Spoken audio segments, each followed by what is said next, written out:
recess if there's nothing to take up. Yes, sir. All right, thank you.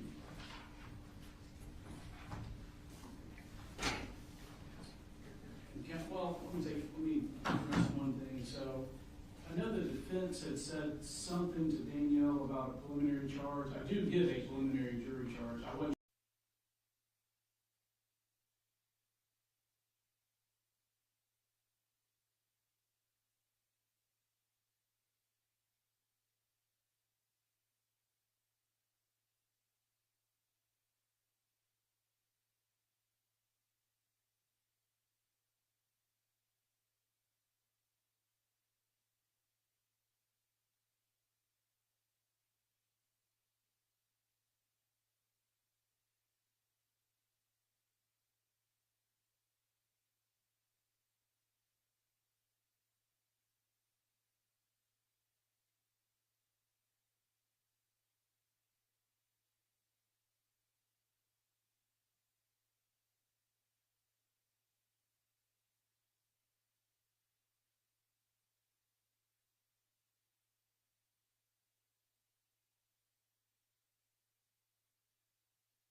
Thank you. Be seated.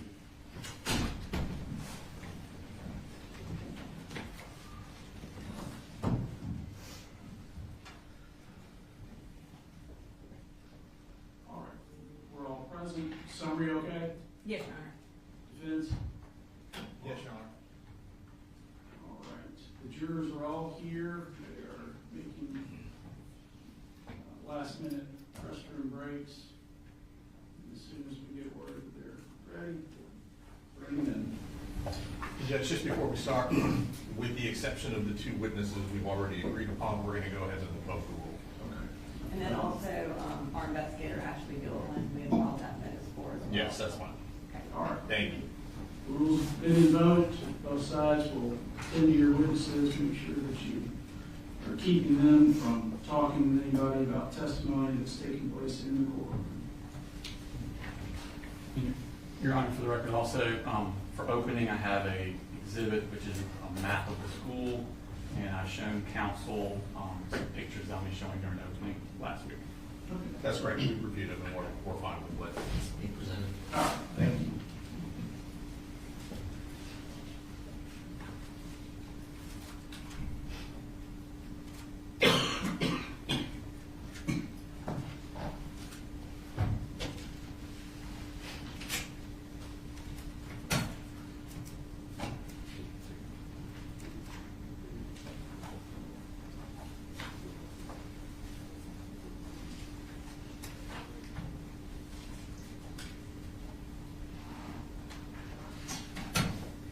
Just for the people in the audience, I understand that this is likely to be a very emotional case for many or all of you. You have to limit, you can't do emotional outbursts in the courtroom. I need you to step outside if you think you're going to be unable to contain yourself, because that will interrupt the trial proceedings.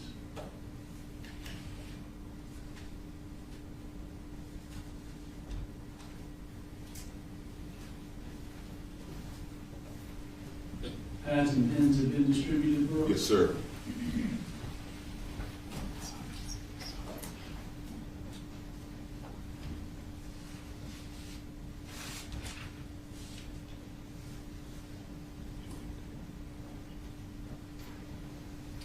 Terry, will you test the podium mic? Yes, sir. Make sure it's on. Yes, sir.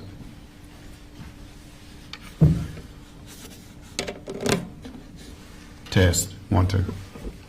Thank you, sir. Yes, sir.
You ready, sir? Y'all ready for the jury? Yes, Your Honor. Yes, Your Honor. All right, bring it in.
guys can see.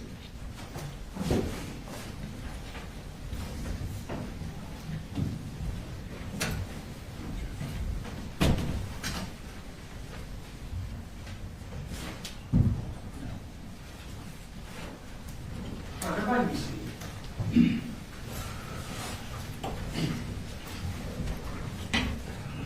Let me just, good morning. Let me thank all of you for being on time. I understand everyone was on time. I don't recall from jury selection if anybody had any back issues or needs to stand frequently, can't sit for a long period of time. If so, just raise your hand now. Okay. What you may want to do is sit where she's sitting, the last chair here. You don't have to do it right now, but later on, that way you can stand up. It'll be a little easier for you to get up and down as you need to during the course of the trial, okay? All right, so ladies and gentlemen, the first thing I'm going to do is give you your trial oath. If you will stand and raise your right hand. All right. So, ladies and gentlemen, you shall well and truly try the issue formed upon this bill of indictment between the state of Georgia and Colin Gray, who is charged with multiple offenses that I'll review with you in just a minute, and a true verdict give according to the evidence, so help you God. Please swear or affirm. Swear. All right, all were sworn. Thank you. Be seated. So, ladies and gentlemen, your service is about to begin in earnest. Thomas Jefferson once said, "I consider trial by jury as the only anchor yet imagined by man by which a government can be held to the principles of its Constitution." What I'm going to do next is give you some preliminary jury instructions. I know some of you have never served on a jury, so listen to these and let them guide you as you consider the evidence in the case. So you have been sworn in and paneled, and you are about to try a criminal case entitled State of Georgia versus Colin Gray. The defendant, Colin Gray, has been indicted by the grand jury of Barrow County in an indictment that I'm going to summarize to you now. I want you to understand, you will have a copy of the indictment with you during jury deliberations. That document is what controls as far as the language of the charges go. I'm summarizing it now to avoid reading all 29 counts. But you will have it with you in the jury room and understand that that is what is the controlling document regarding the charges, not what I say right now. All of the offenses are alleged to have occurred in Barrow County, Georgia on or about September 4th of 2024. Understand that to all of the charges, Mr. Gray has entered a not guilty plea, that he's presumed innocent, as I told you during jury selection. He is charged with 2 counts of murder in the second degree, it being alleged that irrespective of malice, he did cause the death of Christian Angulo and Mason Skirmerhorn, human beings, while in the commission of cruelty to children in the second degree, as alleged in counts 2 and 4 of this indictment. He is charged with 2 counts of involuntary manslaughter, it being alleged while in the commission of an unlawful act, reckless conduct, as alleged in counts 6 and 8 of this indictment, he did cause the death of Richard Aspinwall and Anna Christina Jeremy, human beings, without any intention to do so. He is charged with 2 counts of cruelty to children in the second degree, being alleged that he did, with criminal negligence, cause Christian Angulo and Mason Skirmerhorn, children under the age of 18 years, cruel and excessive physical pain by consciously disregarding a substantial and unjustifiable risk that his act of allowing Colt Gray, a minor over whom he had custodial responsibility, access to a firearm and ammunition after receiving sufficient warning that Colt Gray would harm and endanger the bodily safety of another, and thereafter Colt Gray did shoot said children with said firearm. He is charged with 3 counts of cruelty to children in the second degree, being alleged that he did, with criminal negligence, cause Melanie Delira Castaneda, Natalie Griffith, and Taylor Jones, children under the age of 18 years, cruel and excessive physical and mental pain by consciously disregarding a substantial and unjustifiable risk that his act of allowing Colt Gray, a minor over whom he had custodial responsibility, access to a firearm and ammunition after receiving sufficient warning that Colt Gray would harm and endanger the bodily safety of another, and thereafter Colt Gray did shoot said children with said firearm. He's charged with 3 counts of cruelty to children in the second degree. It being alleged he did with criminal negligence cause Jackson Beaver, Ronaldo Vega, and Nautica Walton, children under the age of 18 years, cruel and excessive physical and mental pain by consciously disregarding a substantial and unjustifiable risk that his act of allowing Colt Gray, a minor over whom he had custodial responsibility, access to a firearm and ammunition after receiving sufficient warning that Colt Gray would harm and endanger the bodily safety of another, and thereafter Colt Gray did discharge a firearm multiple times inside the classroom occupied by said children.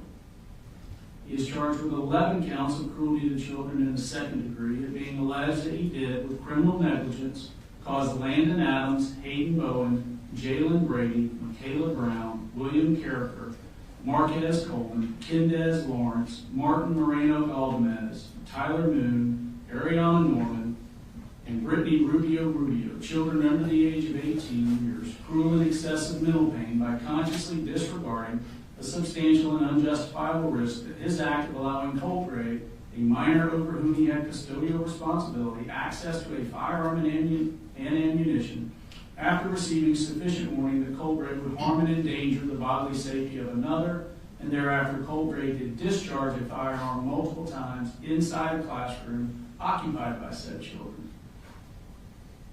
He is charged with 1 count of cruelty to children in the second degree, it being alleged that he did, with criminal negligence, cause Zane Zinni, a child under the age of 18 years, cruel and excessive mental pain by consciously disregarding a substantial and unjustifiable risk that his act of allowing Colt Gray, a minor over whom he had custodial responsibility, access to a firearm and ammunition after receiving sufficient warning that Colt Gray would harm and endanger the bodily safety of another, and thereafter Colt Gray did point said firearm at said child. He's charged with 2 counts of reckless conduct, being alleged he did unlawfully endanger the bodily safety of Stephen Edwards and Cassandra Ryan by consciously disregarding a substantial and unjustifiable risk that his act of allowing Colt Gray, a minor over whom he had custodial responsibility, access to a firearm and ammunition after receiving sufficient warning that Colt Gray would endanger the bodily safety of another, and thereafter Colt Gray did discharge a firearm multiple times inside a classroom occupied by said victim, said disregard constituting a gross deviation from the standard of care which a reasonable person would exercise in the situation. And he is charged with 3 counts of reckless conduct, it being alleged he did unlawfully endanger the bodily safety of Richard Aspinwall, Anna Christina Irami, and David Phoenix by consciously disregarding a substantial and unjustifiable risk that his act of allowing Colt Gray, a minor over whom he had custodial responsibility, access to a firearm and ammunition after receiving sufficient warning that Colt Gray would endanger the bodily safety of another, and thereafter Colt Gray did shoot said victims, said disregard constituting a gross deviation from the standard of care which a reasonable person would exercise in the situation.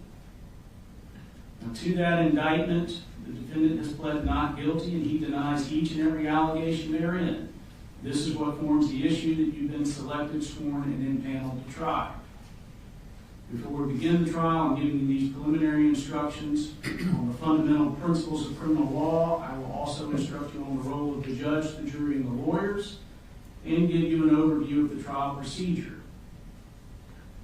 So the defendant is charged in the indictment with crimes that are violations of certain laws of the state of Georgia.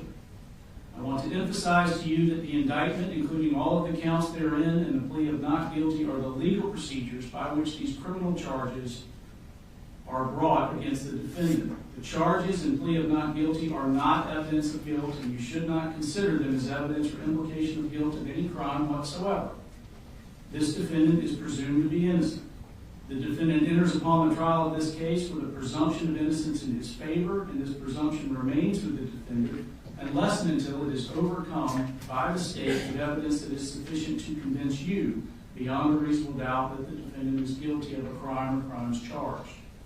No person shall be convicted of any crime unless and until each element of the crime is proven beyond a reasonable doubt.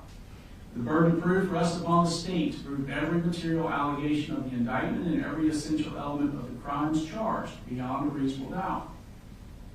However, the state is not required to prove the guilt of the accused beyond all doubt or to a mathematical certainty. A reasonable doubt means just what it says. It is a doubt of a fair-minded juror, impartial juror, honestly seeking the truth. It is a doubt based upon common sense and reason.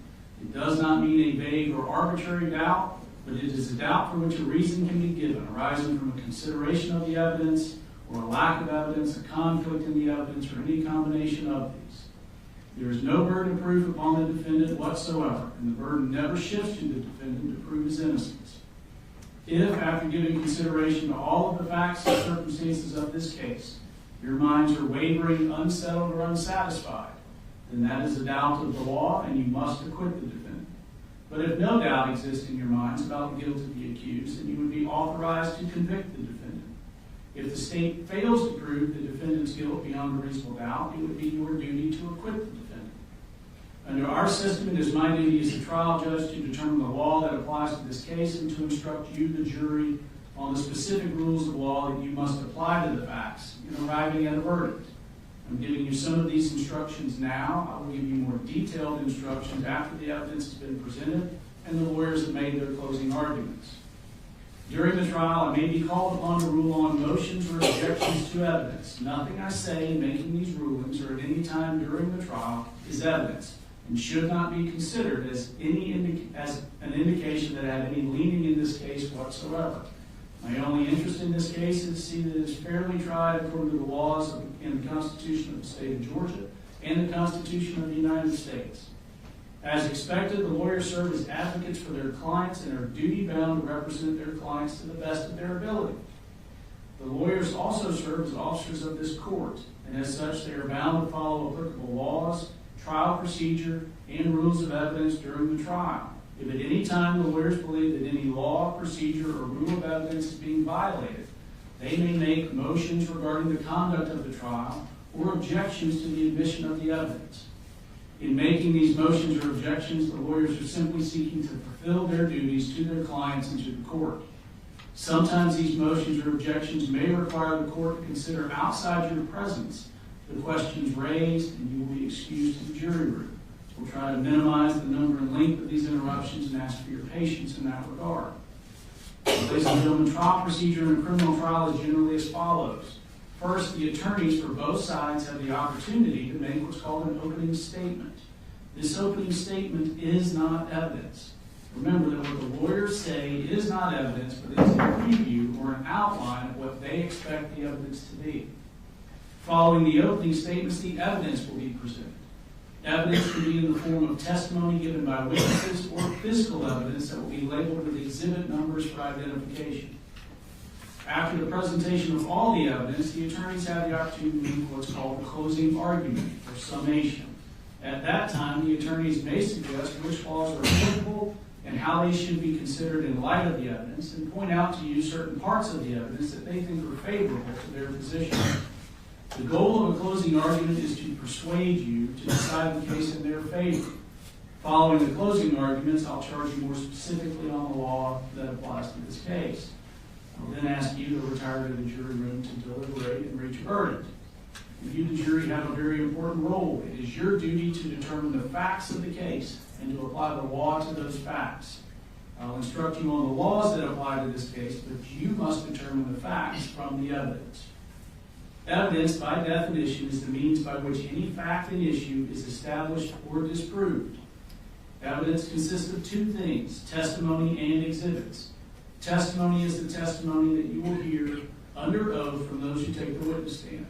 Exhibits are those documents, photographs, or other physical items of evidence that are admitted into evidence. Ladies and gentlemen, the object of the trial is to discover the truth. During the trial, the admission of evidence will be governed by certain rules of evidence. Those rules were established with one prominent purpose in mind, and that purpose is the discovery of truth. Consequently, the rules of evidence seek to assure that only the best and highest evidence is admitted for your consideration. During the trial, the attorneys have a right to object to the admission of evidence if they believe its admission would violate a rule of evidence. I will admit or exclude the evidence according to those rules. If I overrule an objection, this means you are allowed to consider the evidence being offered. On the other hand, if I sustain an objection, this means that you may not consider the evidence being offered. You should consider only that testimony and only those exhibits that are admitted. And you should draw no inferences and make no assumptions about the evidence objected to if the objection was sustained. In the event that you hear or see inadmissible evidence before an objection can be made and ruled upon, if the objection is sustained, I would instruct you to disregard it, and you should disregard that evidence entirely in your deliberations and in reaching your verdict. You, the jury, must determine the credibility and believability of the witnesses. It is for you to determine which witness or witnesses you will believe and which witness or witnesses you will not believe if there are some whom you do not believe. In determining the credibility or believability of witnesses, you may consider all of the facts and circumstances of the case, the manner in which the witnesses testify, their interest or lack of interest in the case, their means and opportunity for knowing the facts about which they testify, the nature of the facts about which they testify, the probability or improbability of their testimony, and the occurrences about which they testify. You may also consider their personal credibility insofar as it may appear to you from the trial of the case.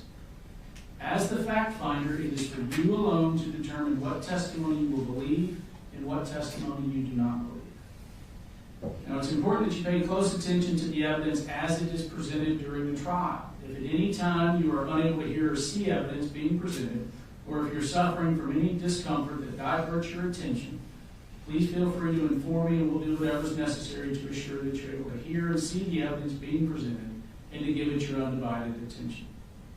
If you are in need of a recess at any time, please raise your hand and let us know. We'll take a break.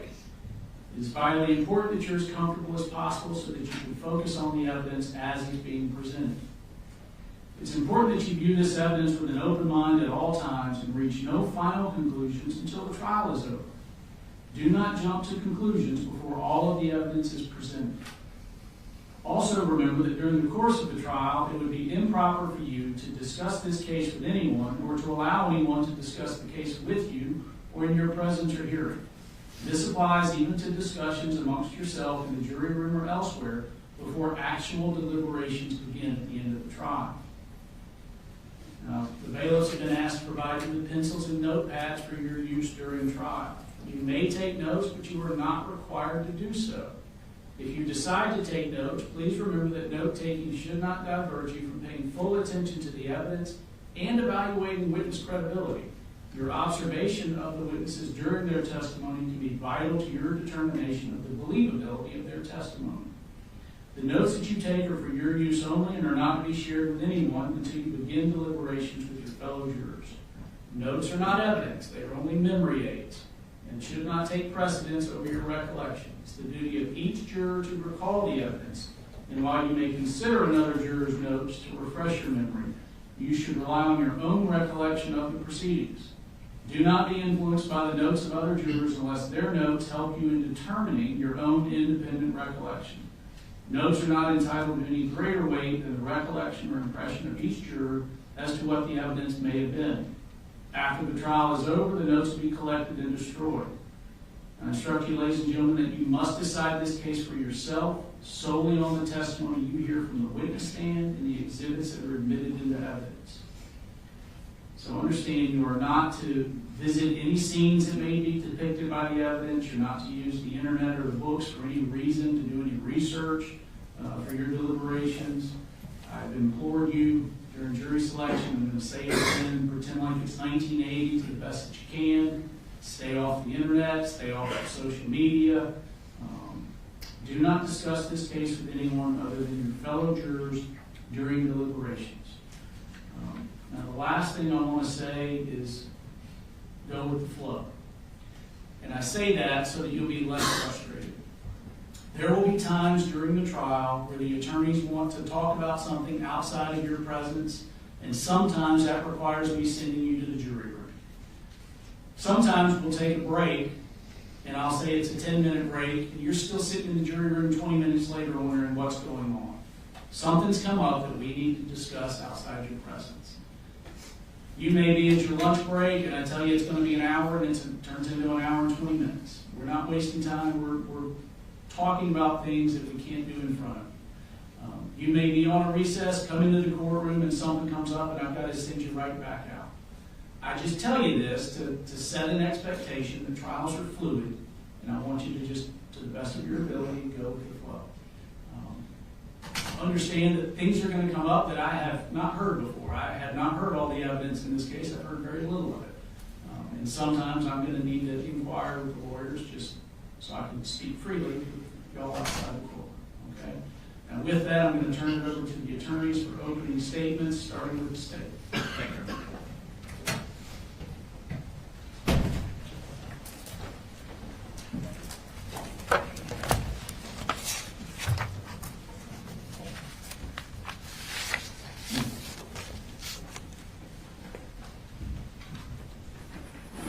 All right, this is the exhibit I'm going to be showing. Thank you.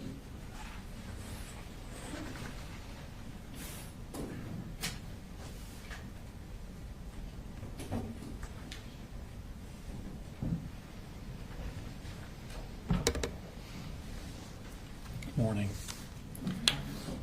Before we start, one thing needs to be abundantly clear. This is not a case about holding parents accountable for what their children do. That's not what this case is about. This case is about this defendant and his actions. His actions in allowing a child that he has custody over access to a firearm and ammunition after being warned that that child was going to harm others. This is a case about his actions and the horrific consequences of them. I'm going to take you now to September 4th, 2024. It was a Wednesday morning. It was just after the Labor Day holiday. A 14-year-old boy enters Apalachee High School here in Barrow County. It's a new school for him. In fact, he had been out of school completely the entire previous year. And while the school year was already a month old, this was only his 5th day attending school. As he walked through the crowded hallways, he carried his book bag in front of him. And hidden inside that book bag was a 6-hour M400 AR style rifle. This 14-year-old boy has an evil plan. He goes to his first period class, located here. It's a computer science class. He sits down at the table, and he puts his book bag with the rifle next to him. At some point during the class, he gets up and approaches the teacher, and he asks her, "Y'all had any active shooter drills?" She says, "Yeah, actually, we had one last week. You were absent." He goes back and sits down. Teacher ponders on this a bit. It's an odd question to ask. She doesn't know this boy very well. He's only been there 5 times. So she emails the school counselor, and she courtesy copies her direct supervisor, the vice principal, about the question the boy had asked. At the end of class, at 9:38, this boy picks up his book bag with the rifle in it, carries it in front of him out of the class, heading to his second period class. But that first period teacher stewed on it a little more, and between the class breaks, she decided, I'm going to go up to the office and find the vice principal and talk to her. But at this very moment, that 14-year-old boy is entering his second period class. It's 9:40 a.m. He takes a seat, and he puts that book bag with the rifle in it next to him. 14 minutes later, at 9:54 a.m., that boy gets up, grabs his book bag, and he tells the teacher, I'm going to go to the counseling office, which is located down here. He leaves the class, but he doesn't go down to the counseling office. He goes down what's called J Hall, and he enters the boys' bathroom here. He goes into a stall, locks the stall, and he hides there for the next 26 minutes. Now, 4 minutes before he left second period, at 9:50 a.m., the boy's mother calls the school counselor, who's in this suite here. Now, the boy's mother doesn't live here in Winder. She's down in Fitzgerald, Georgia, which is in South Georgia. It's a 4.5-hour drive from here. But the boy that morning has sent some text messages that bother her. And he's now not answering his phone when they call or try and get a reply. She's worried about his emotional well-being. Now, the counselor had actually met this boy the week before. He had a panic attack at school, went to her office, and was too upset to go back to class. So the counselor and the mother talk on the phone for 8.5 minutes about this boy's emotional well-being. And at the very end of that call, at the end of the 8.5 minutes, for the first time, that mother mentions to the counselor that this boy has access to firearms. This sends a red flag up to the counselor. She immediately hangs up the phone and she calls the vice principal.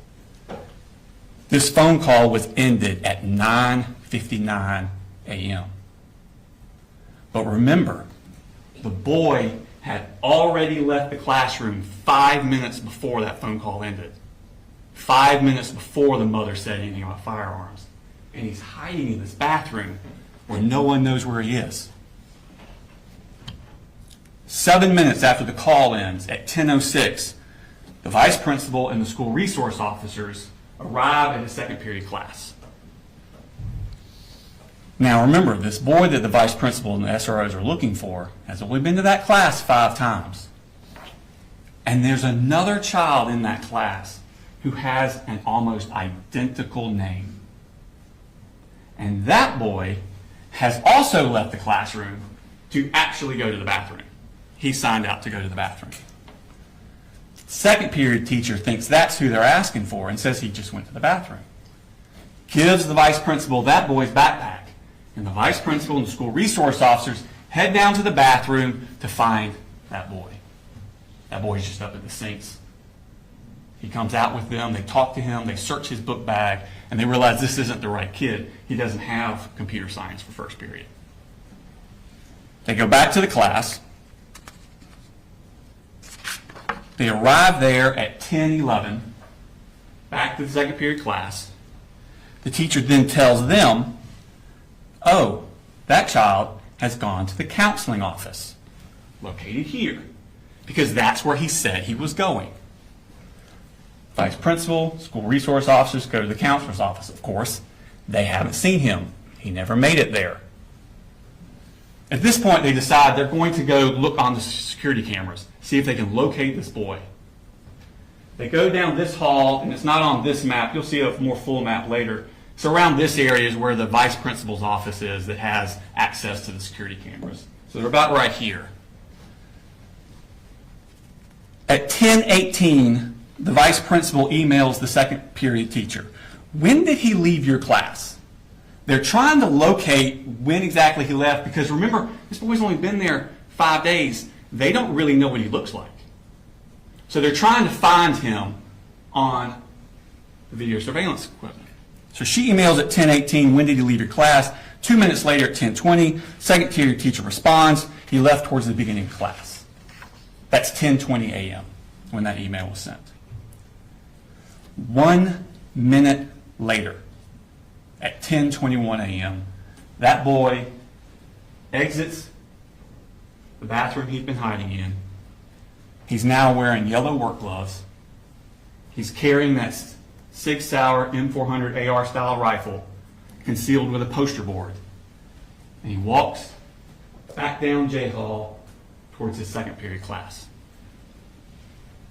Now, when the vice principal had left that class to go look for him in the counselor's office, she shut the door behind her, and the door automatically locked. This boy is not going to be able to get into his second period class. But next door, was another classroom. Right here. It was taught by Cassandra Ryan and Stephen Edwards. And inside that class were the following students: Landon Adams, Christian Angulo, Jackson Beaver, Hayden Bowen, Jalene Brady, Michaela Brown, William Carricker, Marquez Coleman, Melanie Delira Castaneda, Natalie Griffith, Taylor Jones, Kendez Lawrence, Martin Moreno Galdamez, Tyler Moon, Ariana Norman, Brittany Rubio Rubio, Mason Skirmerhorn, Ronaldo Vega, and Nautica Walton. At 10:20, Mason Skirmerhorn, who's in that room, leaves to go to the bathroom. And the door does not shut behind him. Mason goes down this hallway. He actually passes the shooter in the hallway, and Mason goes into the bathroom. The shooter goes to his second period class. The door's locked. He knocks on the door. A student in that class gets up, goes to the door to open it for him, but sees through the glass at the last second him standing there with that rifle. She steps back from the door. At that exact moment, the teachers also reach the door because they've been looking for this boy, remember? And she sees through the glass him standing there outside their door with that 6-hour M400. She immediately presses a button on a lanyard that's around her neck that locks down the school. The boy then steps next door to the Ryan Edwards classroom, and he opens fire. He fires discriminately through the classroom. He hits the following victims: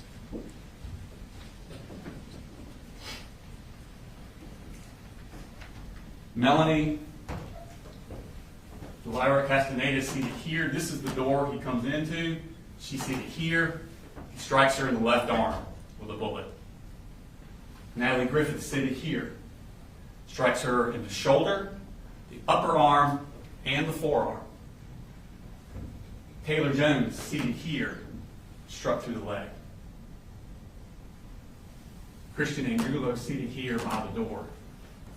He shoots him through the wrist, into the chest. He would not survive.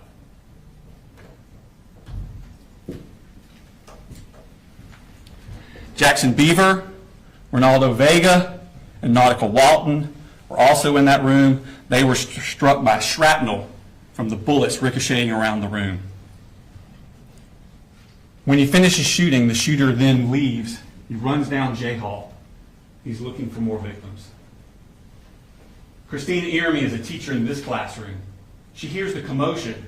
She steps out, looks down the hall. The shooter's about here. He shoots her through the neck before she can get back in the room.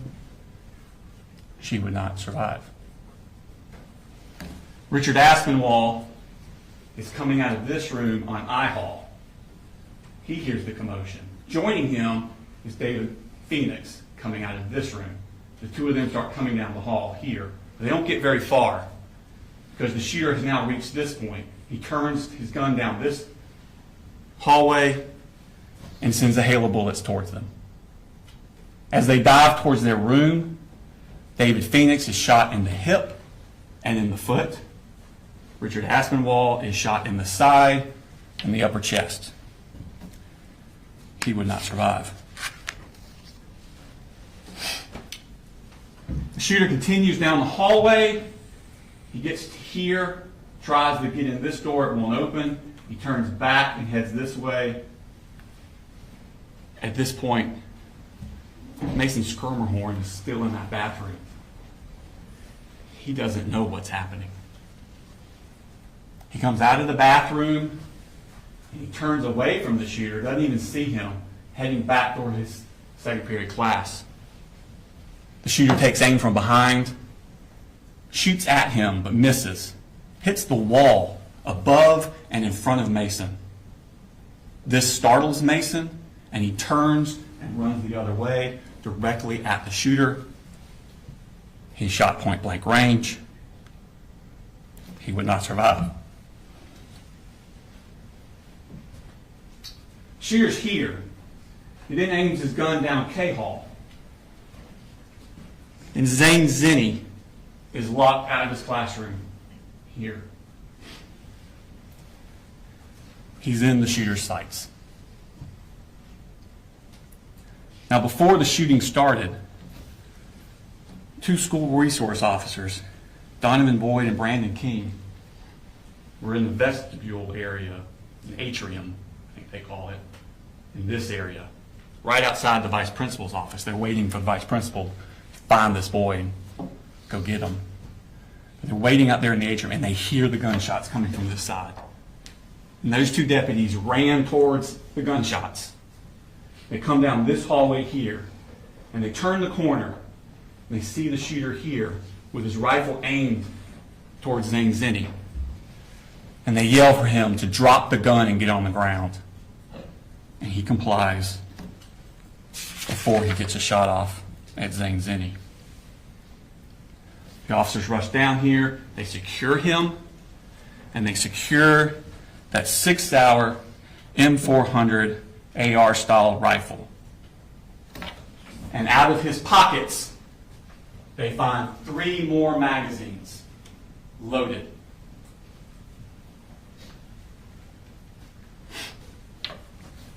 Now remember when the shooter had tried to enter his second period class and the teacher pushed that button? Well, that sent an alarm.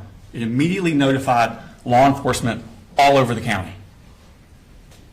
Within minutes, an enormous police and medical response descended upon that school. It was a dramatic and intense scene as the school was cleared and the wounded evacuated. But to make matters worse, they were getting additional threats, fake threats, about other shooters at all the other schools in the county. Law enforcement now had to be diverted to these other schools to clear them, to make sure people were safe. Barrow County deputies Anthony Townsend and Brandon Bazinet were sent to clear Winder Barrow High School here in Winder. Once they cleared it, then they went next door to Russell Middle School. They cleared it. And just as they were finishing that up, they got a call from their superiors. I was trying to say superior and supervisor at the same time. Their superiors to go to a residence in Barrow County and secure it. They were just given an address. They don't know why they're going there. They were just told, go to this residence and secure it until other officers can arrive. Where they're going is the shooter's house. And when they get there, Colin Gray meets them in the garage. And without any prompting, because remember, they don't know why they're there, they don't know who this guy is. Without any prompting, he blurts out, "I knew it. My little girl just texted me. She's in middle school. She said we're in lockdown." I'm like, God Almighty, please tell me your brother didn't do something. Agents with the Georgia Bureau of Investigations arrived shortly thereafter, and they begin a search of the house. And inside that house, in that 14-year-old boy's bedroom, on the wall, they find this shrine, for a better word. Those pictures are all of the same person, Nicholas Cruz. Nicholas Cruz was the person that in 2018 went into Marjorie Stoneman Douglas High School in Parkland, Florida, with an AR-style rifle. And there he killed 17 students and faculty and wounded another 17 more. Investigators look at this and they begin to wonder, who is this kid? His name is Colt Gray. He's the oldest son of Colin Gray. His mother is Marcy Gray. He has a younger sister named Jenny, who was 13 years old at the time of this incident. She was actually going to Heyman Morris Middle School, which is directly next door to Apalachee High School. He has a little brother, Colin, who was 8 years old, was going to his elementary school. Now, Colt Gray, raised here in Bear County, he went to Statham Elementary School up until 4th grade, up till the beginning of 4th grade. And in the beginning of 4th grade, he was withdrawn from Statham Elementary School because the family had moved. They moved to Gainesville. And he goes to White Sulphur Elementary School, but only for a few months. Because again, the family moved again. Now they moved to Cumming. And he goes to Chattahoochee Elementary School. But again, only for a few months. In March of 2020, they moved to Fitzgerald in Ben Hill County, Georgia. It's South Georgia, kind of east of Tifton. Because there, Marcy's mother and father, Deborah Polhamus and Charlie Polhamus, live, and Deborah Polhamus's mother, Marcy's grandmother, Colt's great-grandmother, had passed away and left the house. So there's an available house for them to live in. So they moved down to Fitzgerald on March 4th of 2020. But if you remember that day, that's the week before COVID shut everything down. That was the end of Colt's 4th grade year. 5th grade. Now this is going to be the fall of 2020 into the spring of 2021. That's 5th grade year. Colt goes to Ben Hill Elementary School. But remember, this is when COVID is raging, and it's mostly virtual. He's mostly at home using the school computers. The next year, 6th grade, fall of 2021, he starts a new school, Ben Hill Middle School, because he's in 6th grade now. And early in that year, 11-year-old Colt, at home, using the school computer, searches the word abuse. A few hours later, he searches the phrase, "how to kill your dad." That was on September 19th, 2021, 3 years before he took that rifle into Apalachee High School. School resource officers are sent to the house to check on him. Everything's fine. It was just a mistake. Misunderstanding. But a defects case is opened on the family. But the family leave Fitzgerald and move to Jackson County 6 weeks later, in November of 2021. So in November, they come up here to Jackson County, Georgia. But they don't enroll the kids in school until February of 2022. Colt finishes out his 6th grade year at West Jackson Middle School. 7th grade, fall of 2020.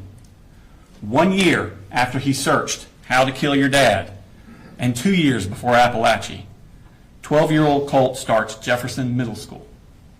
It's his 7th school in 4 years.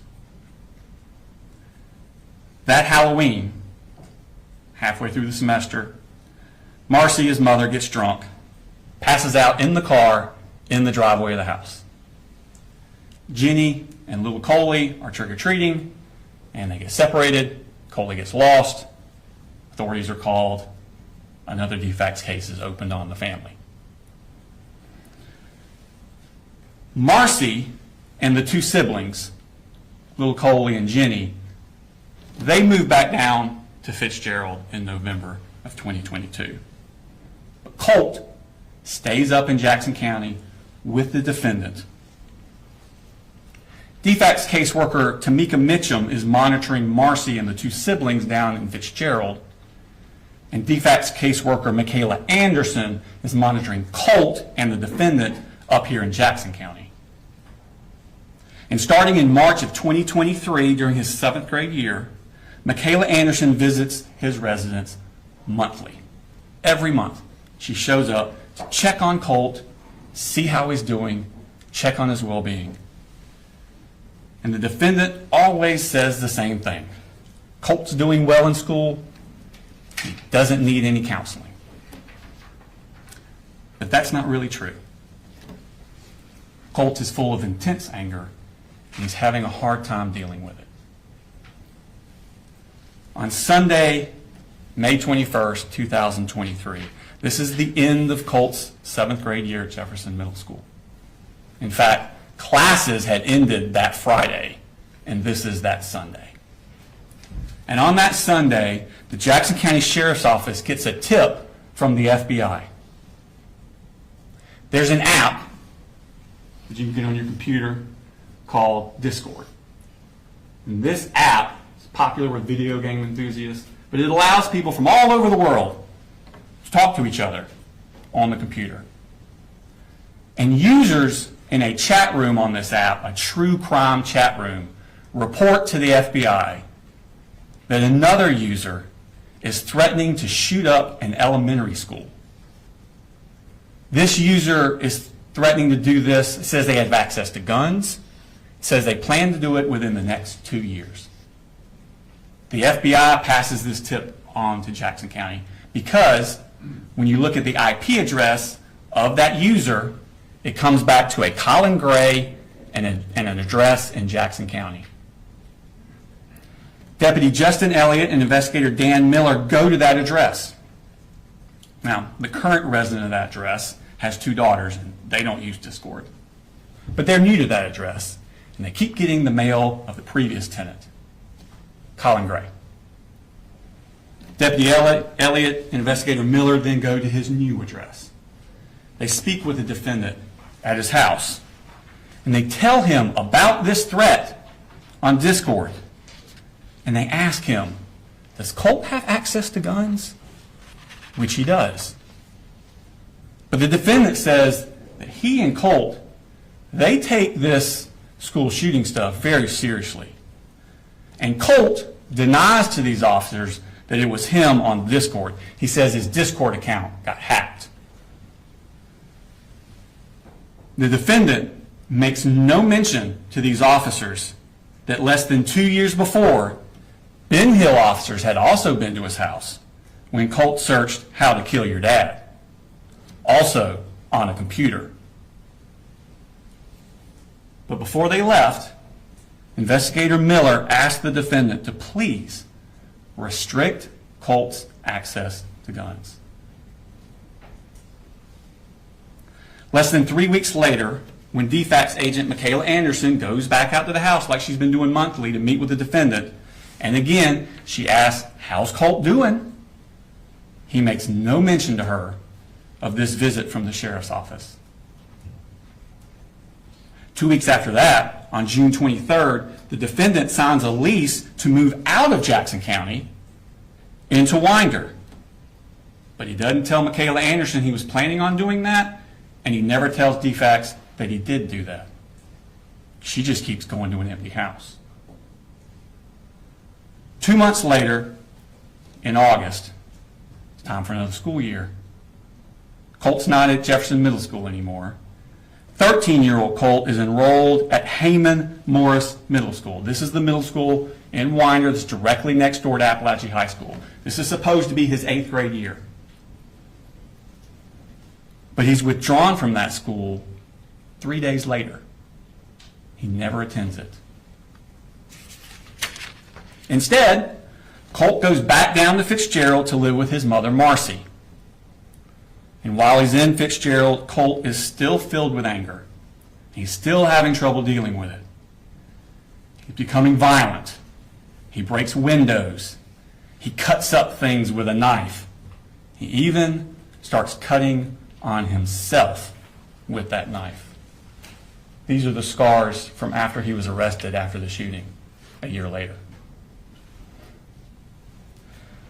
Colt's grandfather, Charlie Polhamus, is at his wit's end. He actually calls the police on Colt.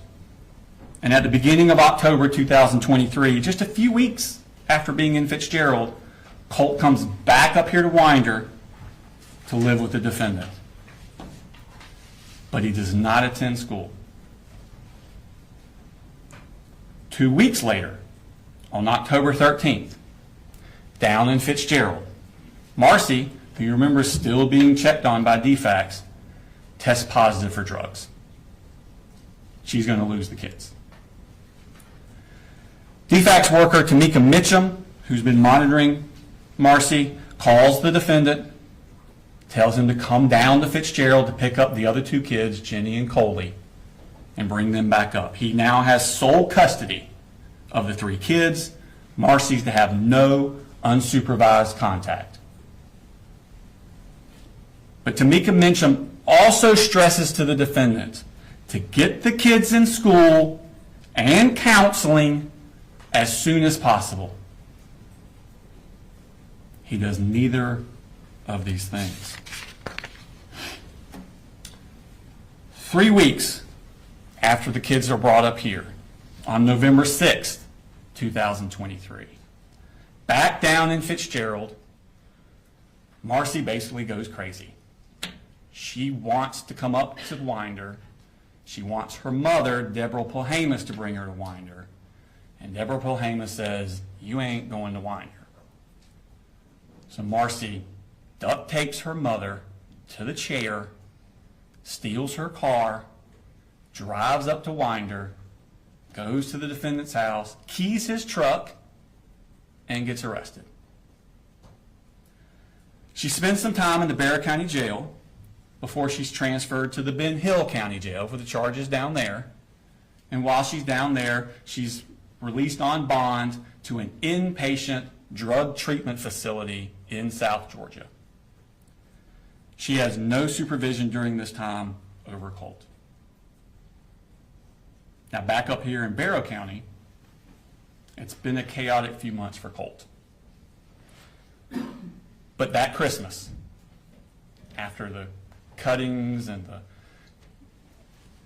things with the Jackson County and the moms going crazy, testing positive drugs, that Christmas, the defendant, 7 months after he was told by Jackson County Sheriff's Office of possible school shooter threats and being asked to restrict Colt's access to guns, the defendant buys and gives 13-year-old Colt that Sig Sauer M400 as his Christmas present. And he allows Colt to keep this rifle propped up in Colt's room.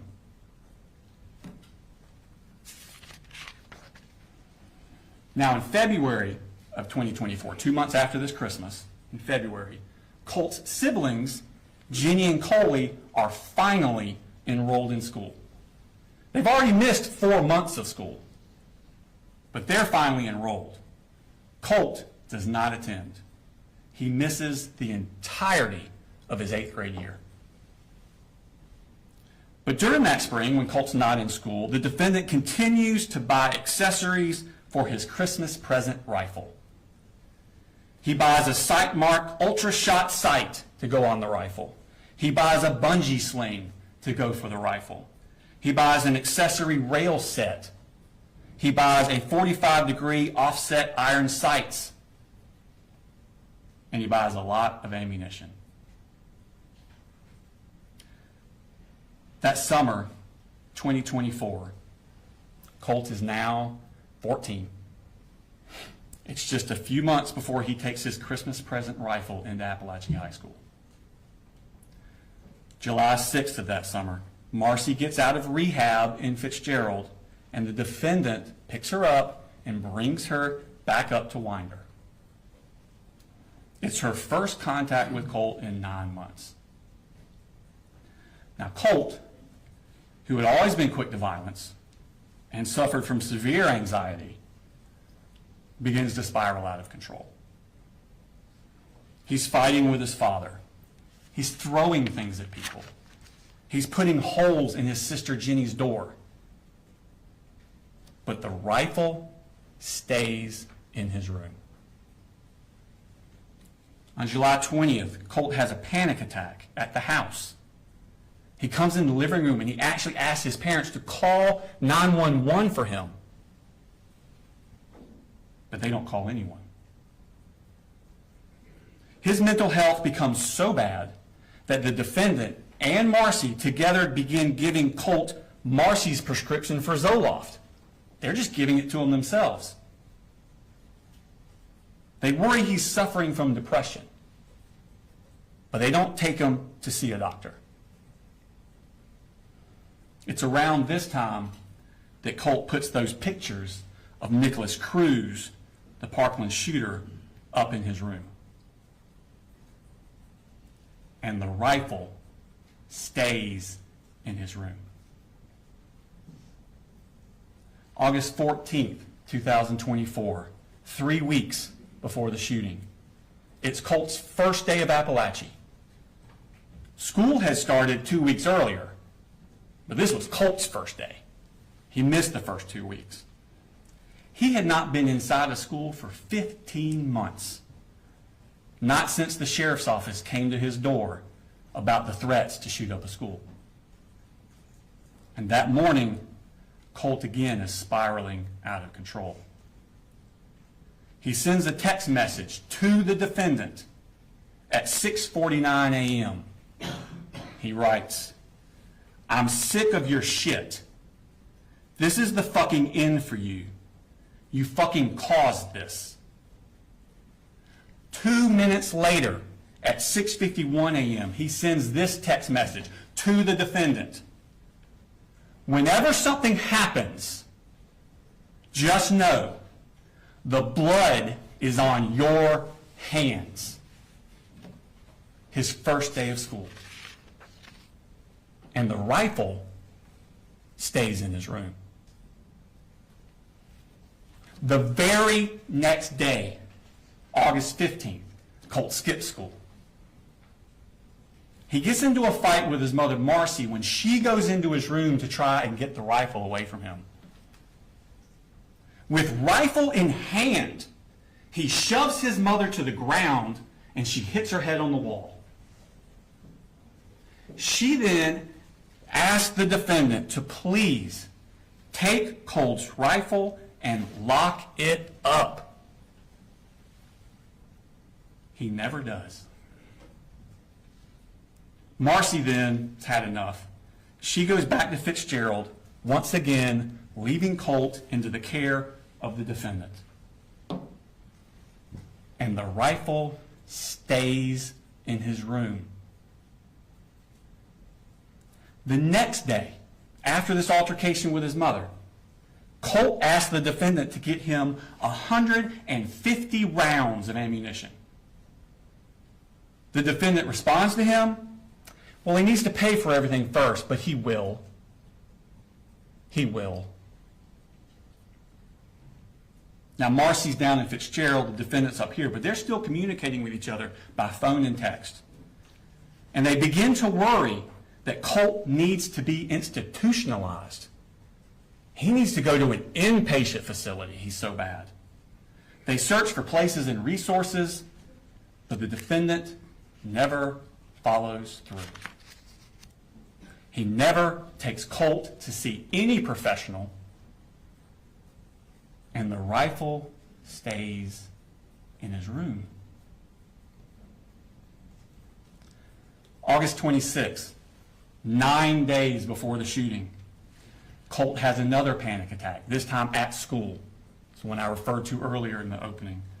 It's only his 4th day he attended school. Remember, he missed the first 2 weeks of school, and he's skipped school 5 of the next 8 days. Colt leaves his second period class that day. He goes to the counselor's office. He's too distressed to go back to class. They call his father, but his father can't come to get Colt. Colt ends up spending the entire school day in the counselor's office. That night, on the phone, Colt asked his grandmother, Deborah Polhamus, if he did something terrible, would she still love him? This bothered her so much, Deborah Polhamus, that the next morning she drives up to Winder from Fitzgerald. And on the way, she calls Advantage Behavioral Health Systems. It's a crisis stabilization inpatient place in Athens, Georgia. She talks to them on the phone, and they tell her he must be brought in by a parent. Marcy's in Fitzgerald.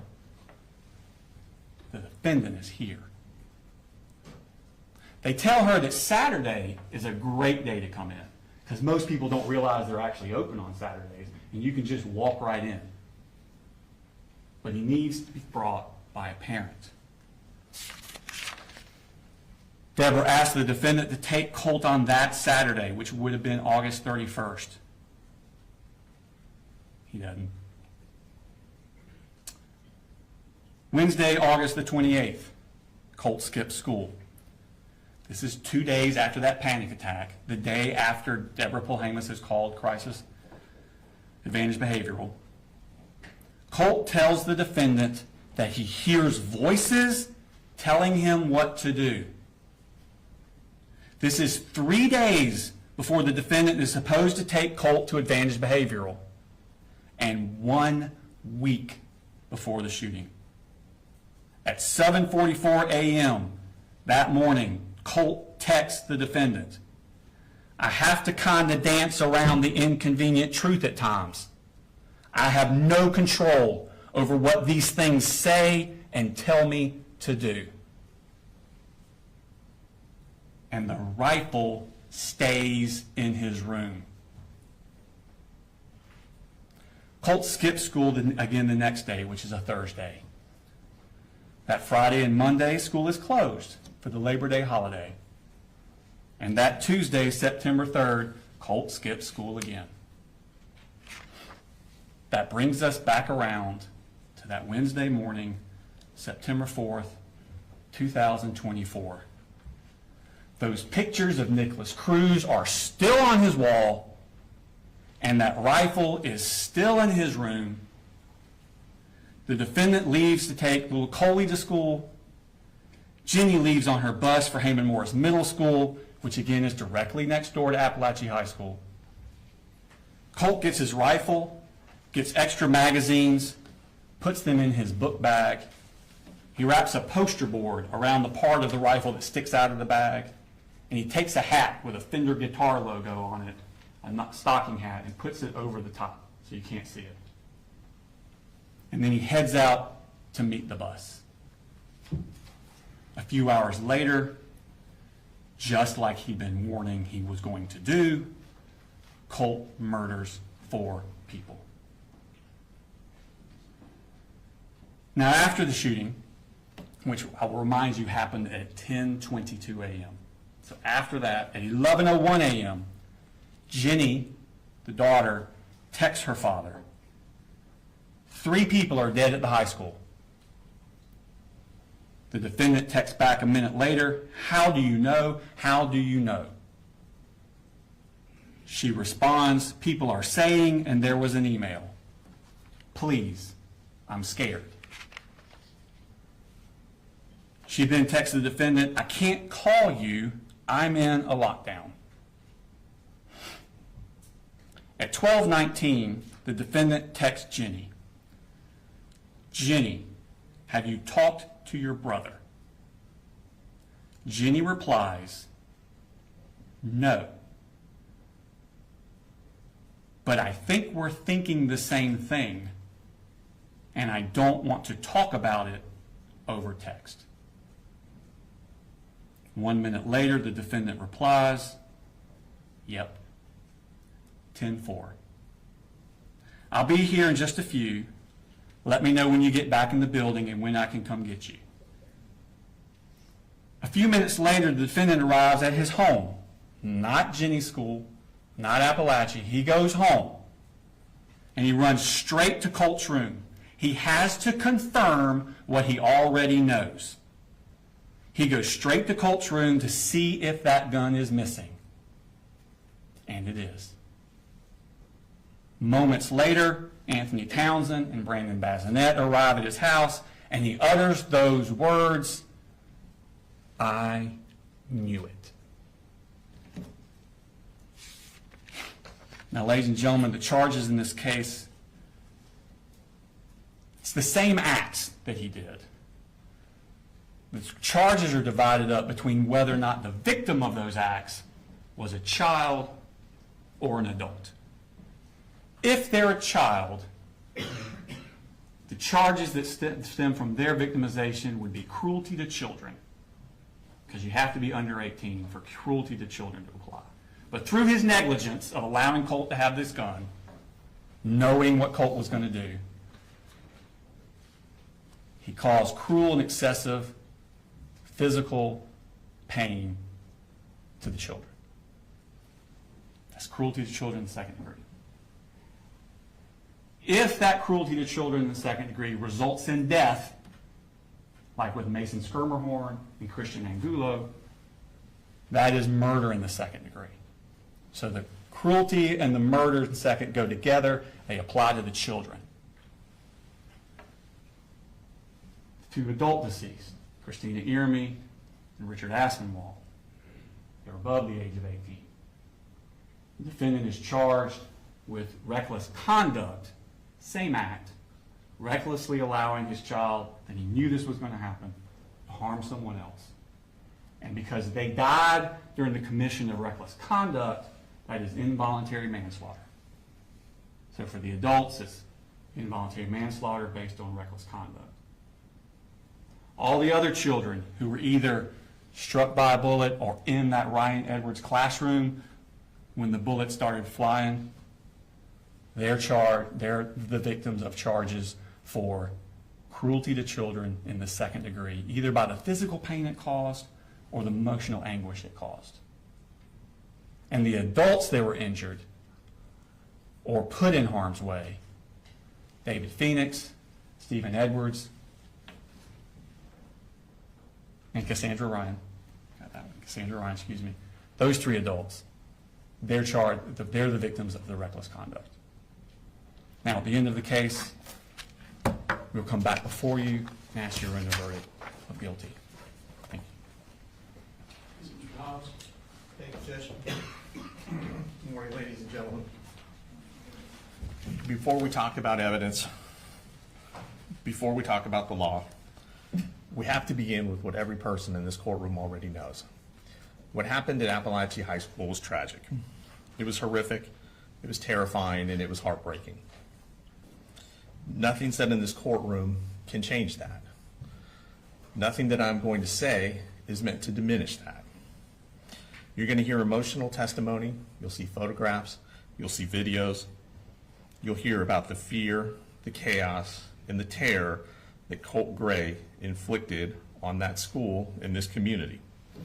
But your job is not to decide whether or not that was tragic. We all know that it was. Your job is to decide something much more specific. Your job is to decide whether or not Colin Gray knew what Colt was going to do. Because the state is not just prosecuting the shooter in this case, they're prosecuting the father as well. I want you to remember something as we begin. The courtroom is not a place where we punish people because we're angry, where we punish people because we're grieving. It's not a place where we punish people because we feel someone has to pay. This is a place where we follow the law. And the law requires proof, and the law requires evidence. And the law requires that the state prove its case beyond a reasonable doubt. That burden never shifts, not for a single moment. The state's theory will be simple. They'll tell you that Colt Gray allowed his son access to firearms and ammunition. Colin Gray had warning signs, and then Colin Gray, knowing that these were warning signs, consciously disregarded those warning signs. That he should have known his son would, not could, that his son would harm someone. And because the son later committed this school shooting, therefore Colin Gray must be guilty, must be criminally negligent, because he knew this would happen. That's their theory. But what you'll learn from the evidence is that case is not that simple. The evidence will show a teenager who is struggling mentally, a teenager who is deceptive, a teenager who hid his true intentions from everyone, from his family, from his counselor, from his siblings, from DFACS, from law enforcement, and most especially from his father. The evidence will show a father who did not ignore his child. He did not abandon his child. He did not turn his back on his child. The evidence will show between Colin Gray and Colt Gray daily contact, daily effort, and active steps by Colin Gray to seek mental health intervention for his son through the school. The evidence will show that the most important facts, the planning of this shooting, the concealment of this shooting, and the timeline of this shooting were hidden by Colt Gray from his father. That's the difference between tragedy and criminal liability. And this case is about whether the state can prove criminal liability by showing that Colin Gray knew that Colt was going to do this, knew that Colt was going to harm someone else. You cannot hold someone criminally responsible for failing to predict what was intentionally hidden from them. You'll learn about Colt Gray's state of mind that at the time no one knew. You will learn that months before the shooting, Colt had notes hidden on his cell phone from April of 2024, private notes that appear to be the planning stages of this shooting. Those notes were not known to Colin Gray. Those notes were not shared with Colin Gray. There is no evidence of that. You will learn something else. The plans reflected in those notes show that the shooting was initially planned for February of 2025 to coincide with the anniversary of the Parkland High School shooting committed by Nicholas Cruz. The plan reflected in those notes was that that time was going to be when the shooting happened, not in September of 2024. Something changed. The evidence will suggest and support that Colt accelerated his plan. And there's evidence suggesting that that acceleration was tied to the fact that Colin Gray was actively seeking mental health treatment for his son through the school at that time. There are emails to the counselor. There's paperwork he filled out. There was already in motion, already in place, an appointment for Colt to meet with the counselor and to meet with the mental health specialist the very next day, September 5th.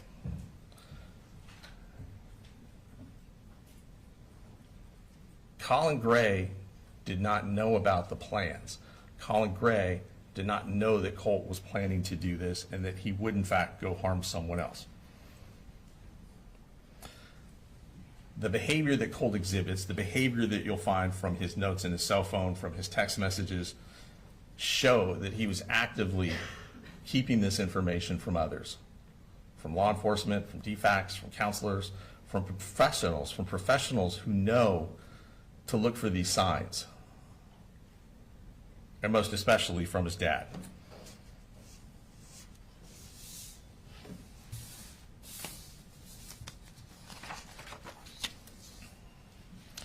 The state will point, and they've already mentioned to you, an incident in May of 2023 when two Jackson County sheriffs went to Mr. Gray's home to talk to Colt.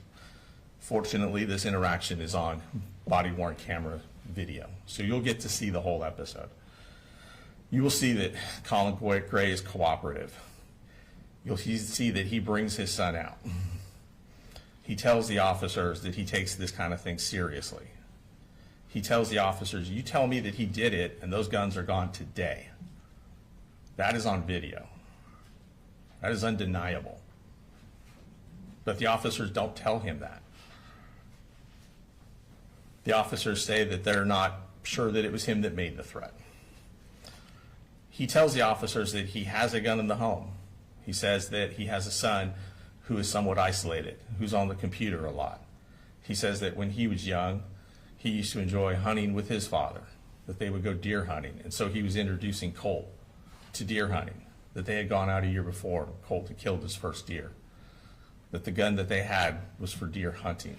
The gun was to get him outside, which the officer in the video approves of. Get him away from the computers, that's good. But Colin tells the officers, if you think this is him, tell me, because those guns are gone today. And that is not what he's told.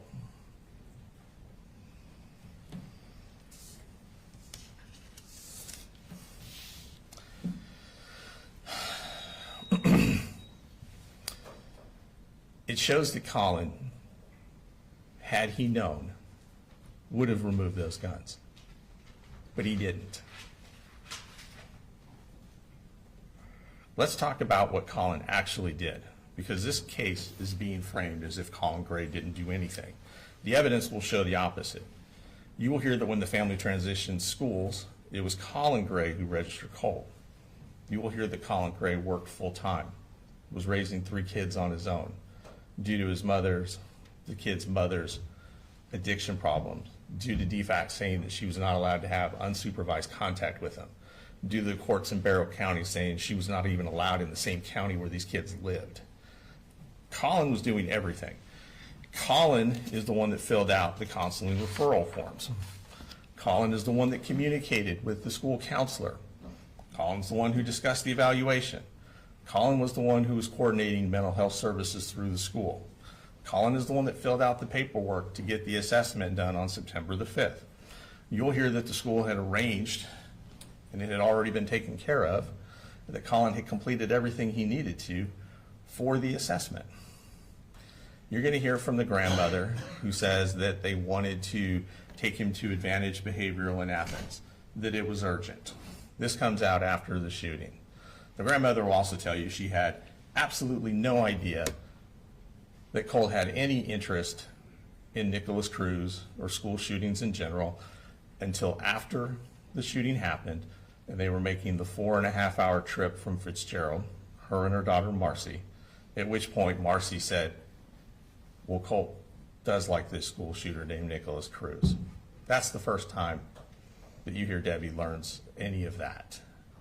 You're going to see text messages from Debbie in August and September of 2024 when she says that they were so strongly trying to get him into a facility.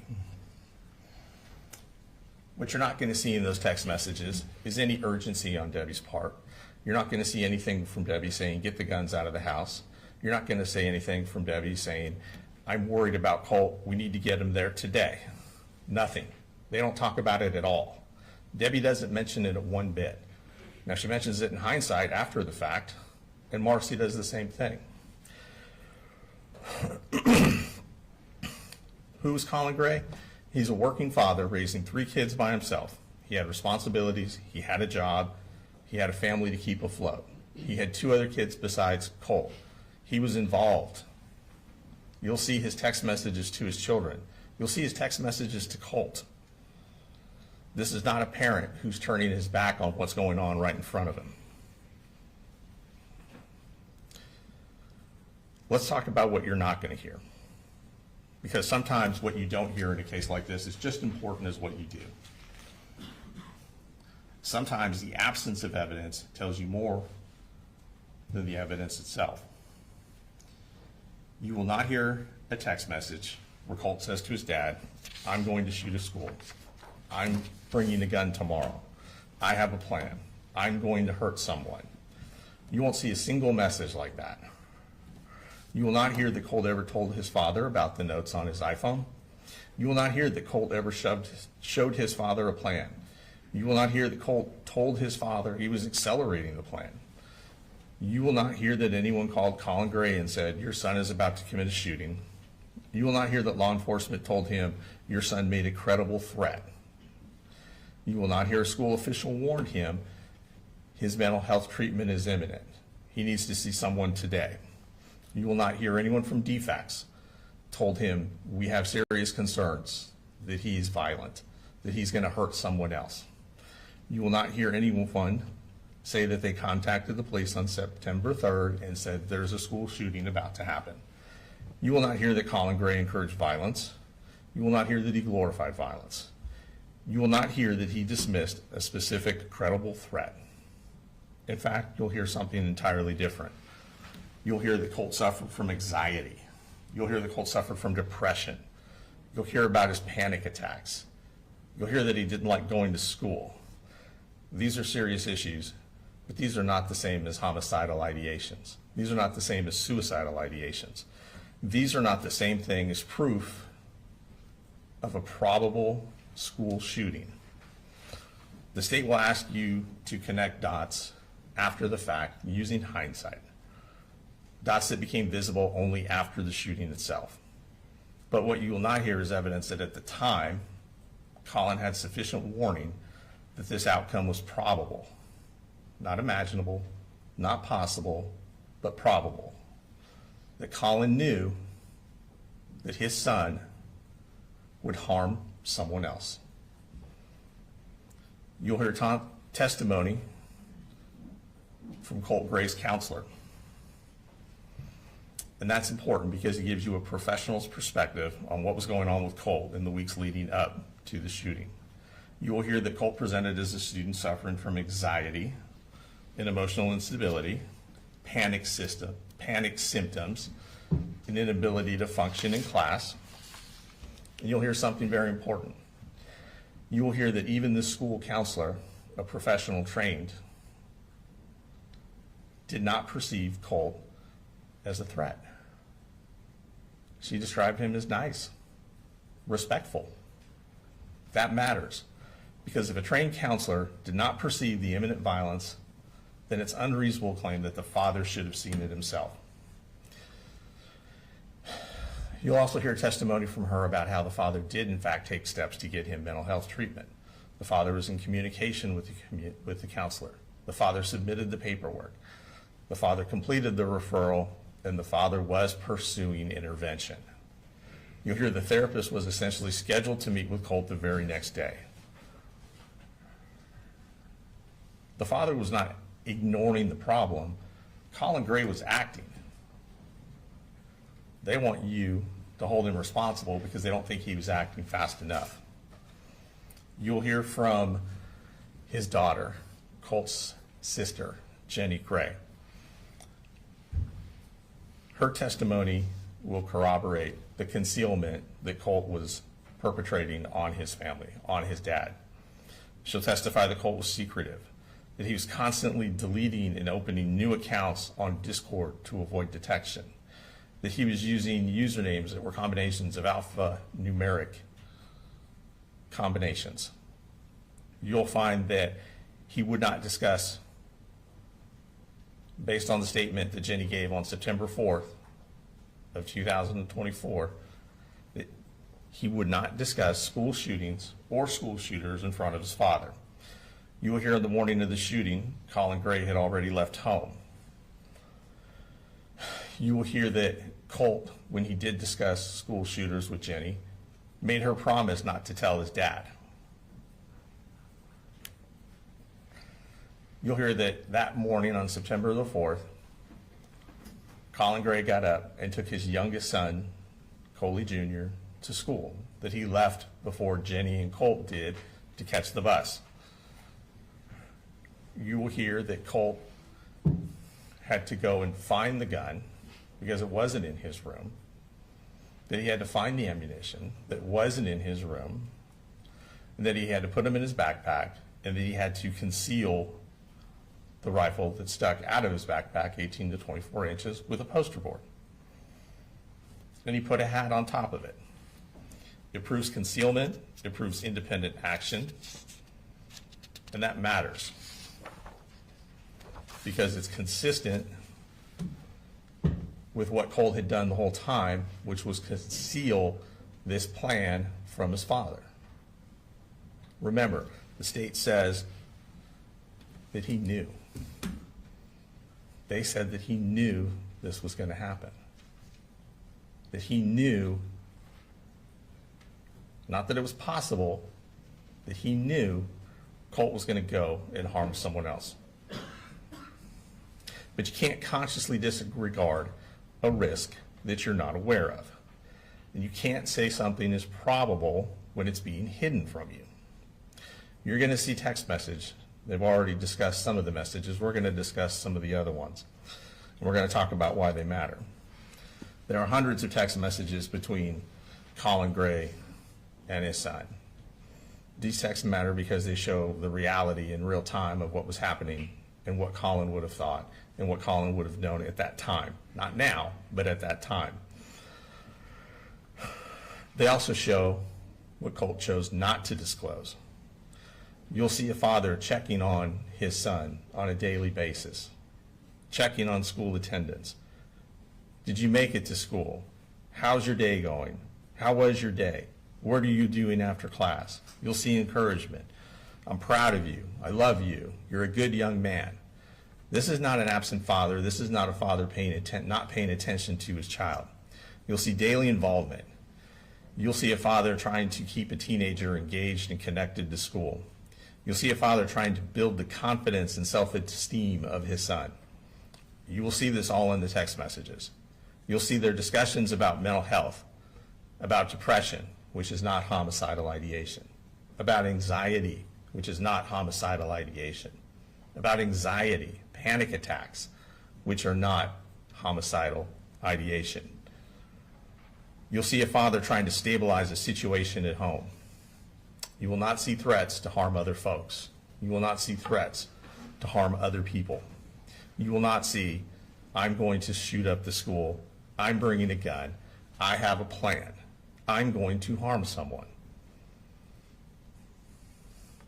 There needs to be proof that Colin Gray knew what Colt was going to do and knew that Colt was going to harm someone.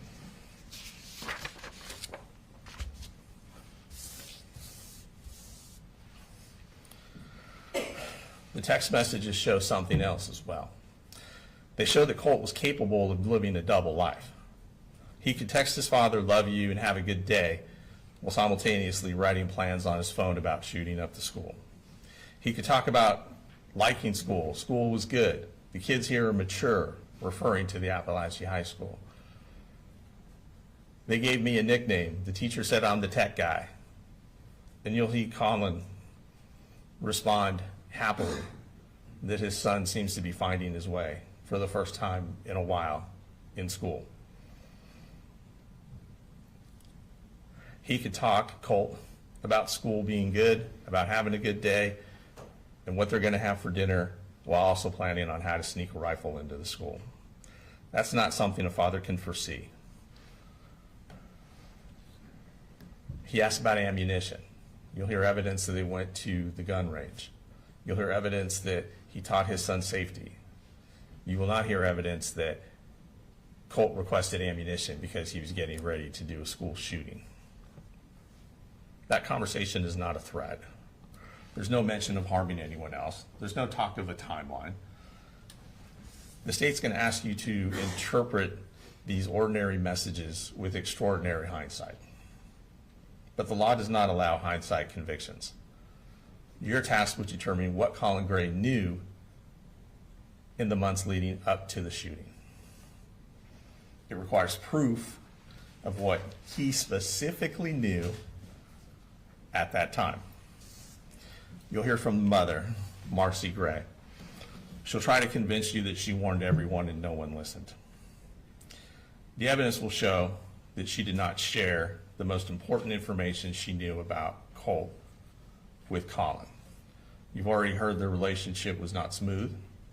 You heard that DFACS took the kids from her. You'll hear that they were separated.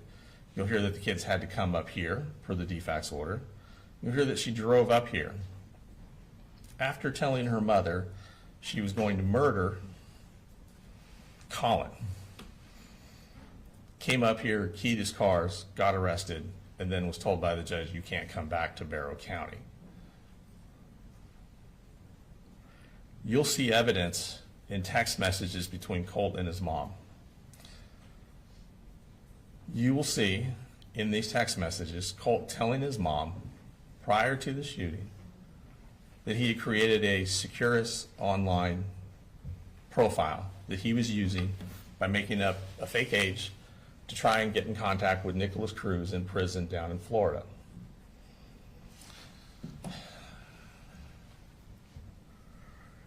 He will text her that he had emailed Nicholas Cruz a couple times, and he'd even put money on his commissary. Marcy's response is to ask him where he got the money. And he tells Marcy in a text message, I told Dad it was to buy a video game on Steam. To which Marcy responds, with a laughing out loud emoji. Marcy knew that he had this interest in Nicholas Cruz, but she did not share it with Colin.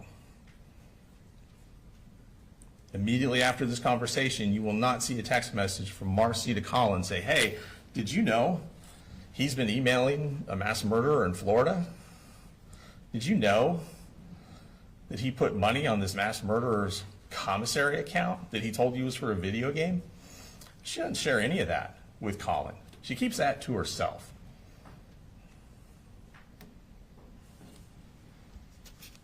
She does not reply immediately after to Colin or tell him, hey, this is what's going on. We got to get the guns out of the house now.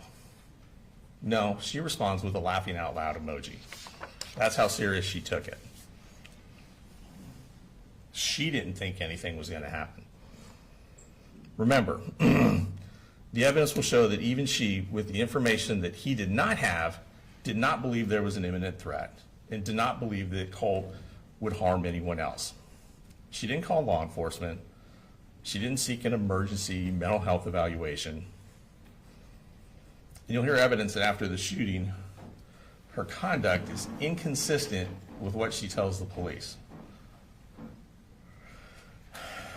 You'll hear evidence that even after the fact, she's still trying to assist him in contacting school shooters and amplifying his profile across true crime community websites. And that matters because credibility matters and bias matters. You will see that the state is asking you to convict Colin largely based on a hindsight narrative provided by witnesses who are not credible, that did not recognize the warning signs in real time. You will hear from the victims in this case. Their testimony will be emotional. And it's important to understand what happened inside that school. But respectfully, their testimony will not establish what Colin Gray knew and didn't know. They can't tell you what was said in the home. They can't tell you what was concealed. They can't tell you what was sent in text messages. And they can't tell you what warnings were communicated to Colin Gray. We're not going to dispute the horror of what happened. We're not going to dispute that they were harmed, that they were physically harmed and mentally harmed. But that's not proof that he was negligent. That is not proof that he knew what was in Colt's heart, that he knew what Colt was planning, and that he knew that Colt was going to harm someone else.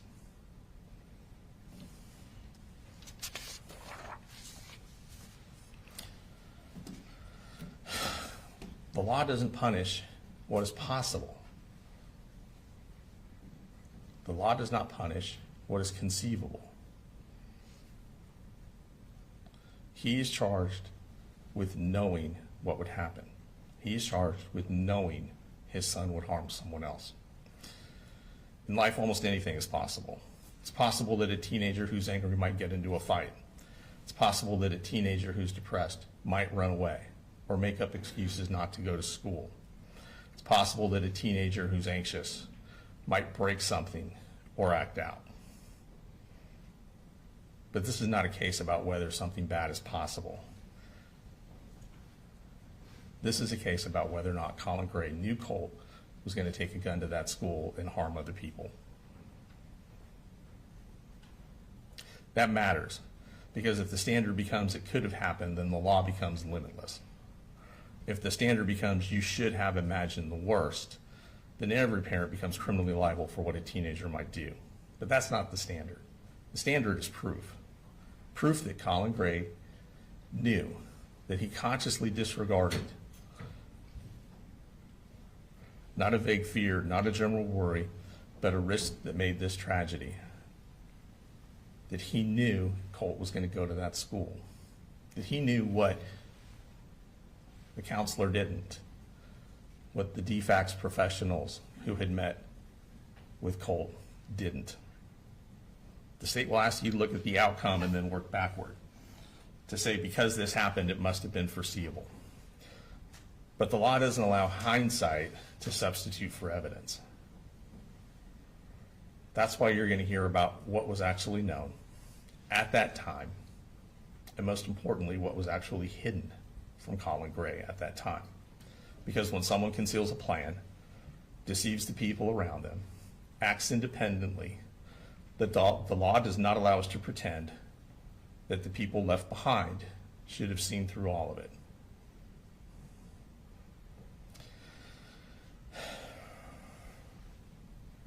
They're going to say that common sense means you should have seen this coming. And guns are serious, and this tragedy is serious.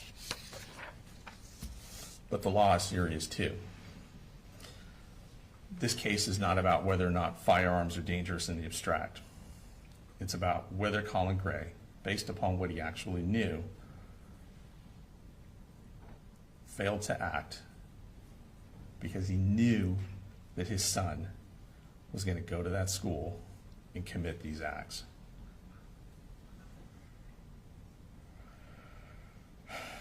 In a case like this, there's a natural human instinct. When something this awful happens, we want an explanation. We want someone to blame. We want a story that makes sense so that we can take steps to make sure something like this never happens again. It's very easy and it's very human to look at the end result and believe that someone somewhere must have known. But the evidence in this case is going to show something that's deeply uncomfortable. Sometimes the truth is that the person who committed the act was hiding it. Sometimes the truth is that a family can be struggling, a child can be spiraling, and people can try to get that child mental health help. And still, something unthinkable can happen. It's not satisfying and it doesn't give anyone peace. But the criminal courtroom is not here to provide a scapegoat. It's here to provide justice. Being a juror, providing justice, that requires discipline. It requires that we do not convict someone because we're horrified. It requires that we do not convict someone because we wish they would have seen it coming. It requires that we do not convict someone because we feel like there must be some accountability somewhere. The state has chosen to put the father on trial for what the son did. And at the end of this case, you'll be asked to decide whether the state has proven, beyond a reasonable doubt, that Colin Gray knew his son would go to that school and commit these violent acts. And at the end of this trial, you will find the state cannot prove that beyond a reasonable doubt, and we will ask you to return the only verdict that the evidence can support, which is not guilty on all counts for Colin Gray. Thank you.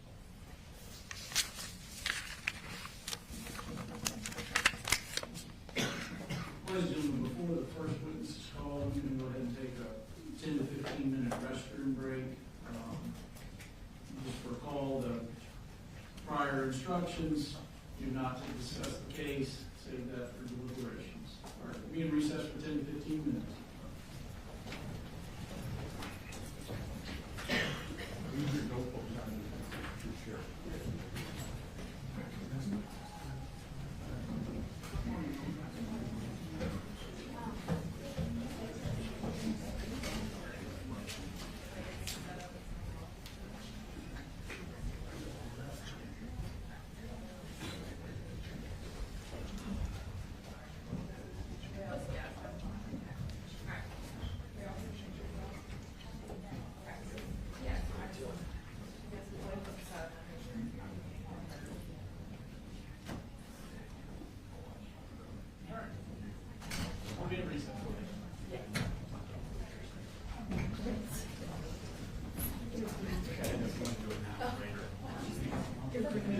Oh, yes.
scroll down very quickly.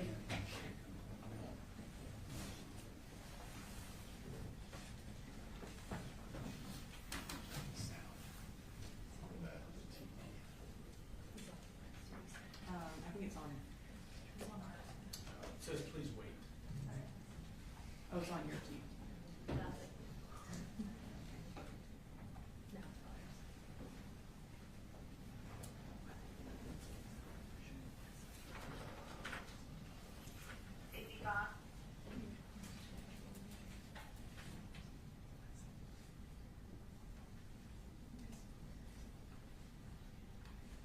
Are you able to turn up your sound a little bit?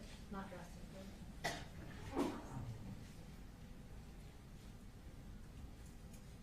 Yvonne, you have that? Is that where you want it? That works, Your Honor. Okay. Y'all ready for the jury? Your Honor, we do have one thing to take outside the presence of the jury. Mr. Hobbs in his opening made several references to things Colt was going to say. We would object to any hearsay. Go ahead, Mr. Hobbs. No, that's my understanding of the law. We won't bring any hearsay from Colt. There are some text messages we think can be authenticated that we wouldn't be asking to get into, but we'll get to that when it comes up. All right. Otherwise ready? Yes, sir. All right, bring the jury in. Yes, sir.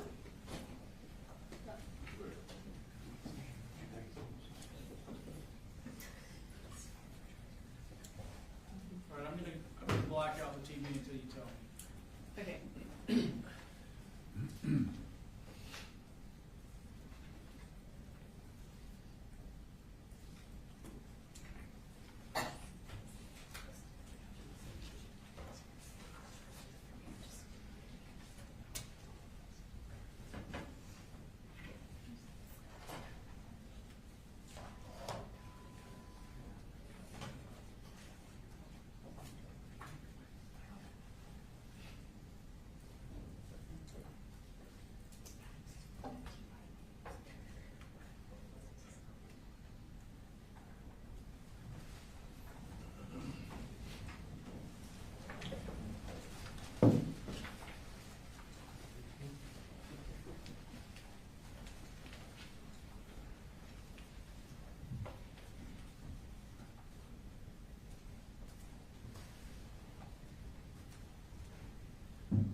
All right, now was my back problem guy gonna, okay, there you go. I'm good on you.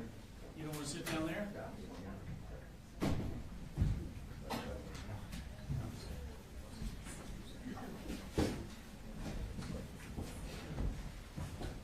Y'all be seated in the audience.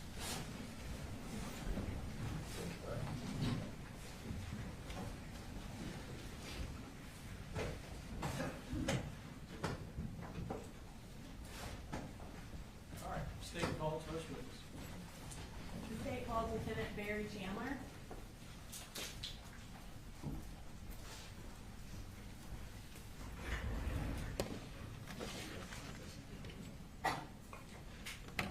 Please raise your right hand.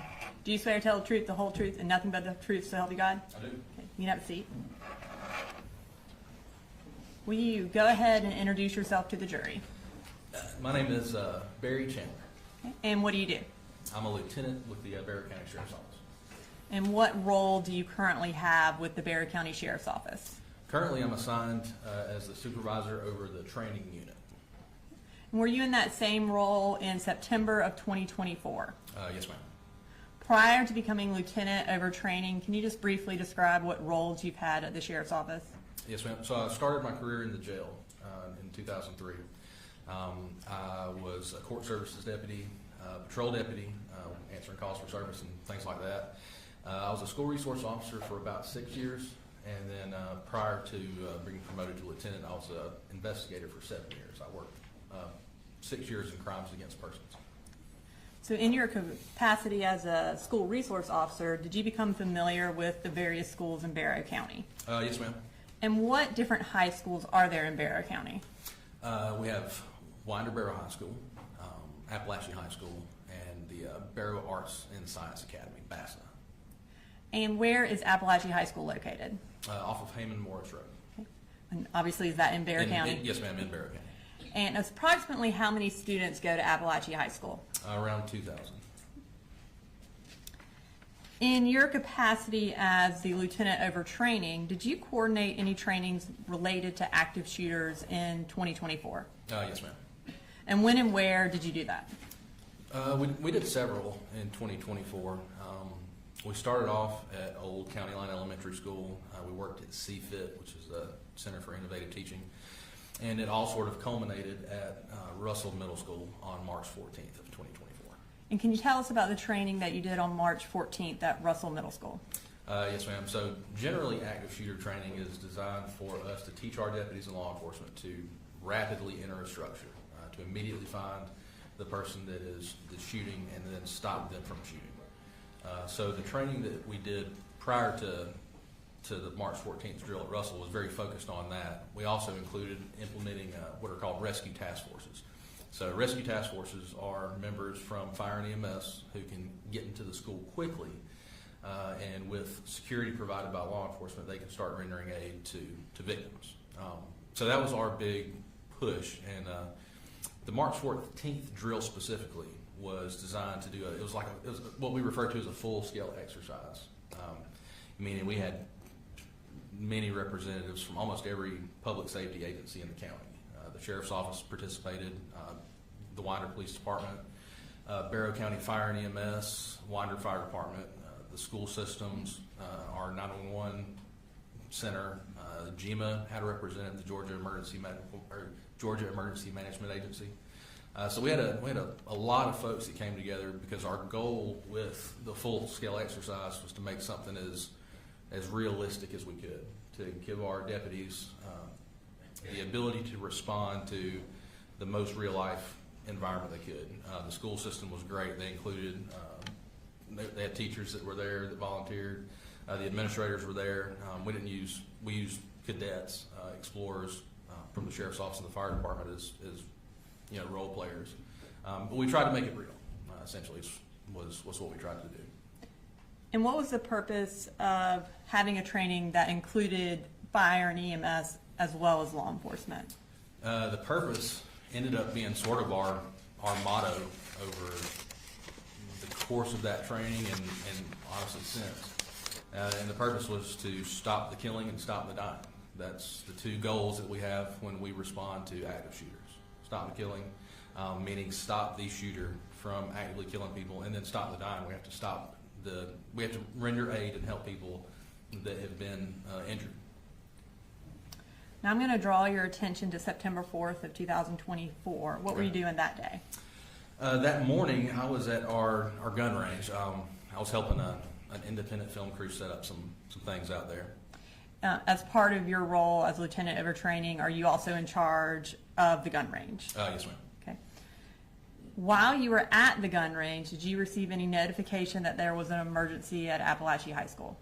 Yes, ma'am, I did. And how did you receive that notification? Through the Centegix alert system. It's an app that's on our cell phones. When was Centegix implemented? So it was implemented in early 2024.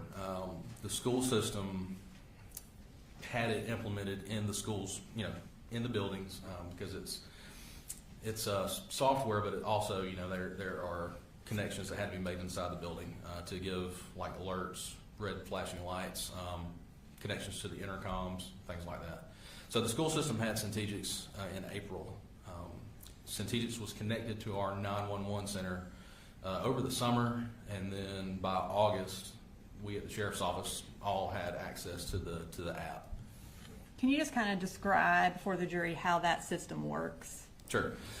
So Centegix, again, it's a system that essentially initiates and alerts law enforcement and fire and EMS as well of any emergency at a school.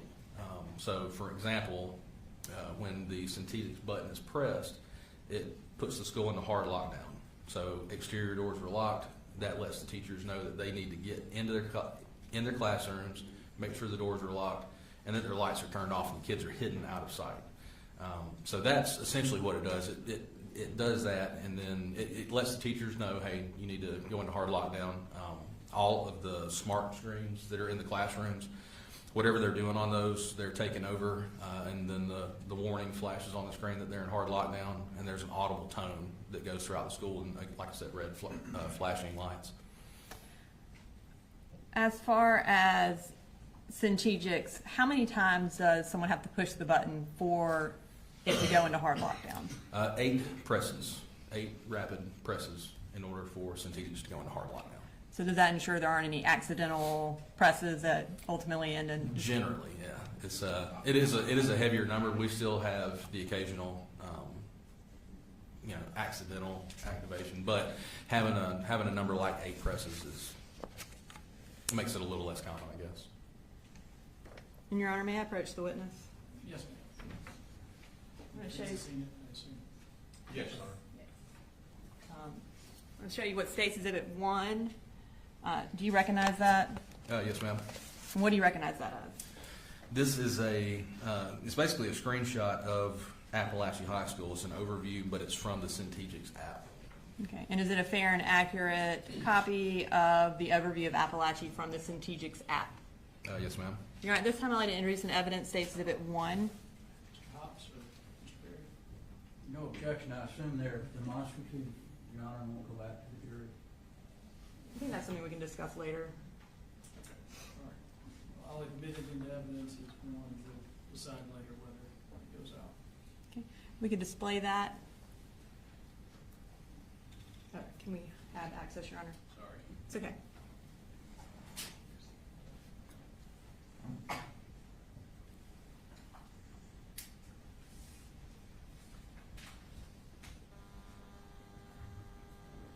I pushed it, it says please wait.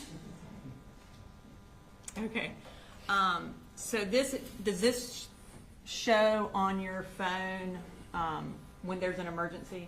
I guess? Yes, ma'am. So it pops up like a notification badge, right? Saying hard lockdown, and then it tells you the school. And then once you open the app, you can pull up this map. And does it tell you where specifically the emergency notification came from? Yes, ma'am. So kind of going back to September 4th of 2024, when you pulled up this screen, what did you see? So initially, when I heard the alerts going off on my phone, I looked at it, and then I didn't immediately go to this screen because we had several alerts coming out. Earlier that morning, we'd actually had a test that was done at Bethlehem Elementary. So we got the same alert. The alert that there was a hard lockdown, and then they came over the radio and said, "Hey, it was just a test." So initially, I look at it, and then was like, "I wonder if they're having a test in Apalachee." And then the second alert comes through, and then the third. So instead of opening the app immediately, I went to my truck and I got on the radio and turned the radio on, my police radio.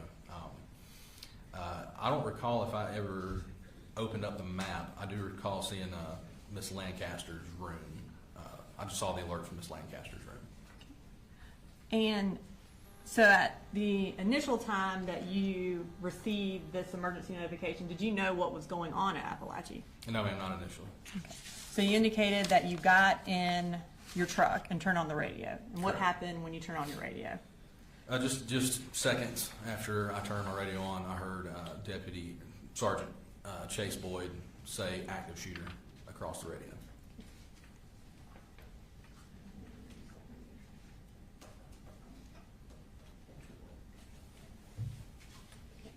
I have in my hand State Exhibit 2.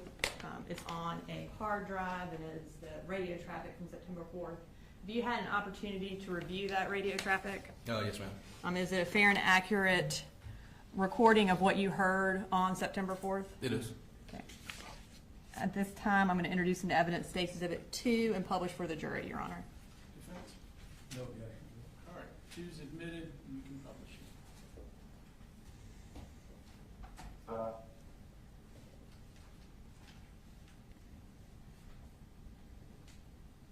Yvonne, you have traffic. Sure. Active shooter. Active shooter at Apalachee High School. And you said it was from Deputy Boyd, and who is that? Sergeant Boyd is he's a supervisor with the SRO division. He's one of their immediate supervisors. So when you heard that, what did you do? I immediately I had to, so being at the range and being in our ammunition house, I didn't have my standard like uniform on, so I threw on my gun, jumped in my truck, and I went to Apalachee as fast as I could. About how far from Apalachee were you? Close to 5 miles. Do you remember approximately what time you arrived? Around 10:30. And I'm going to show you what's been marked to say exhibits 3.1, 3.2, and 3.3. Do you recognize those? Yes, ma'am. And what do you recognize those as? They're overviews of Apalachee High School. They show rooms, room numbers, so essentially school maps. Okay. And just for the record, is 3.1 a full map of the high school? Yes, ma'am. Okay. And is 3.2 a partial map of the high school? Yes, ma'am, it is. Okay. And I'm going to have you look over to your left. Okay. Is that also 3.2 right there? Yes, ma'am. Okay. And then is 3.3 an overview, like a street view from Google Maps? Yes, ma'am, it is. Okay. Your Honor, this time I'd like to introduce into evidence State Exhibits 3.1, 3.2, and 3.3. Defense? Same objection, good. Just as far as going out. Whether it's demonstrative or not, okay. Right. All right. 3.1, 3.2, and 3.3 are all looking good. All right. Now we're going to start with 3.1, if we could display that for the jury. All right, so is this the full map? Yes, ma'am, it is. Can you, and I'm going to hand you this because Okay. you need it. Can you show us on there where you went when you arrived? So I entered the school through the front door. Front door is going to be here. I made my way to the main atrium, and then from the main atrium, I moved down F Hall until it intersected with J Hall. Once it intersected with J Hall, I made my way. So I could see a large law enforcement presence, obviously, at this point. So I moved down towards the end of J Hall, and that's where I came into contact with Sergeant Boyd, and he had the shooter in custody. Okay. And when you arrived, who else was there? A lot of folks. When I initially went through the front door, I saw Sergeant Maxwell. I remember seeing one of our investigators, and so but when I made my initial approach, until I got to the atrium, I think I was by myself. And were EMS already there as well? Yes, they had just gotten there. And for you, what was your purpose of making entry? To make sure that the shooter was, number one, secured, to make sure that we didn't have any other shooters in the school, and then to begin to render aid and work towards the bigger picture of securing the entire school. Were the skills that y'all learned in March utilized that day? Oh, yes, ma'am. And how so? So a lot of the people that we spoke to after the event said that, it's extremely stressful. I can't put into words how different the actual event is than all the training that we've done over the years. And we've done it since, I've been at the Sheriff's Office since 2003, and in 2004, we did an active shooter drill at Apalachee High School. So the words can't put into perspective the amount of stress, but most of the guys that I talked to, they were like, it just felt like training. And Judge, we're going to object to most of the guys that you talked to and what they may have said. Just a year or so. Just Yeah. describe it from your Absolutely. perspective. I'll sustain the objection. Thank you. It did. It made it more where it was like it was something that they had seen before, which is not very common. It was something that we needed to do for us for the deputies. And what was the result of the coordinated response by EMS and law enforcement that day? So the result was we were able to fully secure the school. Every patient that was injured that could have been saved was saved. We refer to it as we had 0 preventable deaths, which was unheard of in active shooter scenarios up until September 4th. And you can have a seat. I won't have you do anything That's on all right. that for a little bit. After you made entry and went to the end of J Hall and observed that the shooter was in custody, what did you do after that? After making sure that the shooter was in custody, I got a team of deputies and we began moving down. So sort of, again, looking at the big picture, seeing where people were at, realizing where we needed resources. It didn't seem like anybody was fully down F Hall.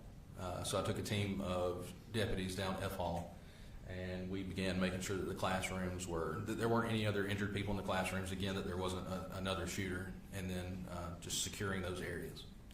And as you were securing them, were y'all also evacuating students? Not initially, but fairly soon after we started clearing. The evacuation process didn't take too long to get to.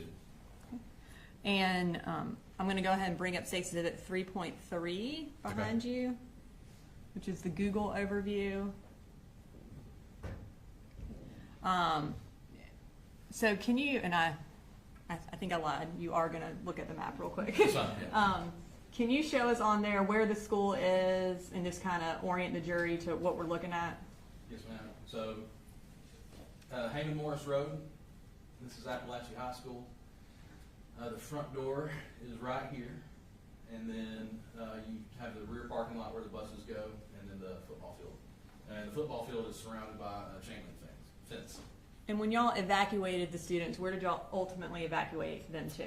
To the football field. And when parents arrived to come find their children, were they eventually allowed to go to the football field as well? Yes, ma'am, they were. Approximately how many law enforcement officers responded to Apalachee High School that day? I believe that the number was close to 400, if not a little more. And how many different agencies, if you know? There were 56 that we made note of.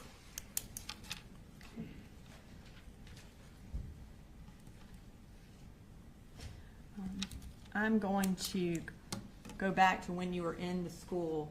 Did you observe any dust-like substance present in the school when you were clearing it? Yes, ma'am. And where was it located? So I noticed it the closer I got to J Hall. As I was going down F Hall, I noticed it as I was getting towards J Hall. And had you had experience with that kind of dust before? Yes, ma'am, years ago. Okay.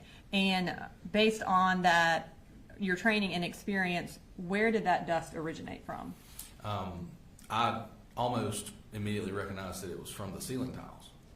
The concussion from the gunshot caused the dust from the ceiling tiles to start to fall and settle. In 2008, we had done an active shooter drill at Old County Line Elementary School, and I was picked to be the suspect, the shooter.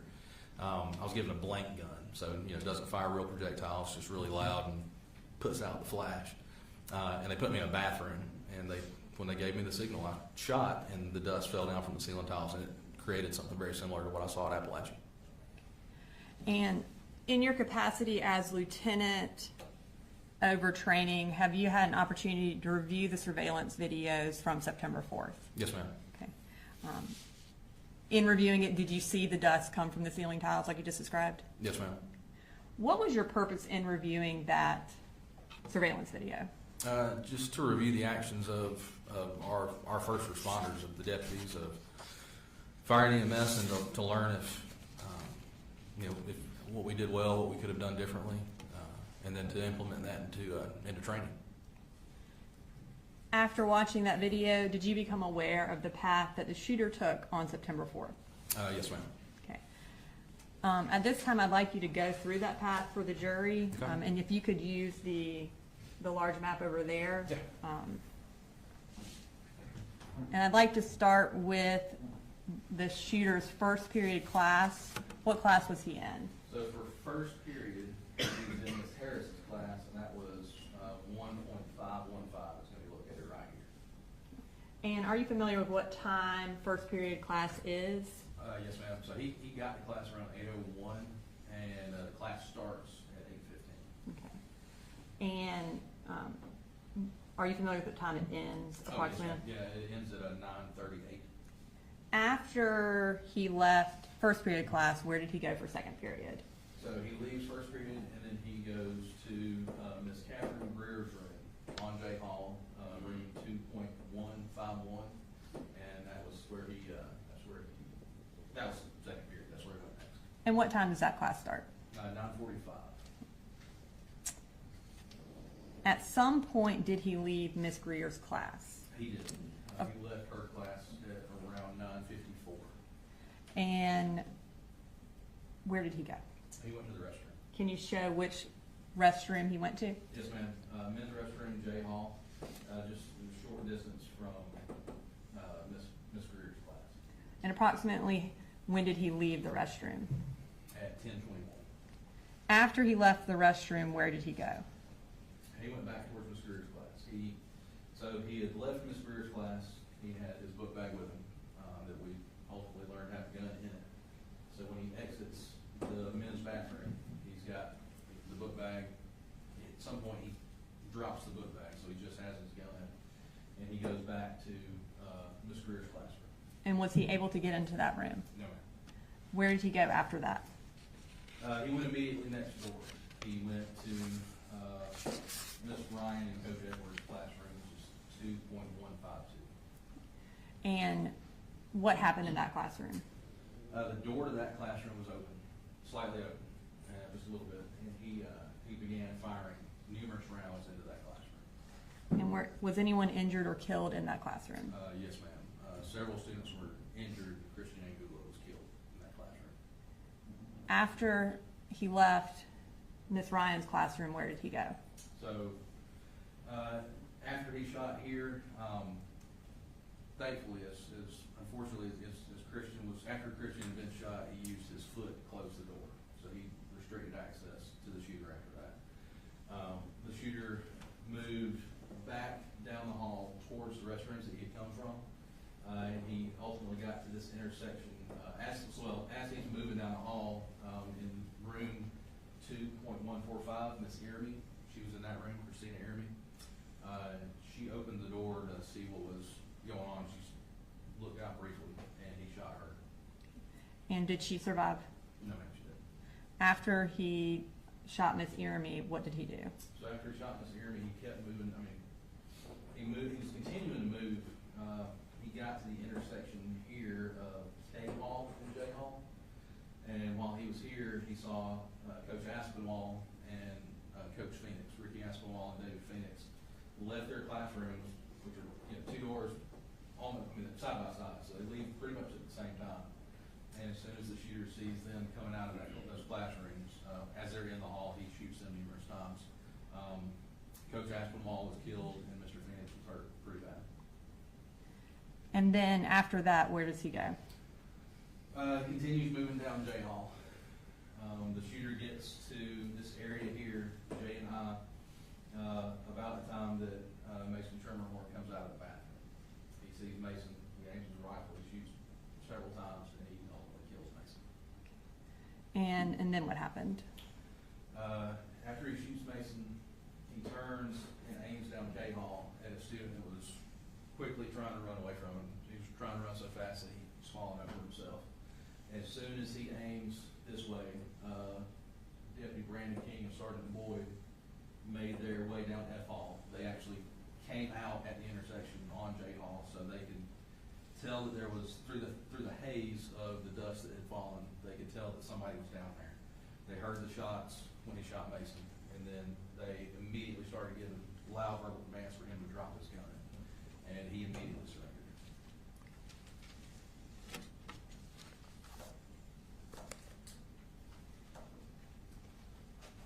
All right, Lieutenant Chandler, I don't have any further questions for you right now. Cross? Thank you. Good morning, Lieutenant. Morning, sir. I only have a few questions for you. How many entrances are to the high school? Specifically, I'm not 100% sure exactly how many entrances. I can count them for you, though, using the map that we have, if you'd like me to. If you know, that would be great. Okay, give me 1 second. So I'm going to go based off of mostly just the exterior doors. There are going to be some other doors that I might not be able to count.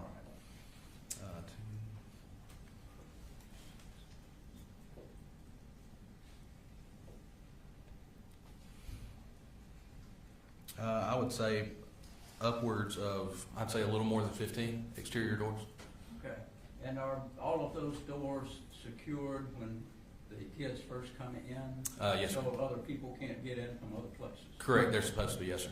So all the students have to go in through the front? No, sir, not necessarily through the front. So basically, I think the way they have it set up is car riders will go through the front, and then the bus riders will go through the back side of the school. Okay, so you got actually two entrances? Two main entrances, yes, sir. And the entrance that Colt made would be from the bus? Correct, yes, sir. And do you know what time that bus arrived? Slightly before 8. Okay. You know how many children were on that bus with him? No, sir, I don't. I assume you didn't take possession of any evidence at all, right? No, sir. My role after the initial response was that I did supplement CID's efforts, but I didn't specifically collect evidence. Okay. Nothing further. Thank Thank you, Judge. Based on crossing, you redirect? No, Your Honor. May Lieutenant Jean ID excuse? Yes, ma'am. All right, thank you, sir. Yes, sir. Thanks. State cross next, please. Is the next witness a long one we made break for lunch before cross, if so? Maybe about 20 minutes. Okay. Go ahead. The state calls Dr. Matt Thompson.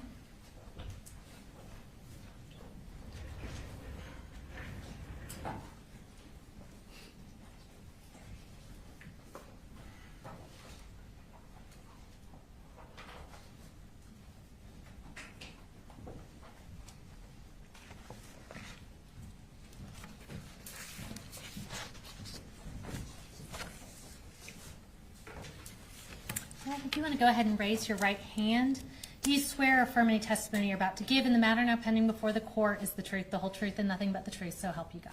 I do. All right, you can have a seat. And if you will start by just introducing yourself to the jury, and you can go ahead and tell us where you're employed. My name is Matt Thompson. I'm the Deputy Superintendent for the Barrow County School System. All right, and tell us a little bit about what that role entails. It's a pretty broad job that entails a lot of different things. I have either direct or indirect supervision over, including technology, assessment, data, student records, student safety, support services, strategic planning, and a lot of other areas. All right, and how long have you been in that role? For this particular role, 4 years. Okay. As part of that role, do you have access to the surveillance system for the Barrow County school system? I do. And does that specifically include surveillance video for Apalachee High School? Yes, ma'am, it does. Tell us a little bit about the surveillance system that Apalachee High School has. System-wide, we have about 2,800 school and classroom cameras and about 800 bus cameras, about 4 per bus. For Apalachee specifically, we have 241 cameras spread out through the external parts of the school into the corridors, hallways, and including classroom cameras, and then they have however many buses delivered there on a given day. We have 4 cameras per bus. Okay, and approximately how long has this surveillance system been in place? We went with the particular server model that we're using in around 2015, so a little more than 10 years. And does that record 24/7? It depends on the camera. The classroom and hallway cameras record continuously 6 a.m. through 6 p.m., and then they have a mechanism that if there's a sensor that detects motion, it will start recording it at a given point. The external security cameras and some of the key entrances record 24/7, and then the bus video records as long as the bus is actually cranked and engaged. It records continuously. Gotcha. And do any of these videos have sound? The bus videos do record sound. Teacher classroom videos do if the teacher chooses to engage it, if they're recording a lesson for their instructional purposes. But unless the teacher turns on the classroom cameras, they do not record sound, and the hallway security videos and the external do not record sound. All right, so are you aware if any of the videos relevant to this case have sound recorded on them? I'm not aware of any that do, Okay. except possibly the bus video. I'm not 100% sure on that. Okay. So the bus could go either way? Bus could, yes. Okay. And we'll start with the school proper, how is the surveillance video stored? So the videos, when they're recording, are feeding data into a server. That server is organizing those. You can use our software to kind of query the server We use a software called Video Insight. You can watch live streams, or you can also watch archived data, but that data feeds into the server room where it's stored for 30 days unless we choose to mark it for non-deletion, at which point it will be retained. Otherwise, it cycles over after 30 days. Okay, and who has access to these videos, to this server? The server room? Yes. That'd be anybody with a master key at the school, which would include school administrators. That would also include maintenance staff, a handful of IT staff, and then also a very small number of district staff, including myself. Okay. And how can you yourself access these recordings? We would never really have a reason to go to the server room. We just access those videos through the Video Insight platform, which is an installed app that's on our computers that we use to, we can watch again the live stream, or we can pull video clips out of that, or we can just review archival footage. All right, and so this app on your computers, is it fair to assume that you said a very limited amount of people have access to that? Is that true for that app? Correct. School administrators would have their own school. Beyond that, there's a small number of district staff that would have full district access, but it's very small, fewer than 10 in a fairly large district.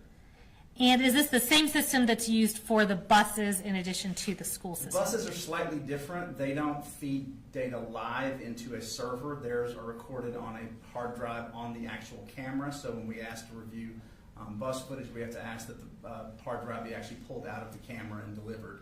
We can request that anytime we need to. Okay.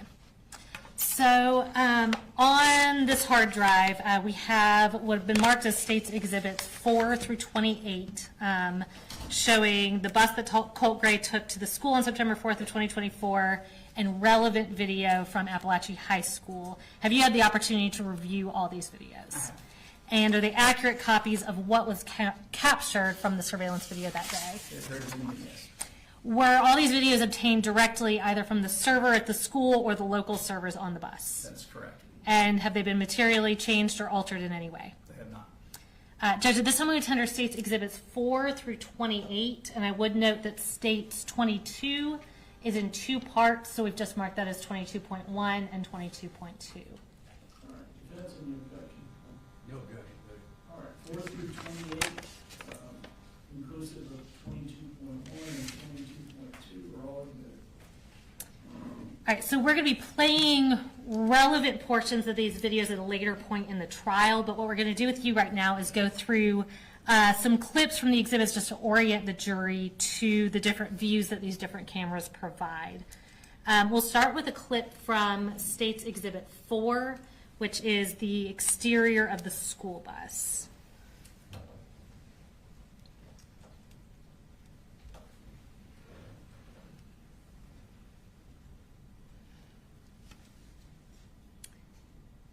And looking at this video, is that the video that you obtained relevant to this case? It is. Or a clip from it? And One clip, is yes. the timestamp and date accurate on this video? They appear to be accurate, yes. Okay. And where's that camera? I think it's relatively obvious, but where's the camera shooting That, so from? there's 4 cameras per bus. That would be the front-mounted camera that's pointing out the front of the bus. Okay. Moving on to a clip from States Exhibit 5.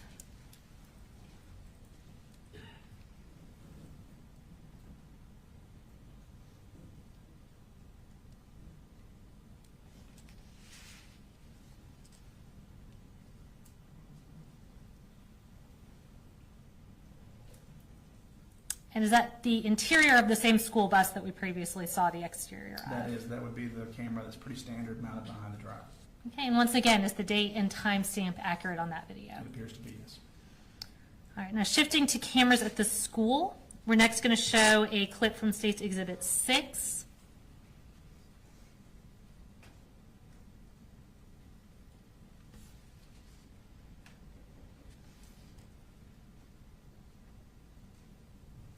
All right, and where is that camera showing from? That is the bus rider entrance at the back of Apalachee High School. All right, and I see we've got 2 date and timestamps, but they look to be exactly the same. Are those correct in Those these would be videos? correct, yes. Okay. Now, next we're going to jump over to a clip from States Exhibit 16.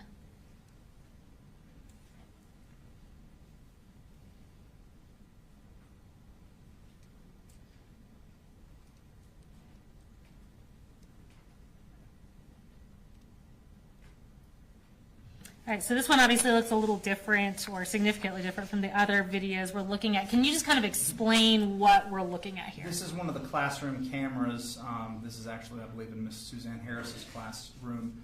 They're mounted at the center of the classroom, or not every classroom is perfectly square, so sometimes they're configured as close as we can get it, and they provide a fisheye view of the entire classroom. Some of the newer ones can be actually angled a little bit if a teacher wants to use them for instructional purposes. They typically are not done that much for that purpose, so this is typically the view you're going to get from a classroom camera, sort of the fishbowl view of the entire classroom. Okay, and so are all the cameras inside the classrooms this style of camera? They will, yes. There's not any that will look any different from this. As I said, you can sometimes angle them, but in this particular case, it's not angled, and I don't believe any of the footage that was relevant to September 4th were angled. Anyway. That was my next question, thank you. And are there any other cameras that show the interior of these classrooms as part of the school surveillance system? No. Is the date and time stamp on this video correct? It is, yes. And just to kind of further orient the jury, in this video, can you tell us where the entrance to the classroom is? It would be in the upper left-hand corner of the screen. When you can see a sort of brown door, that would be the entrance to the classroom. And this is, like I said, this is a computer classroom, so there's rows of desktop stacks. Okay, so that brown door with the little window on it, right? Okay. And next, we're going to pull up State 17 and show a clip from that.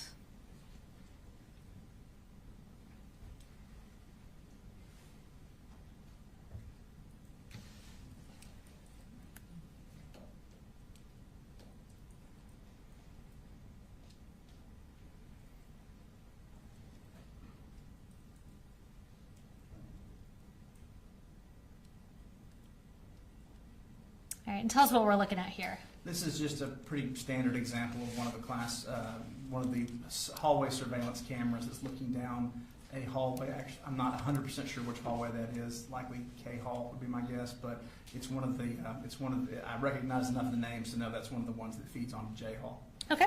And generally, these hallway cameras, where are they located throughout the hallways? We try to strategically place them through the, these are very large schools, hundreds of thousands of square feet to cover, so there are going to inevitably be, particularly in the hallway surveillance cameras, some occasional blind spots or some places where you're looking at a long view to see something, but we try to place them along strategic points in the hallway to get maximal coverage. Okay. Is every square inch of every hallway covered by a camera? No, ma'am. We unfortunately do have some blind spots occasionally. Okay. And is there any video surveillance that specifically covers any part of the interior of any bathrooms? No. For obvious student privacy reasons, we don't have any surveillance cameras within restrooms. We do try to typically have one facing the entrance or the exit to the restroom, but we don't place them inside. Okay. And on this video, and I believe any hallway videos, I see we have two timestamps that are actually slightly different. Can you tell Yes. which one is accurate? So the upper left-hand corner is the camera's particular internal timer that is specific to the particular camera in use. Those can unfortunately, due to connectivity issues, battery issues, those can be off. Those sometimes will lag what actual time. So when these are queried on the server, the bottom right is going to be the server time that is synced to national clocks and is the independently verifiable time. So in this particular case, anytime you see two timestamps, the one on the bottom right is going to be the accurate date and time. Okay, so in this case, we're looking at these two times, and the accurate time is 9:39 a.m. That would be correct, yes. That would be the server time. All right, thank you. Did you also review and recover surveillance footage from any dates besides September 4th related to this case? Yes, ma'am. We also reviewed and pulled footage from August 26th and August 28th. Okay. 2024. And again, we'll provide more relevant context and publish those videos through subsequent witnesses. But starting with August 26th, what were you generally looking for? That was the last day Colt attended school prior to September 4th, and we were particularly interested in verifying that he spent the majority of that day in the counseling suite. So in this particular case, we pulled videos related to his first period class, his second period class, and then his moving into the counseling suite for the majority of the rest of the day. And was that video recorded and stored in the same capacity as you previously described? It was, yes. And did the timestamp appear to be accurate, or in the case of any hallways, that bottom right timestamp appear to be Yes, they accurate? did to me. With these videos from that date, did you combine multiple camera recordings of Colt related to him going to the counselor's office? We did. It's a little clunky when you're trying to parse through a server. So Sure. a lot of times we'll create curated like pathway videos through a school. So in this particular case, we pulled sequential clips off of multiple cameras and sort of stitched them together using just very basic video software, just so that you have an unobstructed view of the student moving through the school. And we did that for the August 26th for Colt. Okay, and other than putting those videos from different cameras into one file, were the videos changed or materially altered in any way? They were not. And Judge, again, we'll publish this at a later time, but at this time, we would tender State's Exhibit 29, which is also stored on this hard drive. No objection. All right, 29 submitted. And just to follow up on that a little bit, is there any surveillance video once you enter the counseling wing at Apalachee High School? There isn't actually a unobstructed view of the entrance to the counseling suite. You can get almost there from the where you come off of K Hall, coming down from J Hall. You can see where individuals will turn to go to the counseling suite. You can also see that off of other hallways, but you can't actually see anybody enter the counseling suite. Okay, and was the thought there essentially also for privacy reasons? Yeah, sometimes we've kind of gone back and forth over the years, but as to coverage versus trying to be a little more discreet with students who may have issues and they don't want to be picked up on camera. So in this particular case at Apalachee, we don't have a camera that shows the counseling suite entrance. Okay. And shifting your focus to August 28th, which is the other date you referenced, were you looking for a specific person on that date at Apalachee High School? We were, yes. Okay, and who was that? That would be Colt's grandmother, Miss Deborah. I think I had her name mispronounced all these years. I think it was Pummelhoose or... Okay, I believe Paul Hamus, Paul Hamus, there we go. but I think we will clarify later. She had visited that day to meet with a counselor to discuss her concerns, so we pulled video showing both her entrance and her exit from Apalachee High School. Okay, and again, did you combine the multiple camera recordings of her on that date into one file? We did. And other than putting them into one file, were they changed or materially altered in any way? They were not altered in any way. All right, and is that the video that we've marked as State's Exhibit 30 and put onto this hard drive, a fair and accurate depiction of what you pulled off those cameras? And Judge, at this time we would tender State's Exhibit 30 and again play it at a later time. Defense? No objection, Judge. All right, 30 submitted without objection. All right, now lastly, I'm going to show you what has been marked as State's Exhibit 31. And can you just identify what this is? So this is Apalachee's bell schedule for 2024-2025, specifically the fall semester. Appalachee's instructional day is tied into 4 main instructional periods with a shorter advisement period. Okay, and before I make you talk through it twice, what I've handed you fair and accurate? This is the accurate bell schedule from the fall of 2024. Okay, and Judge, we'd go ahead and tender that as State's Exhibit 31. All right, and we'll go ahead and pull that up on the screen just so it's a little easier for people to follow. So yeah, if you'll just kind of talk us through what this shows. Sure, so what this is going to be doing is, as I said, there's 4 instructional segments and there's also an advisement period that is built in on certain days. So in this case, what this is showing is the beginning and ending of each class segment and then the time students have to traverse to their next class before they would be considered tardy. Okay. And nothing further from me. The defense may have a couple questions for you. All right, Cross? I just have one question. Yes, sir. At that time, Apalachee High School did not have metal detectors. That is correct, sir. All right, thank you. All right, need to be excused? Yes, sir. All right, thank you, sir.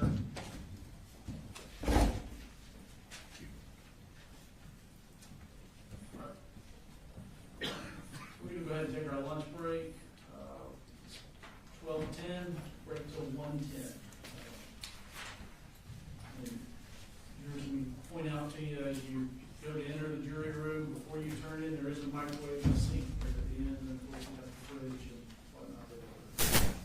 All right.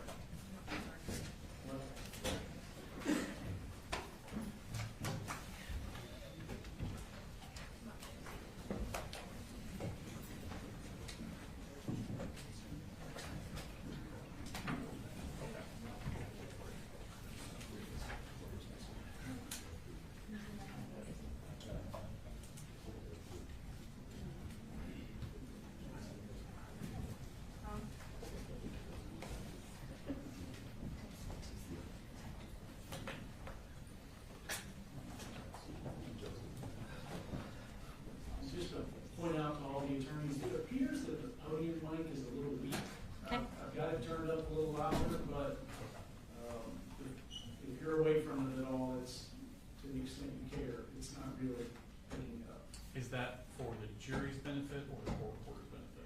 I would say the court reporter mostly. The way our sound system works, if you're not right at a mic, it's not picking you up. Obviously, she's close to you there, and she can hear you. But just so you all know, Can you put a different mic on there? we have an identical looking one. I didn't know if this was. I think we tried it already. All right. All right. Mr. Barry, Mr. Hobbs, you guys squared away? Yes, bailiff is going to give us instructions on where to go. We can recess till 1:10. Thank you. Thank you. Thank you, good.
No, no, no.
Can we just put some timestamps on the record? It just seemed easier to do that outside the presence of the jury. Okay. The clips we introduced through Dr. Thompson from State's Exhibit 4, we played from 41 minutes 16 seconds to 41 minutes 29 seconds. From Exhibit 5, 39 minutes and 29 seconds to 39 minutes and 51 seconds.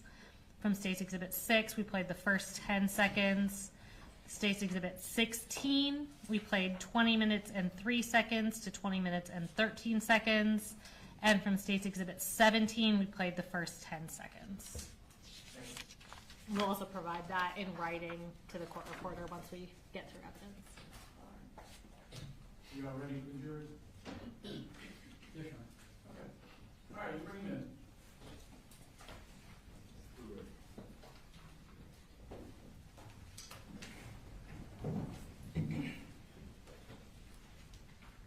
Is the large exhibit going to be used for this witness too, or? Yes, Okay. just to very briefly. It's fine.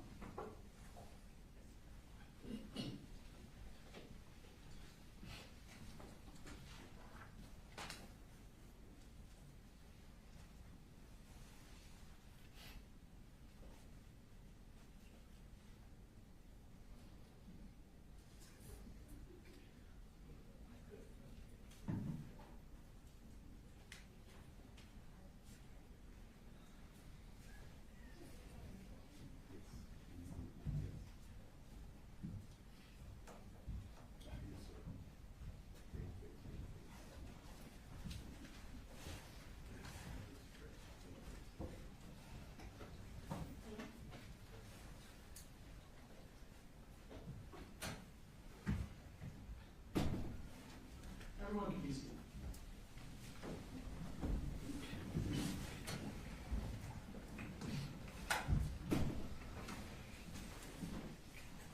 All right, state calls for this witness. State called Suzanne Harris.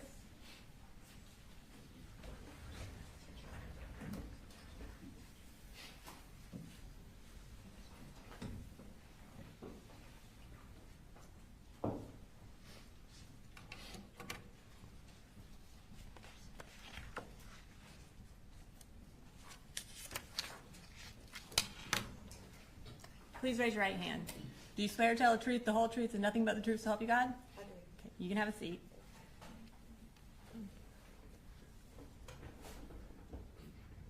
Will you go ahead and introduce yourself to the jury? My name is Suzanne Harris. Was a teacher at Apalachee High School. I've been in the county for 14 years. This is my 18th year teaching. Well, you went ahead and answered my next question, which was, what do you do? So you indicated that you worked at Apalachee High School. When did you work at Apalachee High School? What years of service did you do there? I worked there until December of this past year. So I've been there for 4.5 years. And while you were at Apalachee High School, what subject did you teach? Computer science. In September of 2024, were you teaching computer science at that time? I was.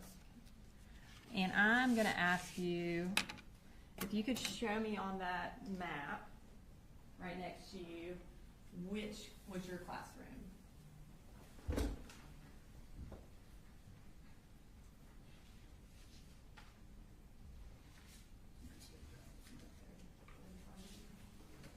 Okay.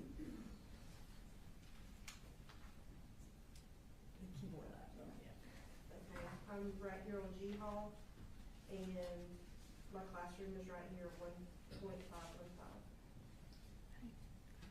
Thank you, Ms. Harris. You can have a seat.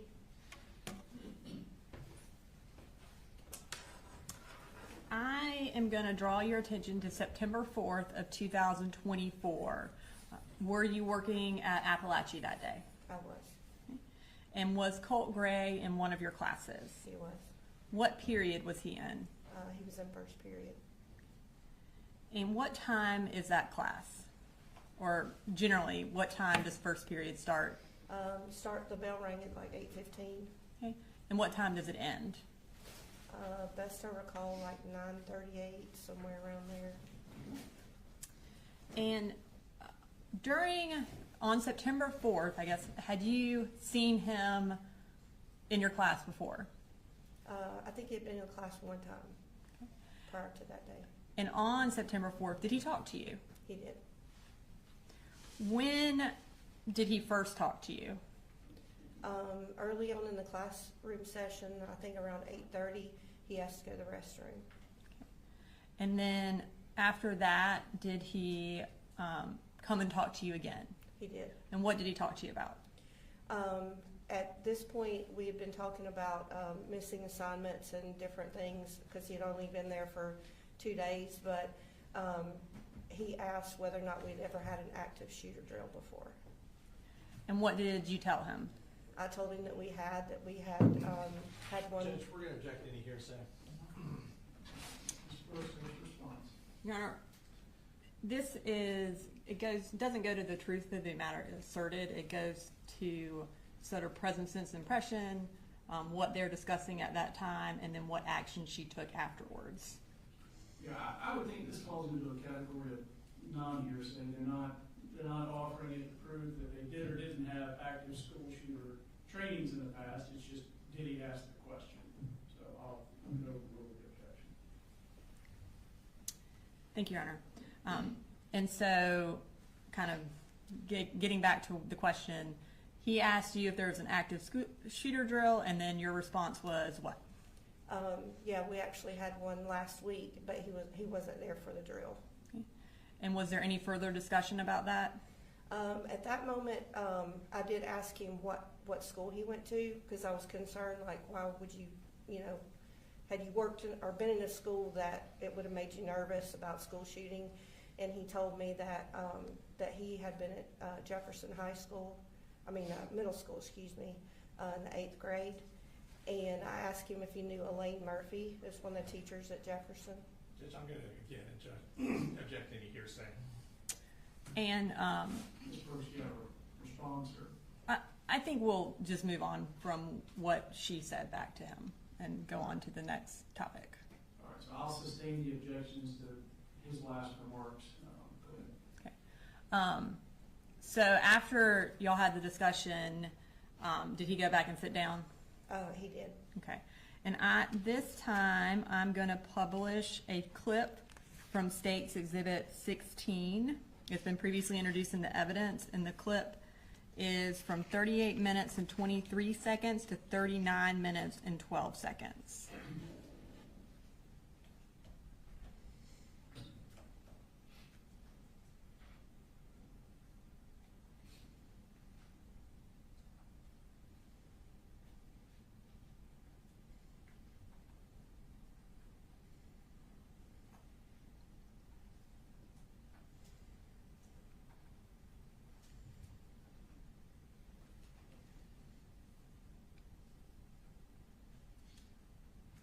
I'm going to pause it briefly. Can you kind of tell the jury, just so they can make sure they see where you are and then also where Colt Gray is? Sure. So over to this side over here, where you see the gold and white striped bulletin board, that's where my desk is. And is that all the way on the left of the screen? yes. And then he is to the right of my desk. I don't know what corner I can show you. So I'm here, and Colt is here, and this is where he was sitting. Okay. And this was Alex Johnson, and this was Tyler Graham. It may facilitate things with these fisheye views to kind of refer to like the face of a clock, 9 o'clock, or just. That is a good idea, Your Honor. And as far as the exit or the entrance to the classroom, the door, is that around 11 o'clock? It is. All right, thank you. All right, we can finish playing the clip.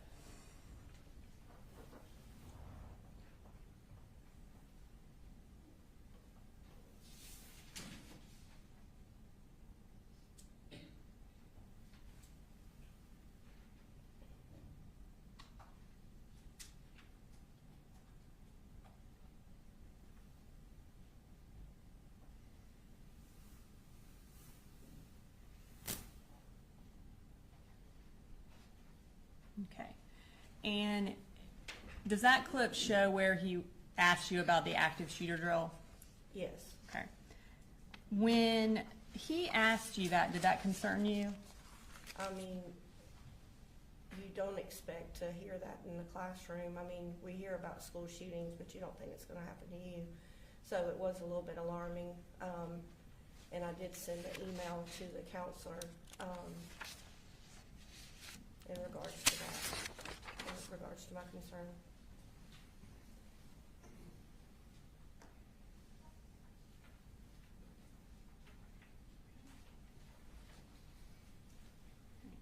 I'm going to show you what's been marked as State Exhibit 32.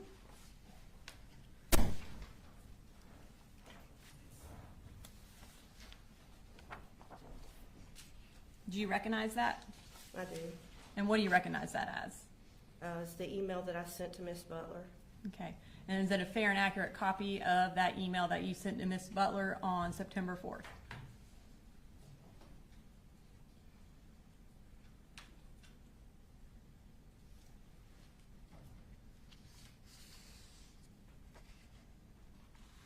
Yes. Okay. Your Honor, this time I'd like to introduce into evidence State Exhibit 32. No objection. All right, 32 is admitted. Okay, if we could display that for the jury. Okay, so you indicated that you sent this email to Miss Butler. Can you tell us who Miss Butler is? She's the counselor that is in charge of his last name. So each counselor has a certain number of letters in the alphabet that they're in charge of, and she was in charge of his last name. And then you also copied D. Martin. Can you tell me who D. Martin is? She's our assistant principal, but I'm a CTAE teacher, so she was actually over the CTAE umbrella. Okay. And what time did you send that email? The timestamp is 8:46 a.m. And can you read for the jury what your email said? The subject said, inquiry from CG that might warrant a few questions. Miss Butler, I had a student who is new to the school. He has missed quite a bit already. He asked this morning if we ever do any active shooter drills. I thought this was an odd question. I told him we did, and we had one recently, but he was absent. I asked if he had a particular concern, and he said he didn't. The student is Colt Gray, and he is in the 9th grade, just FYI. Thank you. Now, after you sent that email, did Colt come and talk to you again? Yes. Okay, and what did he talk to you about this time? Several times he was asking about missing assignments. The two students that were sitting beside him, Alex Johnson and Tyler Graham, they were actually helping him with assignments. But at some point closer to the time that the bell rang, he asked what our policy was in between restroom transitions as far as going to the restroom. And what is Apalachee's policy about restroom transitions? You cannot go to the restroom during transitions. Okay. And by transition, do you mean between classes? Yes, ma'am. So when can you go to the restroom? You can go in class. And how do y'all prevent people from going to the restroom during between classes? We have chains, and so I actually had the restroom duty right outside my classroom. So there's chains, and you just walk out and clip the chain and stand there and make sure that the students don't go in and out of the restroom. Okay. So at this time, I'm going to show another clip from State's Exhibit 16, which is from 1 hour and 30 minutes and 54 seconds to 1 hour and 31 minutes and 18 seconds.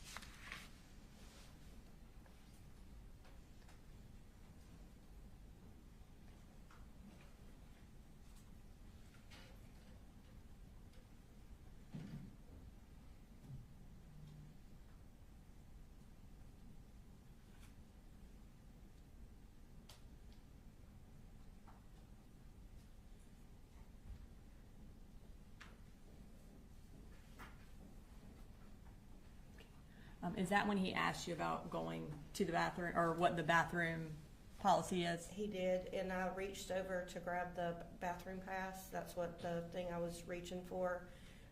They have to have a hall pass in order to go to the restroom. asked him if he needed to go to the restroom, and he said he did not. When class was over and he was getting ready to leave, did you notice anything about him or his belongings that caused you concern?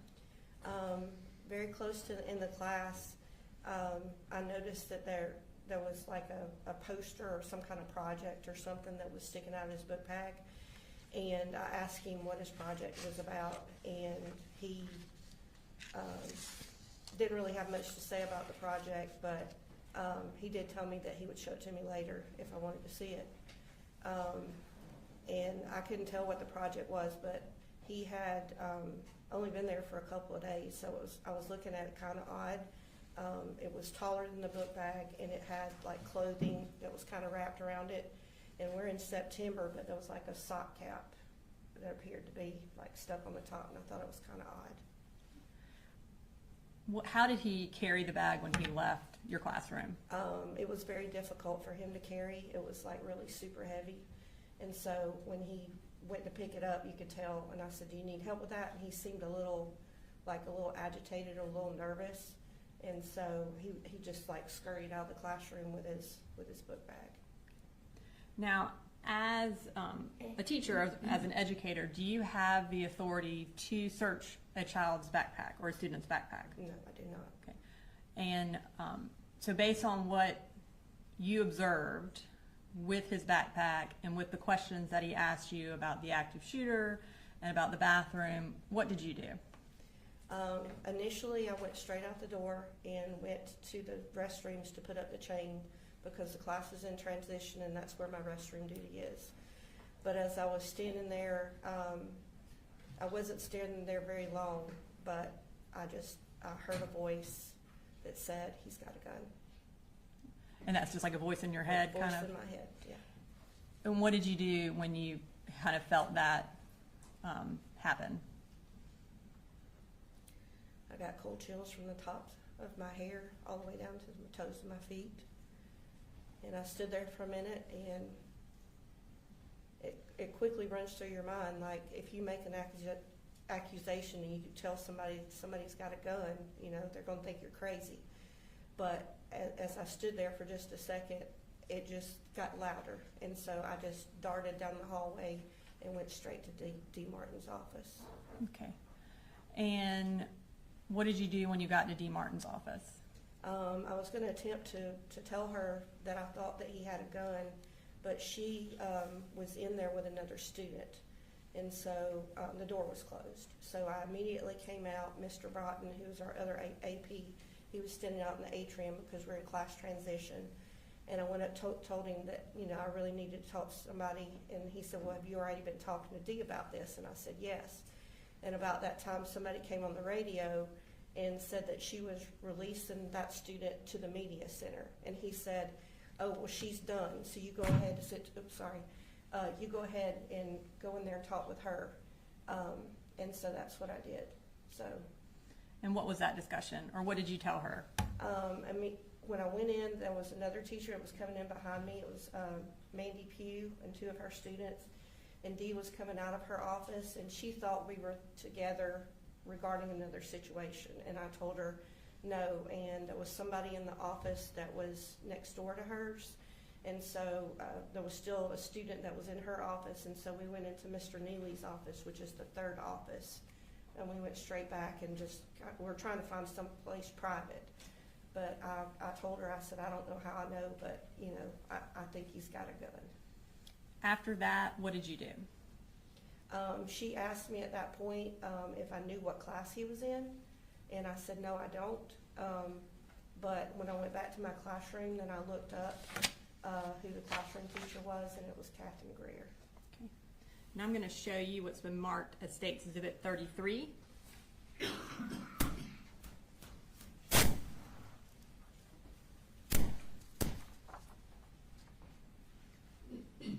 Do you recognize that? I do. And what do you recognize that as? It's the email that I sent letting Dee know what classroom he was in. And is that a fair and accurate copy of that email? Yes, ma'am. Okay. Your Honor, at this time I would like to introduce into evidence State's Exhibit 33. No objection. All right, ready to proceed. we'll go ahead and publish that to the jury. Okay. And again, you indicated that this was to D. Martin. Can you tell us the time that you sent that email? The time is at 9:52 a.m. And can you tell us what the email said? Colt Gray is with Miss Greer during second period, FYI, thanks.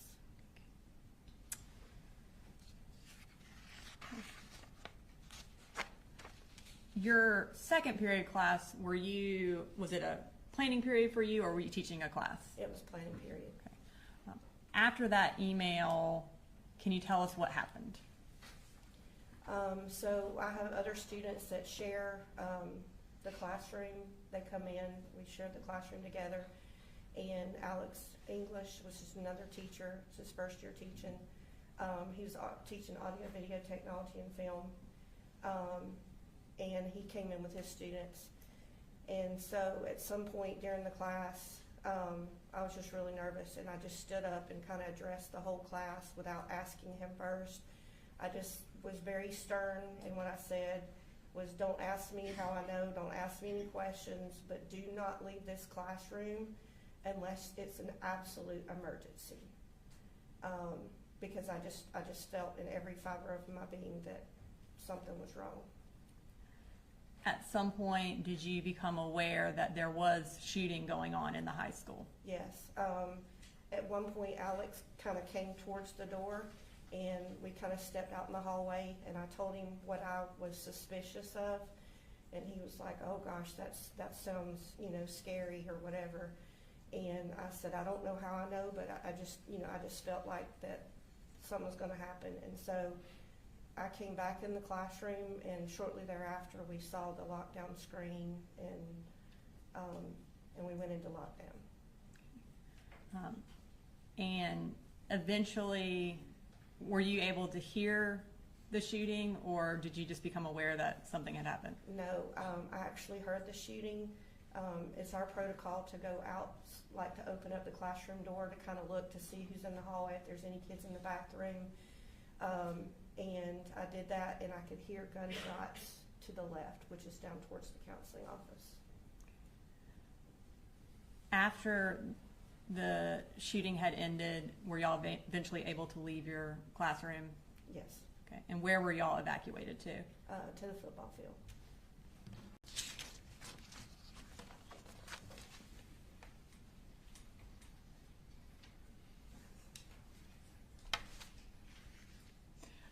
And I'm going to play one more clip for you, which is the clip for when Colt was leaving your classroom. And it is from 1 hour and 39 minutes and 11 seconds to 1 hour and 40 minutes and 14 seconds. And that's, again, from State's Exhibit 16.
And just to be clear, did you ever actually see a gun? No.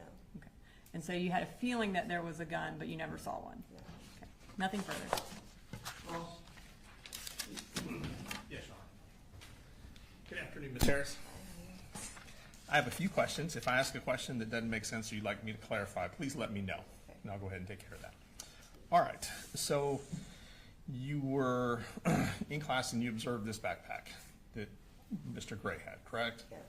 And I believe you said it looked like it was heavy? When he got ready to leave the classroom is where it appeared to be heavy. Based on how he was lifting it, is that what you're referring to? Exactly, yes. Okay. And at some point after the shooting, you gave a statement to a couple officers from GBI, is that correct? Mm-hmm. And you have to say yes or no for the court reporter, Oh. sorry. No, you're fine. Did, do you remember telling them that you were familiar with guns? Yes. And I believe you said that you thought, based on the length of the object that was extending from his backpack, that kind of made you suspicious. Is that fair to say? Yes. How, was it about the poster board? How far was it extending out of the backpack? It appeared to be about that far. So you're holding your hands, and so I have to make a record for the court reporter, like a foot and a half? More? Maybe 2.5 foot. Okay. Yeah. Okay. And you said there was a hat stuffed down the tube of the poster board. Is that correct? It appeared to be clothing, and best I recall, it looked like a sock cap. Like a toboggan? Yes. So like a winter hat? Yeah. And of course, this was September. Right. And I thought that was odd. Right. And it wasn't cold that day? No, it was not. Okay. All right.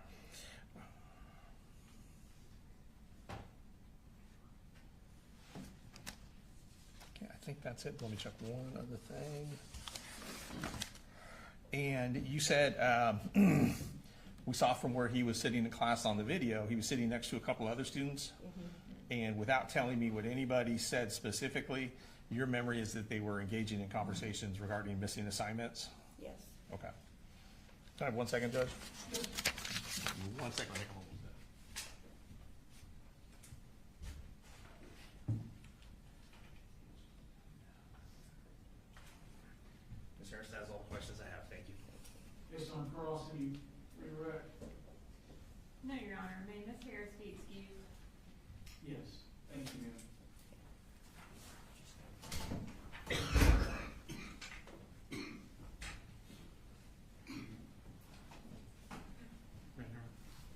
sir. State calls next. They called Catherine Greer. Just so that this is where I'll be in the habit of just excusing witnesses when they ask for someone that you don't want to be excused.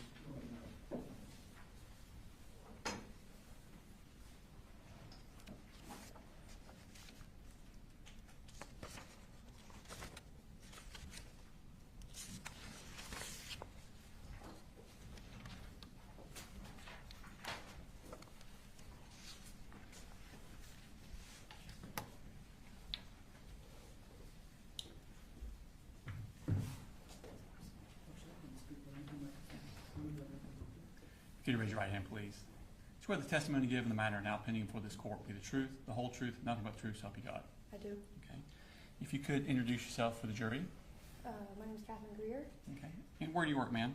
I work at Apalachee High School. And what do you do at Apalachee High School? I'm a math teacher. Okay. And how long have you worked there? This is my 3rd year. Your third year? Okay. I want to take your attention back to 2024-2025 school year. What did you teach on that year? I was teaching 9th grade Algebra 1. Okay. What did you have first period? First period was my planning block. Okay. So you didn't teach a class that period? No, sir. Okay. And what did you teach second period? 9th grade, 9th grade Algebra 1. Okay. There's a partial map of the school next to you. If you could you orient to the jury as to where your classroom was for second period? Classroom's right here. Okay. And was Colt Gray a member of that class? He was. Okay.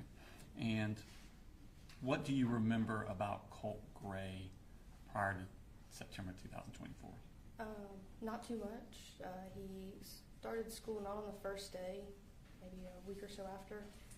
I think I had him in my room maybe 3-4 times. Okay. I want to take your attention to August 26th of that year. Was Colt Gray in your class on that day? I believe so. Okay. And did something happen? Did he come to you about needing something? Yes, he approached me in class and asked to go see a crisis counselor. Okay. And did that seem... We're going to object to any hearsay? Your Honor, hearsay is a statement made out of court. That wasn't a statement. He was asking for something. That would be more in a present sense impression. It's also not for the truth of the matter asserted. I don't think that would be hearsay. Go ahead, Mr. Ross. Judge, I think it is being admitted for the truth of the matter in regards to his mental health state at that time.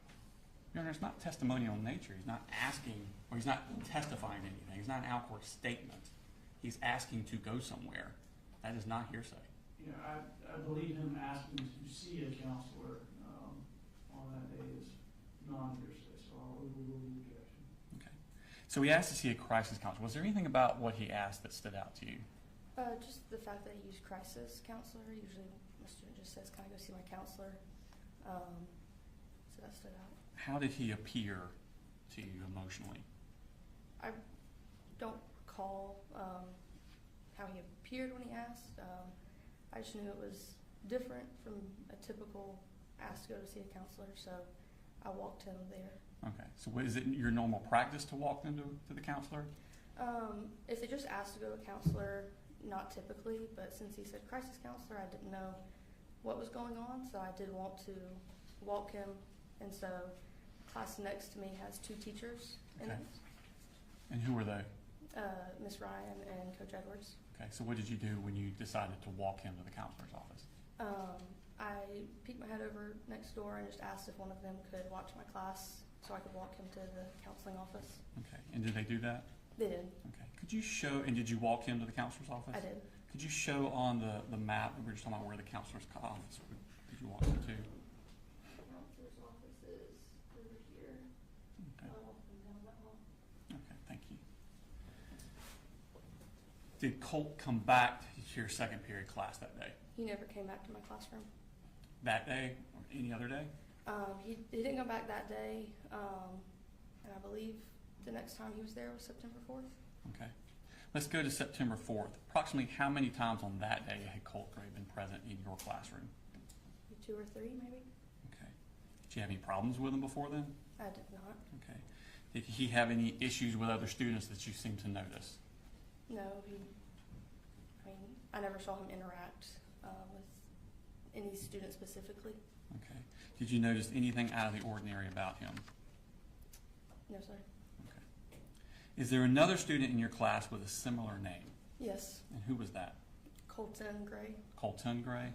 Now, Colt Gray was a freshman that year, correct? Correct. All right.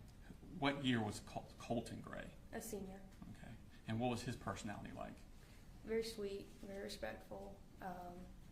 He tried hard, put his best effort forward. Great kid. Did he interact with you and other students? He did. Okay. I want to take your attention to the morning of September 4th. About what time do second period students begin arriving in your class? Around 9:45, or a little bit before the second period bells at 9:45, I believe. Okay. And what are you typically doing when students are arriving at your class? Typically, I'm standing at the door greeting them. Okay. Did you notice Colt when he came into your class? I do not remember him coming into the room. Okay. Do you remember seeing his book bag when he came into the room? No. Okay. Have you had an opportunity to see the security camera footage of your classroom from that morning? I have. Okay. And looking back on that security camera footage, do you realize why it was that you don't remember seeing Colt? I did. And why is that? I was pulling up a presentation on my screen, so my back was turned to the door. Okay.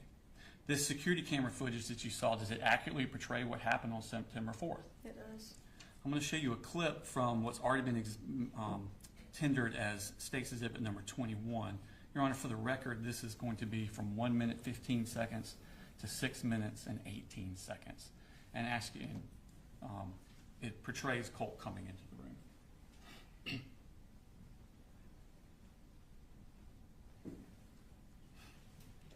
Is that you at the 4 o'clock position? It is. Okay. And what are you wearing? Just a color? Green. Okay. And where's the door in this? Diagonal to me. Okay. On the other side of the wall. All right. Thank you. Play.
kid that just entered the room, who was that?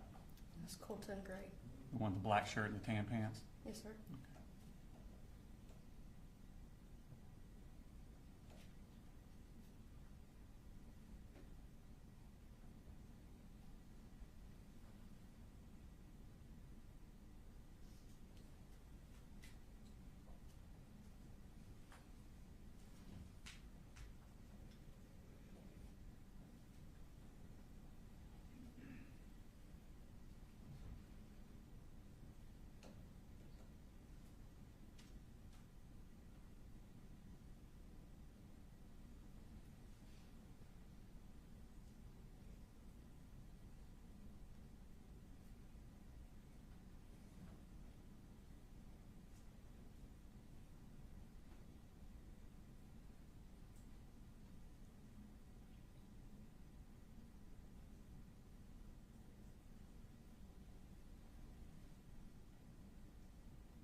So at this point, class changes ended.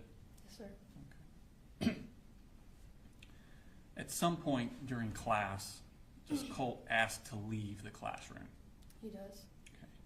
And what purpose does he ask to leave the classroom? He has to go see his counselor. Okay.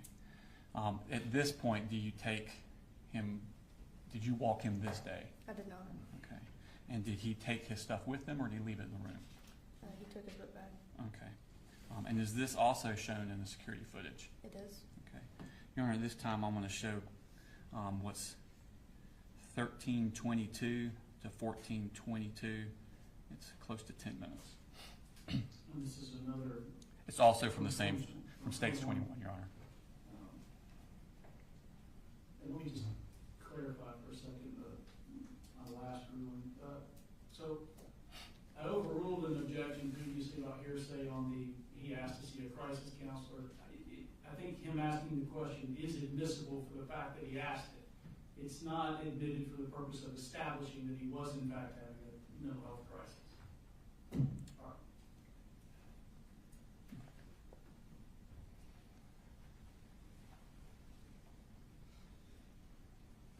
So if the last clip ended at 9:45 and this is 9:53, we're now about 8 minutes into the class. Okay.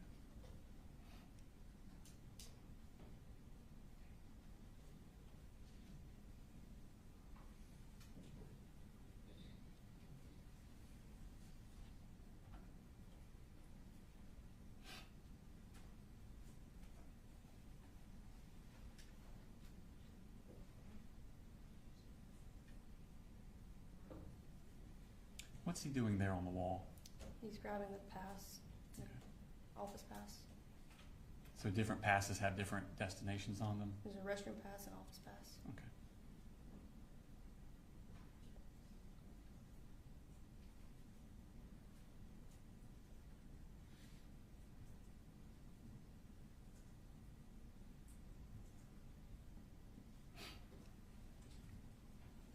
After he leaves, at this point, does he come back inside the class? No, no sir. Okay. At some point after Colt leaves, does Colton Gray also leave the class? He goes to the restroom. Okay. Does he do the pass thing also? Yes sir. Okay. And does he take his belongings with him, or does he leave them in the classroom? He left him in the room. Okay. Is this also shown? Well, let me go further before we play the clip. After Colton has left the classroom, does someone come to your class? Yes, Miss Martin, Okay. And who is Miss Martin? assistant principal. Okay. Why is she coming to the class?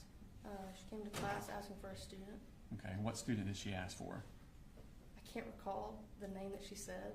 I must have heard Colton Gray. Who did you think she asked for? Colton Gray. Okay. Had he recently left for the bathroom when she asked for him? Yes. Okay. And did you tell her where he had gone? I said he's in the bathroom. Okay. And did you give her his belongings? I handed his book back to her. Okay. Is this also shown on the security footage? It is. Okay. Your Honor, at this time I will show clip from 2342 to 2633, also from State's Exhibit number 21.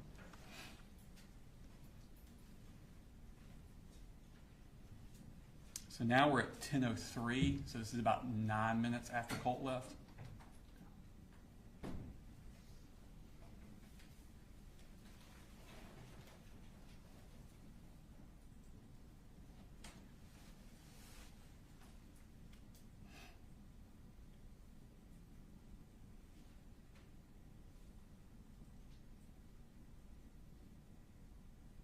What's he doing there, Colton? He's signing out. Okay. So you have to get a pass and you have to write on the... Put your name down. Okay.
Is that Miss Martin coming in there? It is.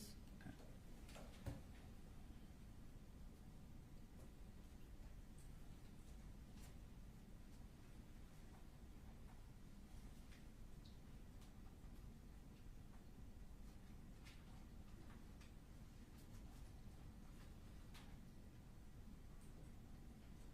Now, at some point, does Miss Martin return to your class? She does. Okay. What happens when she returns to your class? She told me that she needed Colt Gray. Okay. And what did you tell her? I said he went to the counseling office. Okay. Does she then leave at that point? She does. Is this also shown on the security footage? It is. Your Honor, this time on State Exhibit 21, I'll show clip from 3025 to 3053.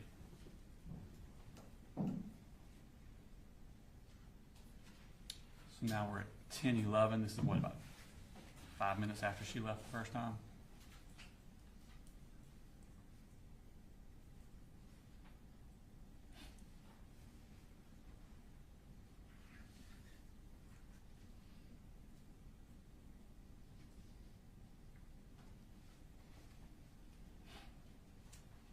Now, after she leaves there, does she, and when I say she, I mean Miss Martin, does she communicate with you any more about Colt Gray?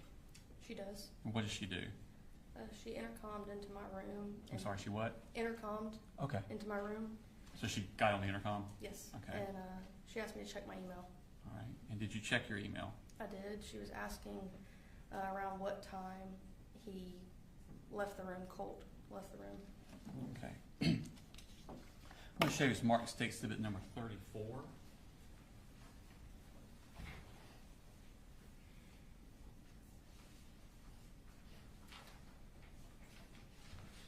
Ask you to identify that.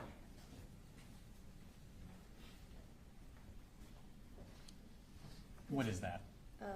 This is the email that she sent me asking what time he left, and the email that I responded with saying he left around 9:50. Okay. So you had the email to you and your reply on the same? Correct. Do they accurately reflect the email exchange you had with Miss Martin? They do. All right, this time I tender State's Exhibit number 34 in the evidence. No objection. All right, As we publish after the jury. All right, so you're at the bottom? I am. All right, I'm sorry, Miss sorry, Martin's no. at the bottom. Miss Martin's at the bottom. Okay, and what time did that email come in? That came at 10:18. Okay, and your response is above that? Correct. Okay, and what time did you send that response? 10:20. And what did you say? I said he left towards the beginning of first, probably around 9:50. Okay. What happens then? Class continues, and I'm up towards the front of the room when I see some movement in my door. I catch a glimpse that it's him. Okay. Is the door open or closed? It's closed. Okay, how are you able to see movement? Is there like a glass or There's something? a glass window. Okay, and so you see movement? Mm-hmm. What do you do then? I realized that it was him, so I immediately went to my computer to send an email saying he's at my door. Okay. I want to show you Smart State Exhibit number. Who'd you send that email to? Miss Martin. Okay. Show Smart State Exhibit number 35.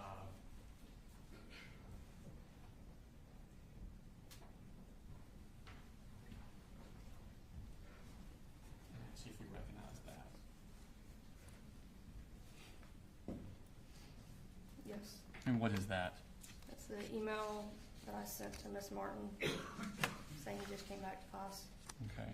And is it an accurate reflection of the email that you sent to Miss Martin? It is. All right, this time I tender State Exhibit number 35 in the evidence. No objection. All right, 35's good. Post that. So, what time did you send that email? I sent that at 10:22. Okay. When you send that email, what happens? I sent the email, and I guess immediately, Miss Martin came back on the intercom and said he's at your door. And at that point, I'm walking towards my door, and I said yes. I got to my door, and I saw that it was him, and that he had a gun. Describe how he was holding the gun. I guess just across his body. Okay. And what type of gun was it? I mean, I don't maybe know what type, but just. It was a large gun, a rifle, I guess. Okay. What did you do at that point? I said he's got a gun. I told the kids to get in the corner. I started pressing my Centegix badge. All right. Tell me about this Centegix bag you're referring to. All the teachers have a badge at home. Sorry. That's fine. Take your time. If you press it 3 times, admin and an officer and the nurse are coming. And if you press it up to a certain amount of times, it shuts alerts to the police department and the school, and sets off an alarm in the school. How many times do you think you pushed it? A good amount. Couldn't tell you how many specifically. Okay. When you push the button, what happens then? All the kids come to the corner, and there was a kid that was in front of the door that decided to drop where he was, so I crawled over and grabbed his hands. I reached up and flicked off the light, and I went back over to the kids in the corner. Did he ever come into your room? He did not. Could you hear the gun being fired? I could. Okay. How many shots do you think you heard? There was 2 sets, and it just sounded maybe 5 or 6. Could you tell where they were coming from? As in, Where in the school they were coming from? my hall, J Hall. Is this what you're describing reflected in the security footage? It is. All right, this time I play stakes 21 from 37:53 to 41:45. Is this part of what we discussed at the motions hearings on Friday? No, Your Honor. Okay.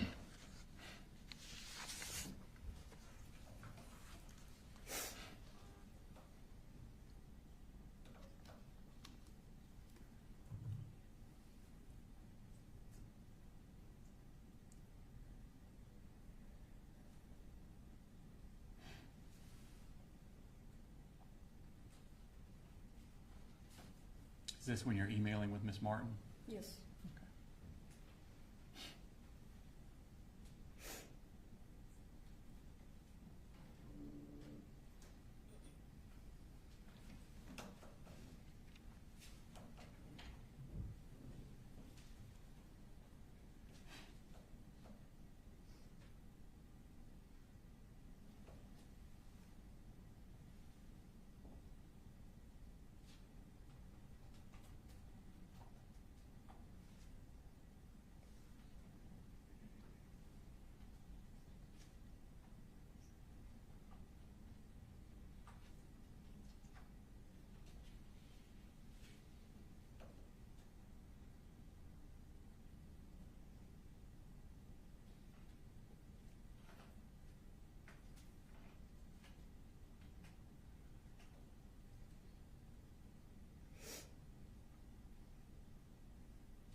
Is that him in the door there? It is. Is this you sending the email? Yes.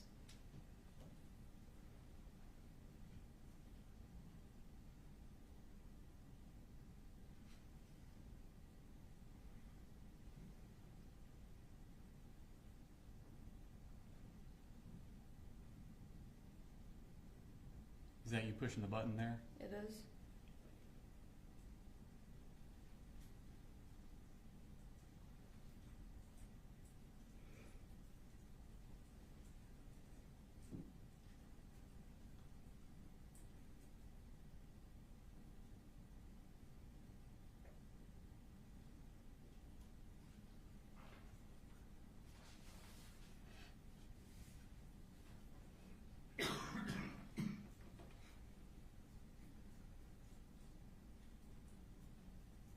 Is this what y'all are trained to do during a shooter drill? Yes, sir.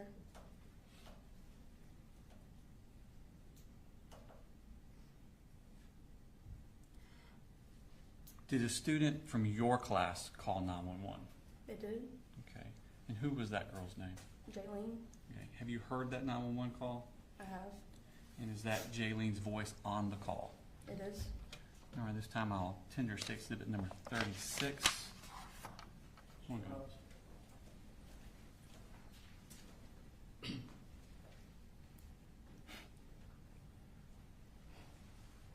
No objection, Judge.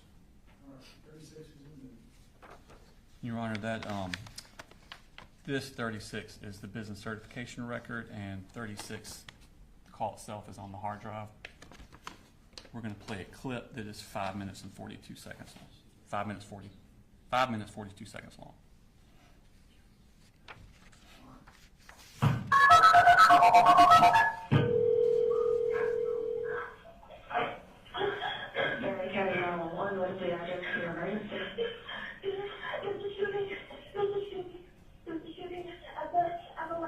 Apalachee High School, please. Yesterday, what do we do? What do we do? Please, he's sitting. Okay. He's way out of the door. He's shooting.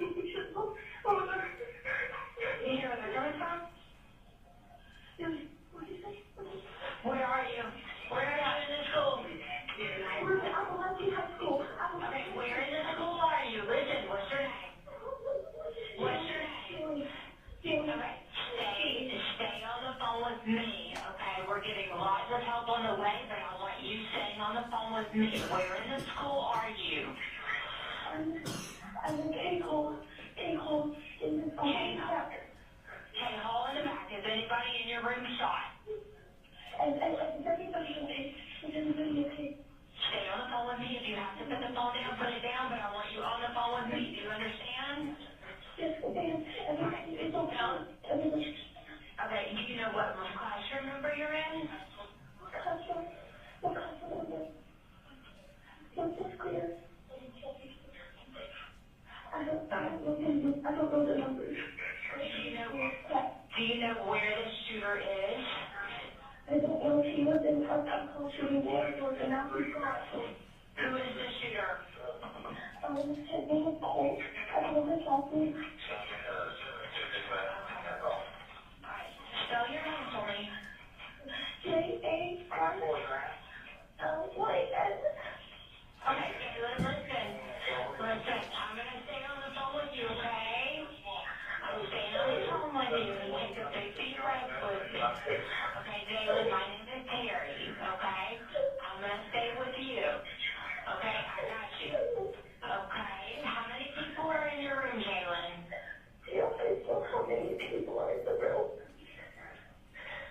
How many students are in the room? At least like 130.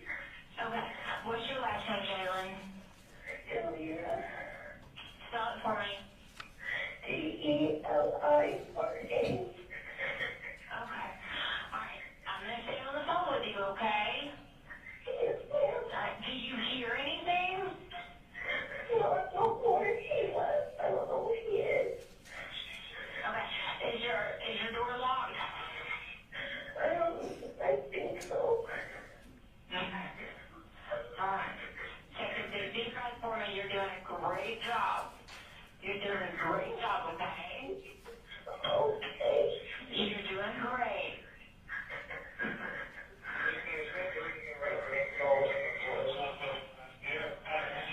You're doing a great job. I want you to let me know if you hear anything. Okay? Alright. Is your door locked? Is there anything in front of your door? No, it's off the desk. No, there's nothing. Okay. Do you know what, you don't know what classroom you're in, like what classroom number? Did you check it?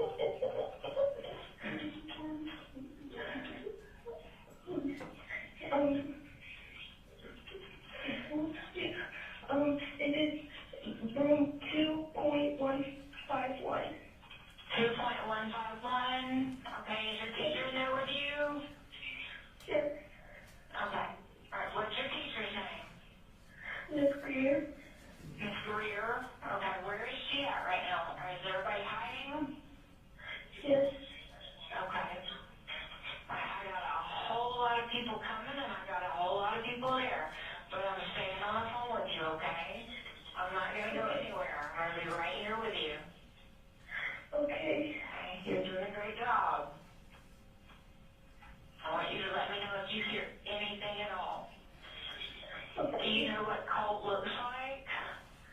There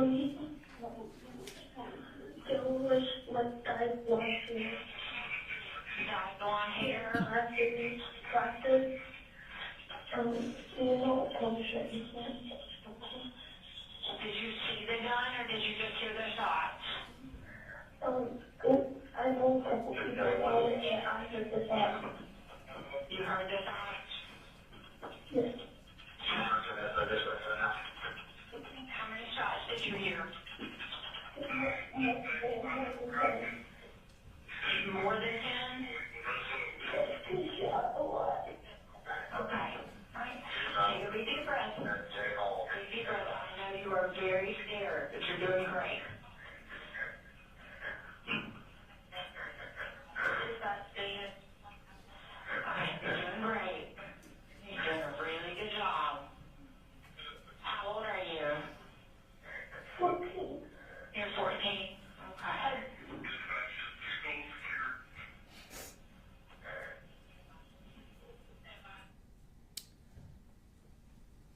How long did y'all stay in the room before the police arrived? Maybe 10, 15 minutes, I'm not sure. What happened after the police arrived? Our door was unlocked by an SRO that came in. He asked us if there was anyone in the room that wasn't supposed to be there. I answered no. He closed the door, said he would be back. He came back to the room and told us to stand up and walk outside with our hands up. And did you do that? We did. And where did y'all go? We walked out of J Hall up the hill, I guess to like just a lawn area. Mm-hmm. And then I guess once more classes started to come out, we walked towards the stadium. Okay. Did y'all go to the football field? We went to football field. What was the scene like on the football field? I just started helping make sure kids got into the bleachers, and then it became chaos pretty quickly with lots of families coming looking for their kids. And how long were y'all out on the field? Hours. At some point were you interviewed by law enforcement? I was. Okay. They asked you about the same type of questions I asked you? Yes, sir. Did you answer them about the same type way? Yes, sir. Just a second, please. I have no further questions. They may have some for you. Cross. Yes, Your Honor. Good afternoon, Ms. Greer. I just have a few questions. If I ask a question that doesn't make sense, please let me know and I'll rephrase it for you. Yes, sir. Okay. So it looked like from the video we watched that Colt Gray was sitting at a table or a group of tables where there were several other students. Correct. Kind of like, is it like a station? Just- What do you guys describe it as? Just groups, how I had my class desk. Okay. So is it fair to say there were about 4 desks that were pushed up against each other and there were 4 kids sitting at that station? Correct. And Colt Gray was one of them? Mm-hmm. And then it appears that Colton Gray was one of the other students that was there as well? Correct. Okay. And going back to the day you mentioned in August, you said you walked Mr. Gray to the counselor? I did. In that type of situation, is that the policy for you to walk him to the counselor? Or is that what you're told to do? We're trained that if a student appears suicidal or they're speaking in that manner, that we should walk them. So not necessarily if they say crisis counselor, Okay. but I just felt like he said crisis counselor and I didn't want him to walk alone. So he said crisis counselor, he didn't mention suicide or No, anything no. like that? Okay. Thank you very much, that's all I have. Thank you, Judge. Any regret? No, Your Honor, I should be excused. Thank you, ma'am.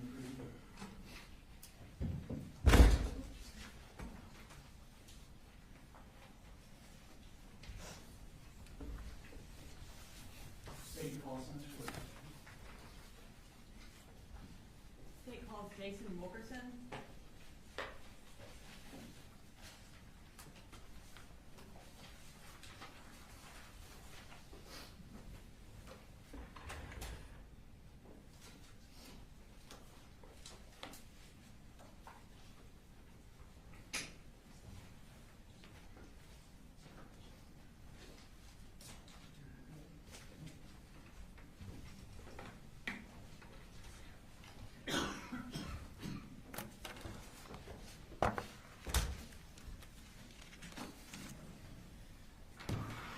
Go ahead and raise your right hand.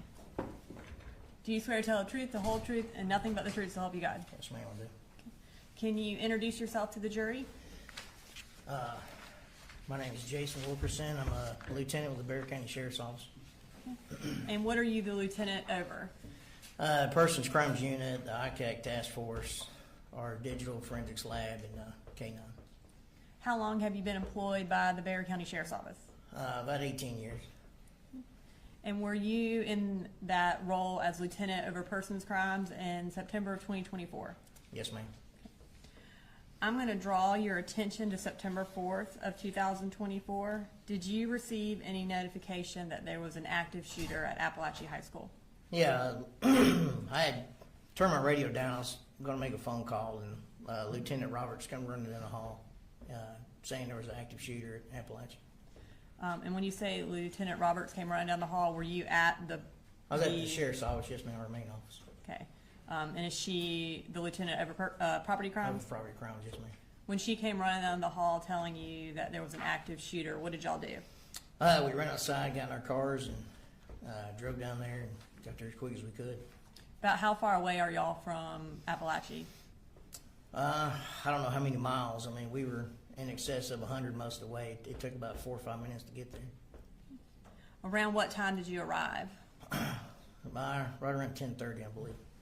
What did you do when you arrived? I got there, got out of the car, threw on my vest, and we went inside and started searching. Okay. When you got there, who was already in the building? The SROs, there's a few of them in there. There's a few that went in ahead of me. Who all was in there exactly, I don't know. It was just go inside and try to stop the threat. When you went in, did you know that the shooter had been captured or if there were other shooters? Didn't know that, and we thought there could have been a second shooter. So with our training, if you don't hear gunshots, you start searching. So as I came across classrooms that were unlocked, I'd go in by myself and make sure no one was in there. So when you were searching, did you come across any injured individuals? Yeah. So on the back hall, J hall, there's a student got my attention, and that was Miss Irma's classroom. So I go in there to see what was going on. There was a female laying in the floor. There's a lot of blood. The student that helped her, he had done a really good job. He had held pressure. Her bleeding had stopped, and I knelt down to try to help her out, and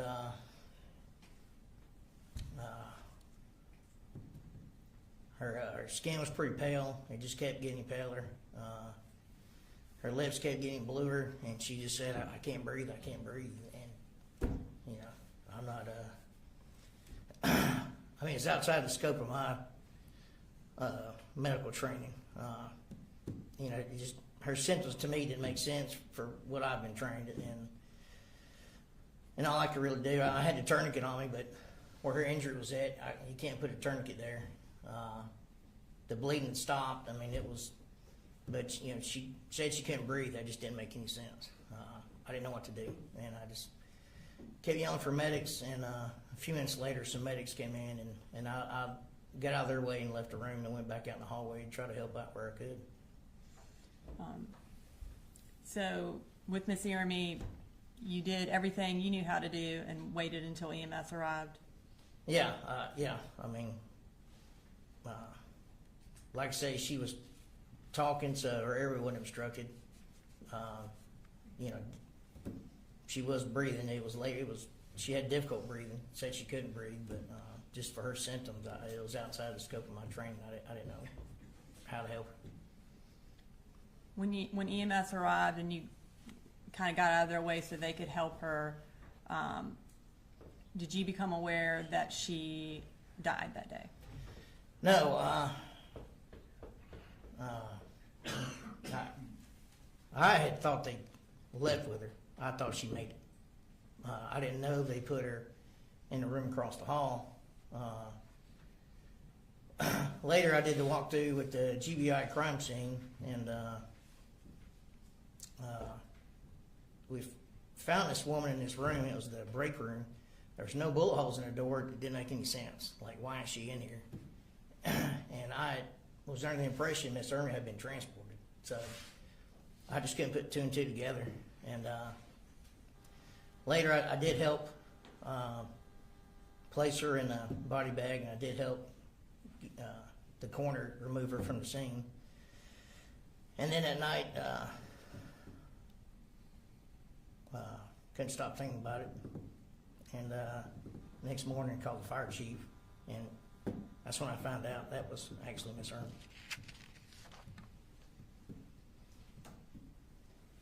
I'm going to show you what's been marked as Exhibit 41.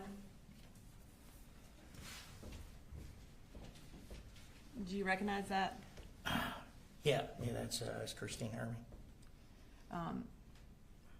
Your Honor, at this time I'd like to introduce into evidence State Exhibit 41, which is a school picture of Anna Christina Irma. No objection. All right, 41's moved. Now they display it for the jury.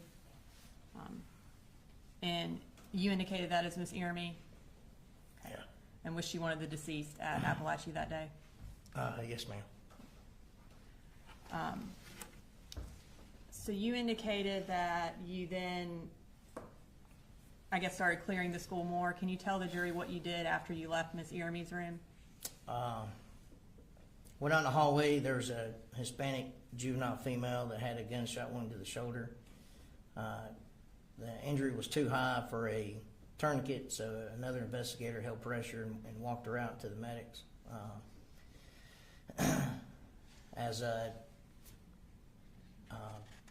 Once the wounded was evacuated, we started evacuating some students. At this point in time, the suspect was still in custody. He was still laying on the floor in handcuffs. So I moved him to an empty classroom. I told the deputy to keep an eye on him, and I needed him interviewed. So I ran to go find investigator Jason Smith, found him in the cafeteria. And I said, hey, we got one in custody. I need you to interview him. And we go running back, and I put those two in a room together, and that's where investigator Smith conducted his interview.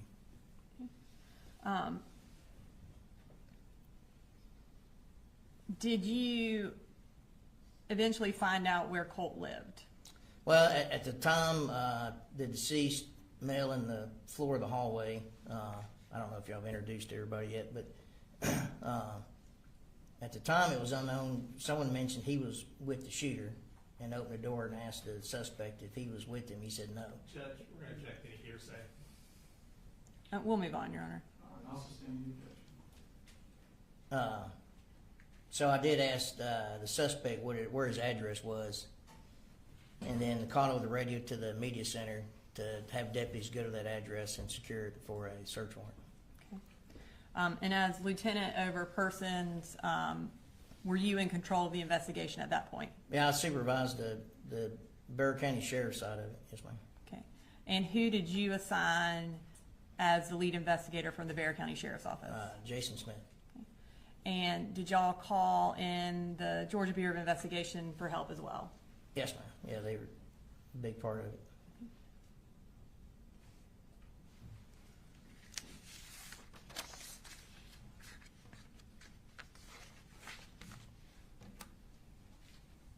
Nothing further. He may have some questions for you, though. Okay. Cross. No questions, sir. All right. All right, thank you, sir. All right, thank you.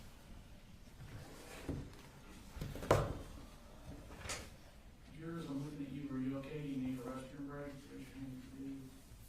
All right, state the call, sir. They call Jeff Smith.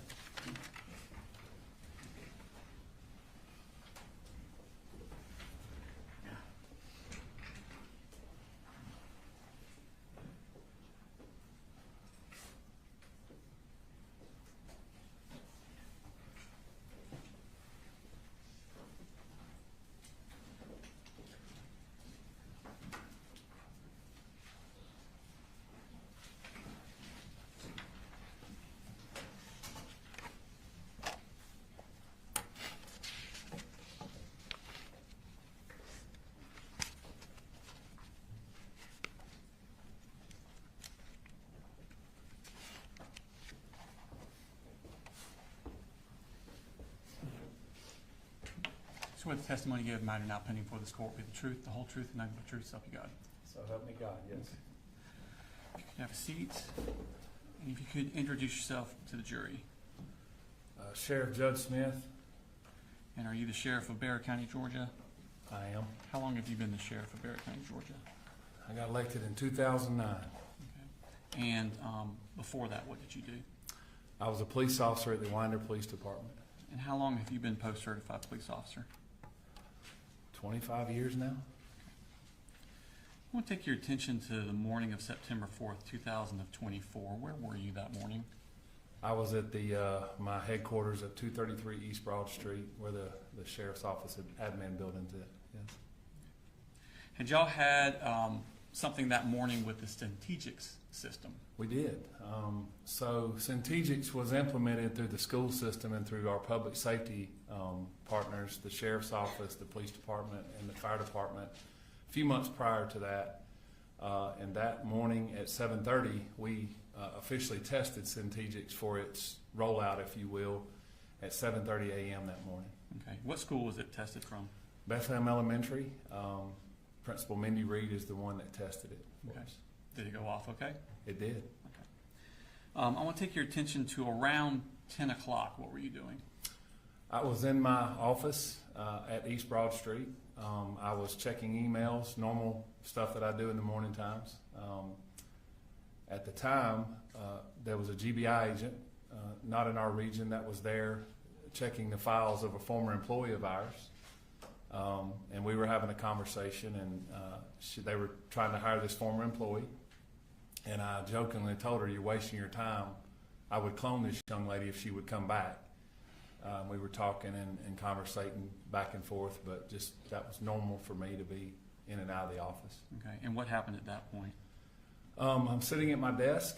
My cell phone is sitting beside me as where I have it plugged up at. And the first Centegix alert went off at around 10:15, around that time. Then a second one, then a third one, then a fourth one.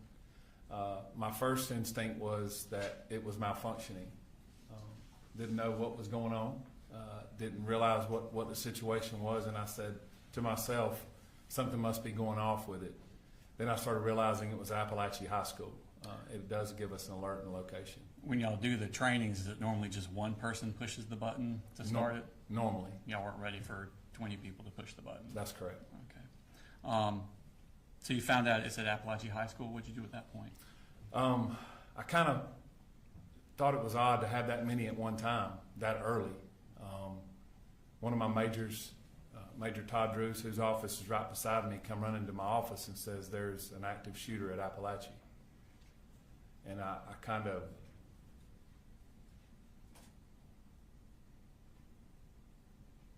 I said, there's no way. So I remember the GBI agent standing right there beside me, and I ran outside, put my vest on in the truck, and I don't really recall driving from 233 to Heyman Morris, where Apalachee was at. How far away is it? I'd say 3 or 4 miles. My phone was ringing. I do remember turning down Heyman Morris Road, and there was a line of blue lights and red lights from as far as I could see. And when I turned in, Apalachee has a circle drive, and I remember going to the left. I don't recall ever hearing on the radio where the location was at. Let me pull up the school map. Could you pull up States 3.1, which has already been tendered into evidence, Your Honor?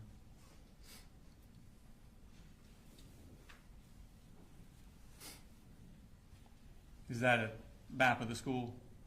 Yes, it is.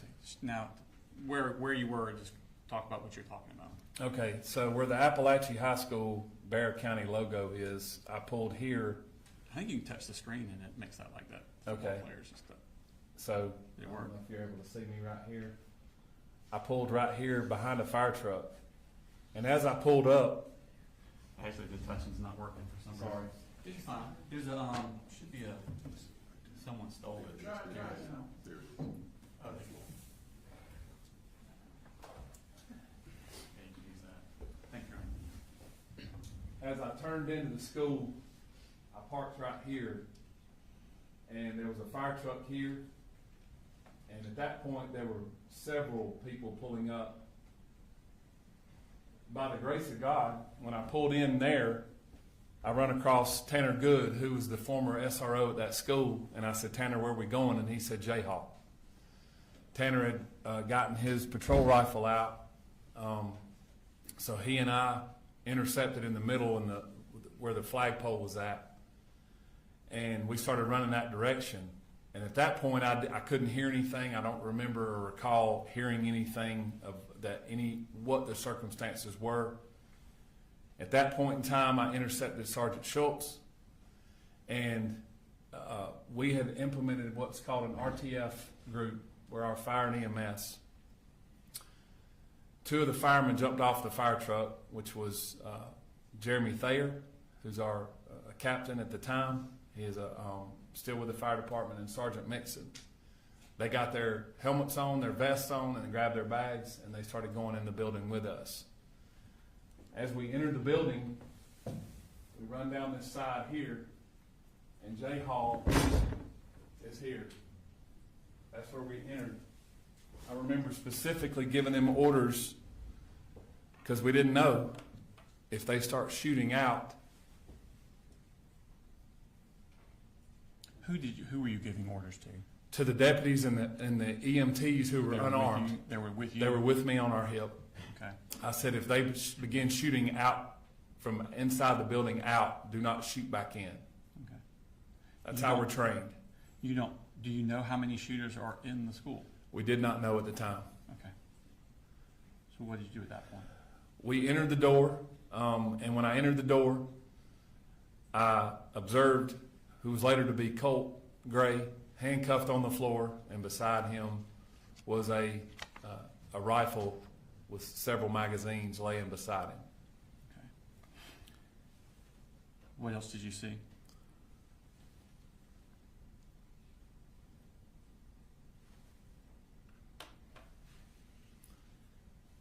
Just beyond him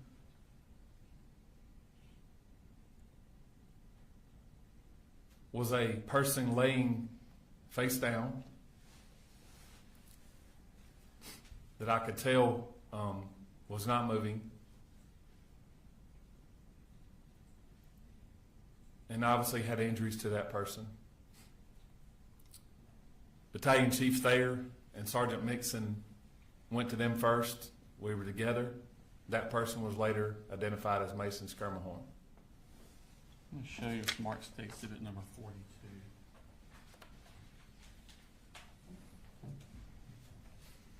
Actually, you identify what that is.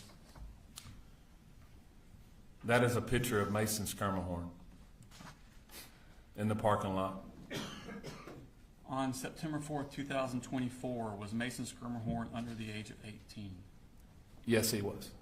Around this time, I'd like to post State Exhibit number 42. No objection. 42 is good.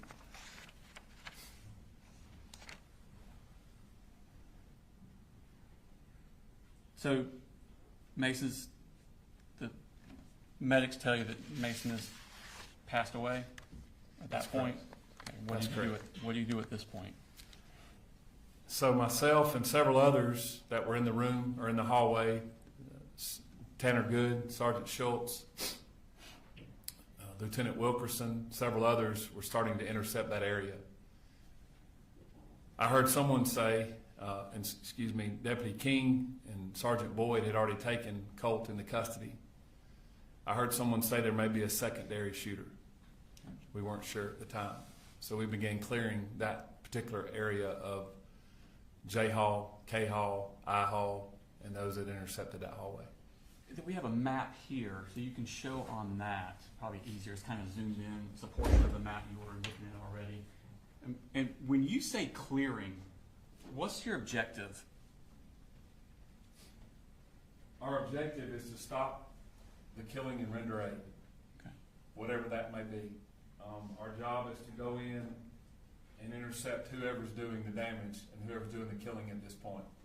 That's our job at that point. So myself and several others were clearing the bathrooms to try to find out if other people were in the building. All right. Show us about where you're talking about. J Hall here. The bathroom is where we first started workroom and bathroom area right here. This is Jay, Yeah. right here. This is where we went and started clearing, and we started clearing each hallway as best we could. Then we started fanning out, and what we use is what's called a bubble technique, Okay. where the bubble expands like a balloon. Okay, so instead of everybody just running down one hall, you're all kind of, We're fanning out, yes. okay. Do you have any difficulties getting into the rooms? Yes, our teachers and our students and staff are trained that all the doors should be locked or closed and no access to those rooms. Okay. So it's very difficult, and at that time, during the chaos of what's going on, the teachers are trained, do not let us get in the room, even though they're asked to. What did y'all do to overcome that? We have keys that are able to let us in the doors after we are able to clear the building later on. So, in essence, the teachers and the kids are left to their own defense till we can go to the next room and clear it and make sure that room is safe. That's the difficult part. Once you've cleared for safety purposes, what's your next objective? Our next objective is to secure what we have, secure the scene, and secure what we have at this point in time, and render aid in this case. And that's what we did. We started rendering aid with our RTFs. Okay. What specifically did you do in the rendering aid part? Obviously, there were numerous people there. I began checking the area, and I came across one of the victims in the hallway. She was laying on the floor. Myself and Captain Rob Curott with the Winder Police Department at the time began rendering aid to her. You know what her name was?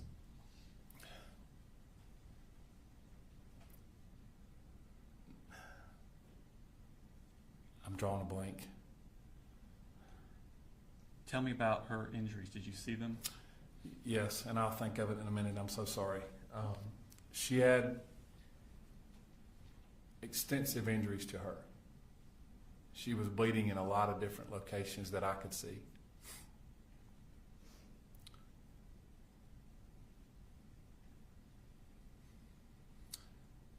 She began talking to us, and I said, let's calm down for just a little bit. And Captain Curott and I were talking to her. And what we have in our RTF bags are what's called a drag bag. And in that drag bag, it's able for us to put a patient on that and take them out a whole lot easier and pull them out of a situation that's like this. We rolled her over, and I noticed that she had extensive injuries to her forearm and wrist. Devastating injuries. I remember later on I had a lot of blood on me from her injuries.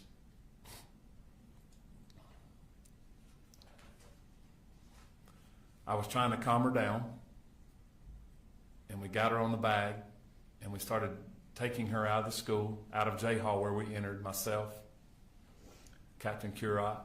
Before you took her out and you're putting her on that drag bag, did she make any statements to you?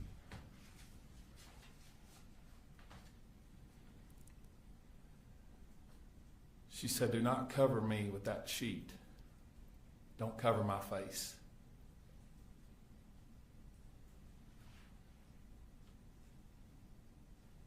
Please don't let me die.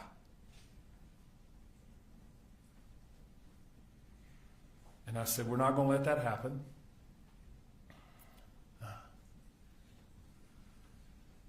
And I remember asking her name, and she said, Natalie. It's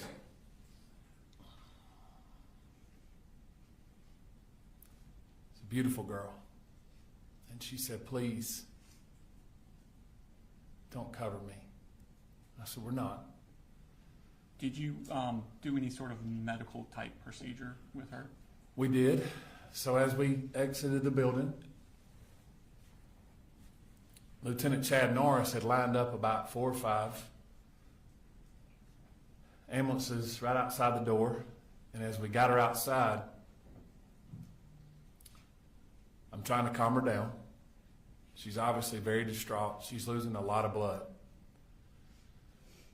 I yelled for a tourniquet, and I didn't have one on me.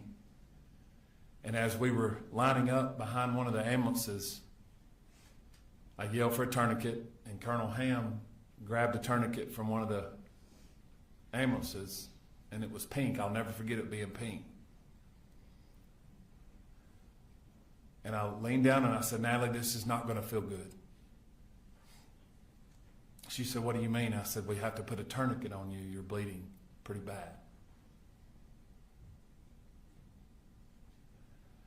And as I put the tourniquet up her arm, and Captain Curot did, I said, we got to go higher. And we got it up to her shoulder. And I said, this is not going to feel good, baby girl. And I grabbed her hair off of her face, and I said, just hold on for just a second. He tourniqueted it down, and she screamed extremely loud, and I said, it's going to hurt, but we have to do this. We got that tourniqueted on, and at that point, she calmed down a little bit. I told her she's going to be okay. I said, the next time I see you, we're going to talk. We loaded her in the back of an ambulance with another patient. Then I ran back in the building. When you were taking Natalie out, was Colt Gray still in the hallway? He was. And did Natalie see him? She did. Did she make any statements to him?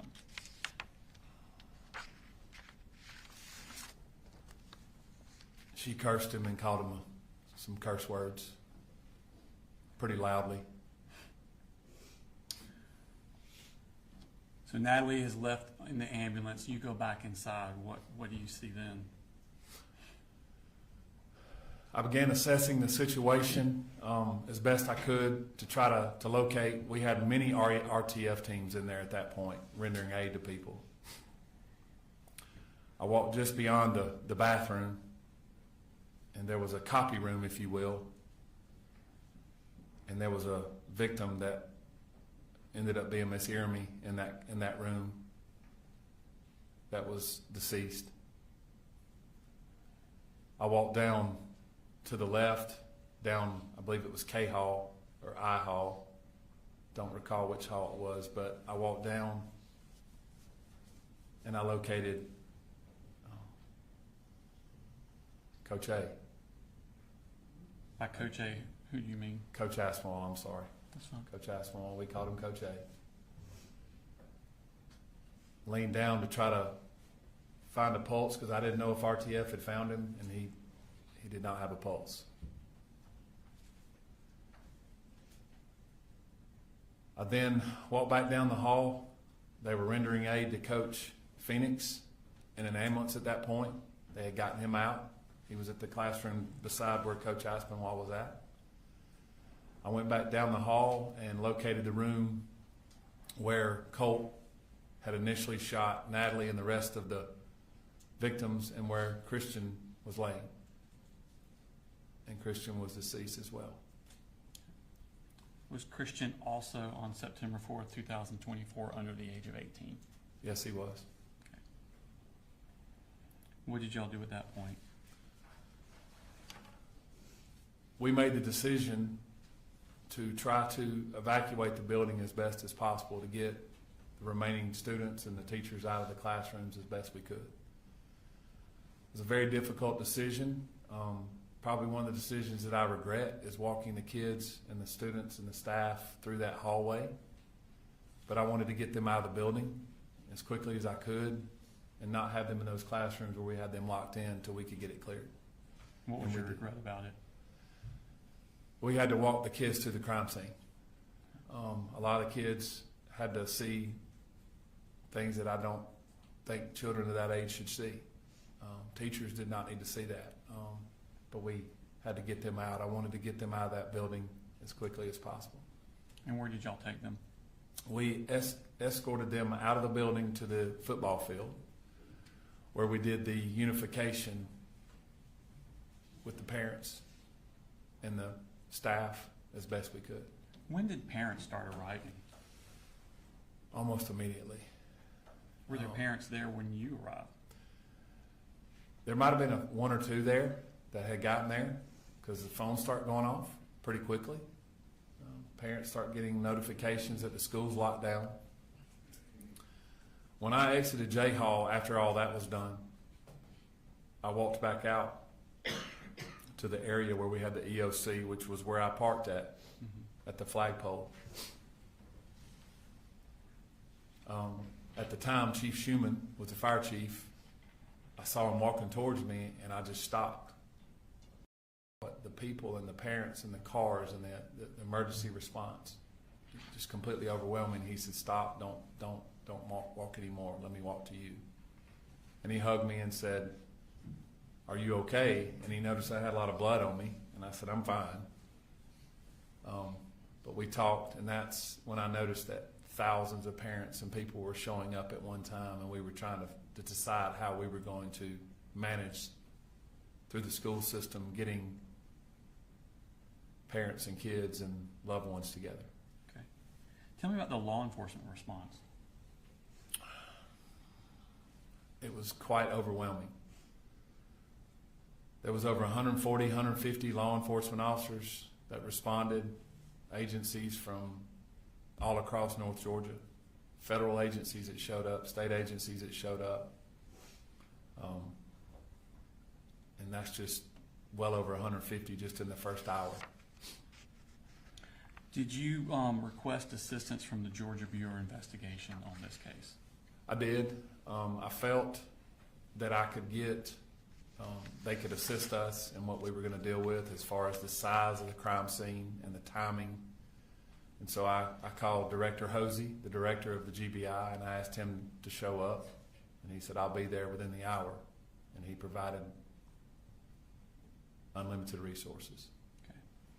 Was at some point after you finished doing what you're doing, did you retreat to, I guess what's best called a command center? Where was that located at? We decided to put the command center in the library, in the center of the school. We had a lot of Wi-Fi there, and we could separate everyone out with patrol or law enforcement, EMS, fire, and we could have GEMA, EMA directors and folks like that. So we made that decision to have it inside the school instead of outside the school. Okay. While you were in this command center, did you start getting tips or calls about possible other shooters? We did. My phone was obviously going berserk. We began getting calls that there were other shooters at other schools. As we said, we thought there was a secondary shooter in the school.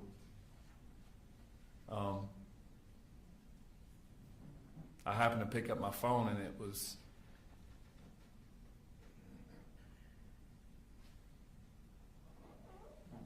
my daughter, who was at the other high school, Winderberry. And she said, "Daddy, are we okay?"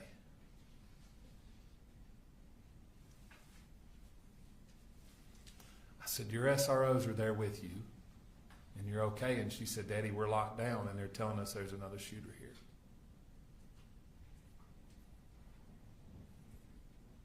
You know, as a dad, you're supposed to protect your children, and I couldn't do anything.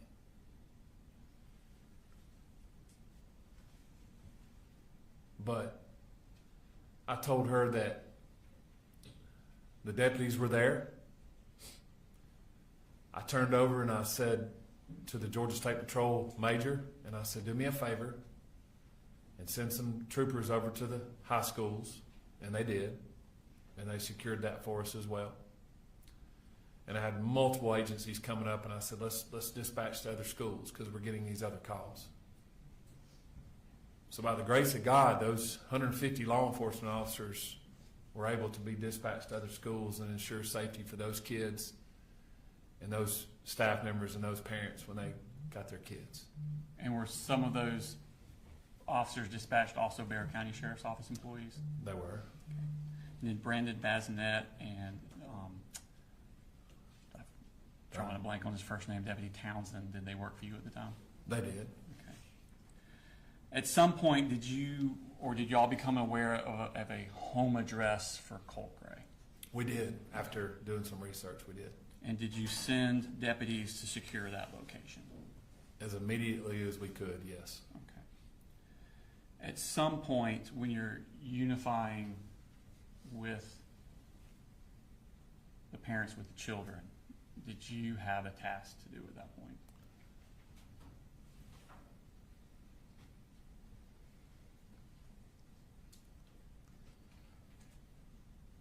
So we knew that we had 4 people brutally murdered.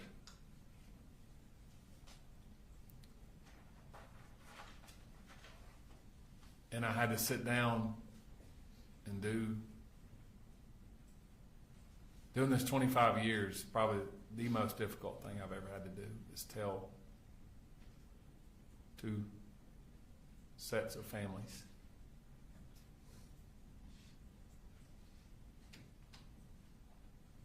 that their babies were murdered. Did you do that personally? I did. We set up an area with their families,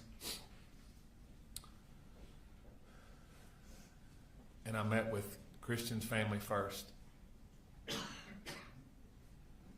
I recruited a couple of school personnel because there was a language barrier between myself and Christian's family, and I had to tell them that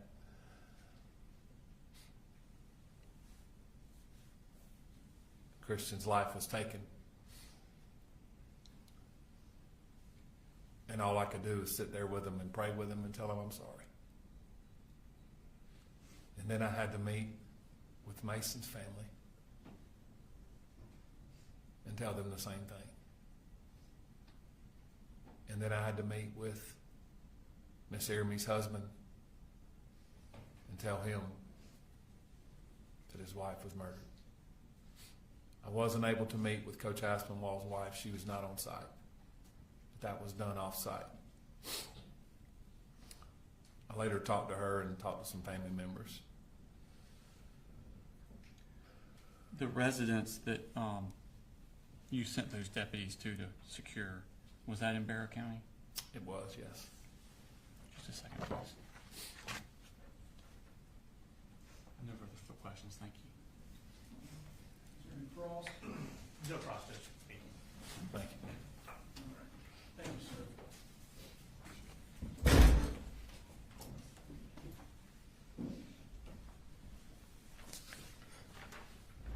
All right, let's go ahead and take a 10 to 15 minute rest. We'll discuss the case. Be in recess.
plus Daniel Catapano.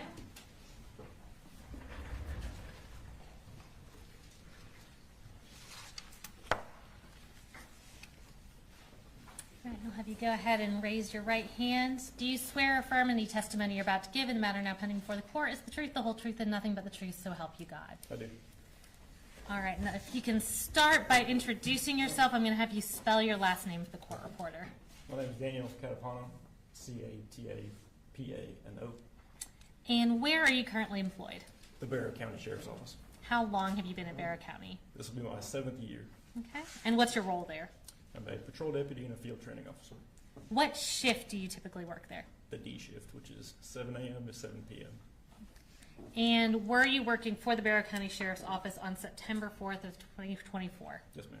Are you post-certified? I am. And were you post-certified on that date? Yes, ma'am. Did you on that morning respond to Apalachee High School in response to an active shooter? Yes, ma'am. Tell us a little bit about what your role was in the investigation once you arrived at the school. So we got there fast as we could, obviously. Upon arrival, ran to the school, started clearing rooms and rendering aid when we could. Okay. And what area of the school were you working on when you were there? I went everywhere in the school. Okay. Just kind of ran around. All right. Chaotic scene. Yes, ma'am. And I'm going to kind of shift you to sort of a different front. After the dust had settled and you kind of found out about the victims in this case, did you realize that you were personally acquainted with one of the victims? Yes, ma'am. Tell us who that was. Ricky Aspinwall. And tell us about how you knew. Is that Richard Aspinwall? Yes, ma'am. Tell us about how you knew him. He was my football coach, my track and field coach throughout high school at Mountain View High School in Gwinnett County. All right. And what year did you graduate there? 2016. And is that where he worked before he worked at Apalachee High School? Yes, ma'am. All right. And the capacity as a teacher and a coach? Yes, ma'am. Okay. And so did you pretty much know him throughout your high school career? Correct. I'm going to show you what's been marked as State's Exhibit 40, and this has previously been shown to the defense attorney. Can you identify the individual in that picture? Yes, ma'am. Richard Aspinwall. And Judge, at this time we would ask to tender State's Exhibit 40 and publish it to the jury. No, good. All right. 40's good.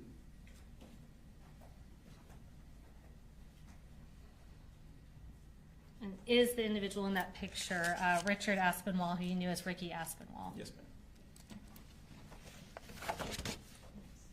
No further questions. The defense may have some questions for you.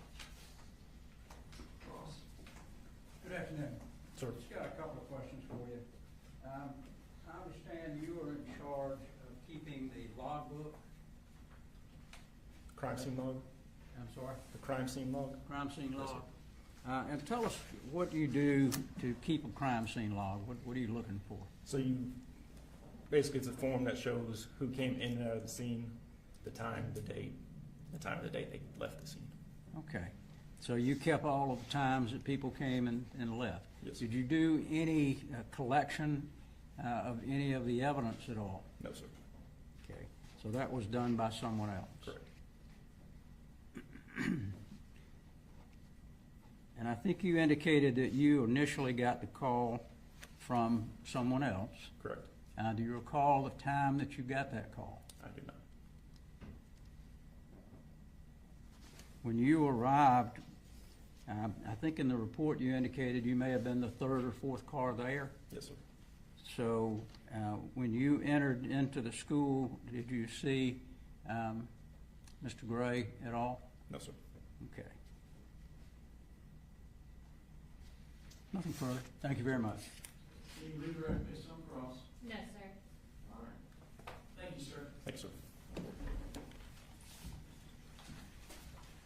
State calls Cassandra Ryan.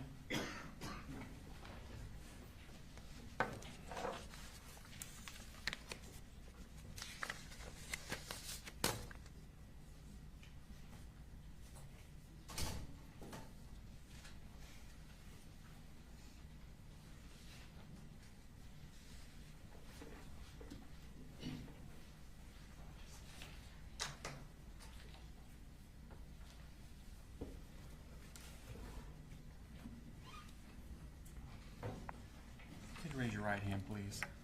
Swear the testimony given in the matter now pending before this court be the truth, the whole truth, and nothing but the truth, so help you God. I do. Okay. If If you could introduce yourself to the jury, please. My name is Cassandra Ryan, but I go by Cassie. Okay. And Ms. Ryan, what do you do? I'm a teacher at Apalachee High School. Okay. And how long have you been a teacher at Apalachee High School? This is my 4th year there. Okay. Were you a teacher there in September of 2024? Yes. Okay. Now I want to take your attention specifically to that year. What did you have like a specific assignment of what you're supposed to do before school starts? Yes, I had, we call it front loop duty, but basically we're just waving the students in the morning during their drop off. Okay. And is that the bus entrance or the car rider entrance? Car rider. Okay. And then at first period, what do? Do you have a job then? That was my first period planning, and I had a teacher that pushed into my classroom, so I just planned while he taught his class. Okay. There's a map next to you. It's a kind of a partial map. Could you show the jury where, there should be like a little pointer. This is? Okay. That's official. If you could show them what classroom you were in for first period.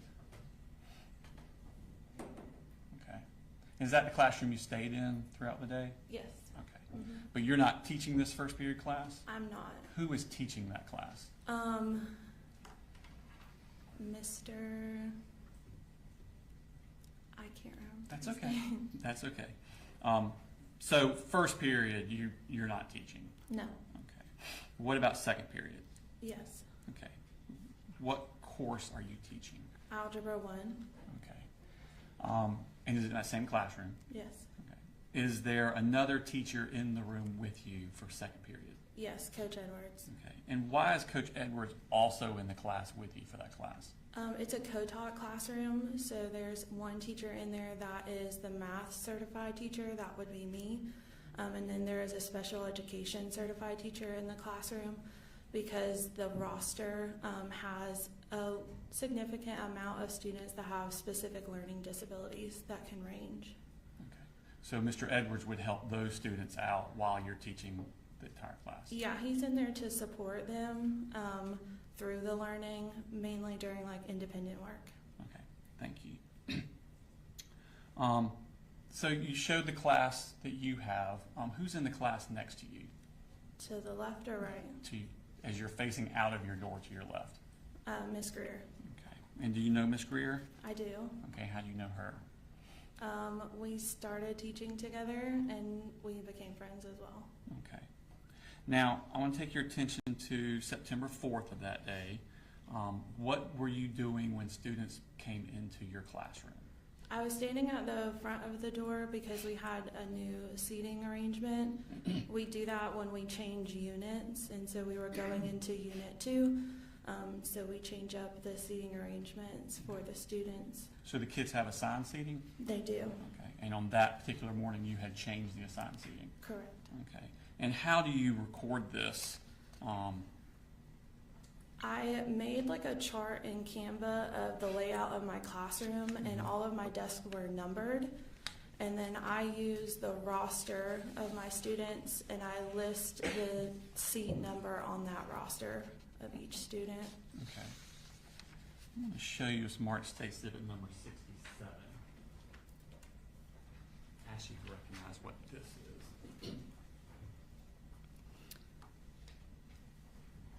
That's the roster that I used for various things, but there was the seating numbers on this as well. Okay. So are you using that to check when they come in and also telling them where to sit? Yes. Okay. I'm going to show you. Does that accurately reflect the seating chart you had that day? Yes. Your Honor, this time on Tender State Exhibit number 67 in evidence. No objection. 67 is admitted. I'm going to show you Smart State Exhibit number 37. Published 67.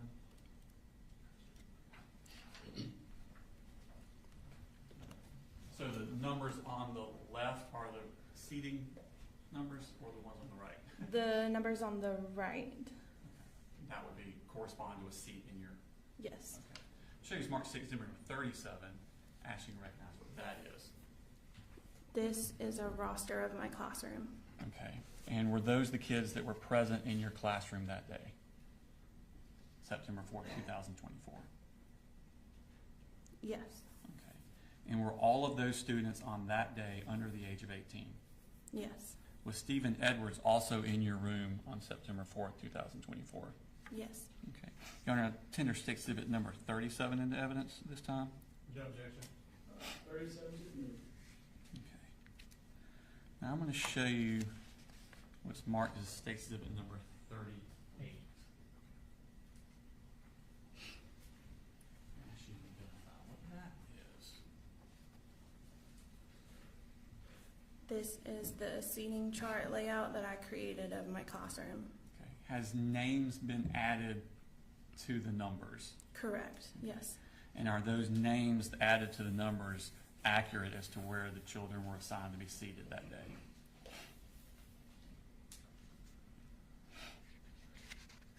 Yes. Okay. Your Honor, I tender state exhibit number 38 into evidence. No objection.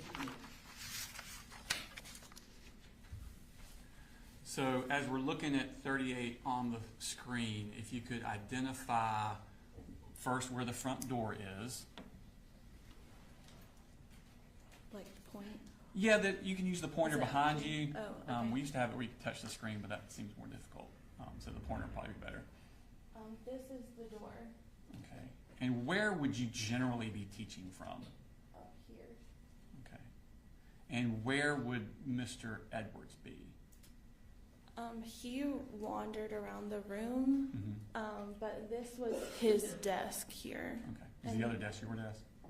Yeah, like this is my desk, or that was my desk. This was his desk. Okay. And he just wandered to whichever child needed his help at the time? Yes. Okay. Just kind of observed. Did you, when the kids came into the classroom after you've assigned them their seat, do you do anything else with them as they're coming in? We do a warm-up, and so that is on the board for them to get their materials out to get started on the warm-up while everyone's coming in. Okay. And at some point, did y'all start class? Yeah. Okay. And what class again do you teach? Algebra 1. Algebra 1. Okay. How about was the class going that day? What's the structure of the class? So we begin with a warm-up, and then we kind of structure into the beginning part of our lesson. And I set timers on the board for students to be able to know like how much time they have for each specific part of our lesson. And then we would do about a 30-minute lesson and then go into like an independent practice time. What's independent practice time? Where they work on problems on their own. But this particular day, it was structured slightly different. So they had like 10-minute intervals where we were working through kind of difficult problems. The beginning of a unit is always typically the hardest because it's the first time they're seeing the material. And so the goal was to work through like chunking pieces of the material. And when they're doing this individually? No, they're able, so the reason why the groups are together is they're able to work with the people around them. Okay. What are you doing while they're working on these things? Typically when they're independently working, I'm circling the room just to kind of see where they're at, maintain behaviors, making sure they're staying on task, and helping any students that need help. And is Mr. Edwards doing basically the same thing? Yes. Okay. Tell me about restroom breaks. Okay. How does that work? So you can see next to the door, there's a thing that says sign out. Okay. In the bottom left corner? Yes. That is where there was a chart where the students sign in and out to go to the restroom. But after the warm-up, students are able to ask to go. And typically Mr. Edwards would be the one, addressing who was going to the restroom. And they knew what order they were in. So once that person came back. I was about to say, is there only one at a time out of the class? Correct. And so they have to sign their name, where they were going, and the time that they left. And there was a pass that they would take when they left the room. Okay. Is there any sort of procedure about what to do with the door? When they left the room, typically the goal is to have them shut the door. So at Apalachee, we have a shut door policy, and a lock door. So when we open our doors in the morning, we're careful not to twist it to where it's able to be like opened from the outside. Okay. So when they came back, how would they get back in? Someone would have to let them back into the room. Okay. Now, at some point during that morning class at September 4th, did something happen that was out of the ordinary? Yes. Tell me what you first noticed. At 10:30ish. Sure. Okay. So I had just started, one of the timers had gone off. I don't quite remember where we were in the lesson. But I remember like hearing a loud like hit or something, and looking over. And Looking over where? Toward the door. Is that where the sound came from? Yes. Okay. What did you see? I don't recall exactly what I saw, but I knew that I saw something that made me jump to the floor. So it was something disturbing. What? Was it something disturbing that you saw? Yes. Was it a person that you saw? Yes. Okay. What about this person was disturbing to you? He was holding a weapon. Okay. Do you remember what this person looked like? I don't. I'm sure you're not a gun aficionado, maybe you are, but can you describe the weapon you're referring to? It just was a long gun. The only thing I remember about the person is that he had like unnatural bleached hair. Okay. But that's all I could see. Had you ever seen this person before?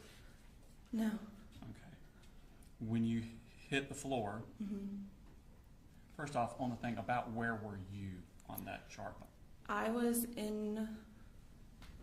at the board in between this first L. So kind of in the middle of that L? I was speaking to Tyler at seat 21. Okay. And did you dive somewhere, or did you just drop to the floor where you were? I dropped to the floor where I was, and I remember being faced towards the door and coming up in front of a bunch of book bags. Okay. And what happened at that point?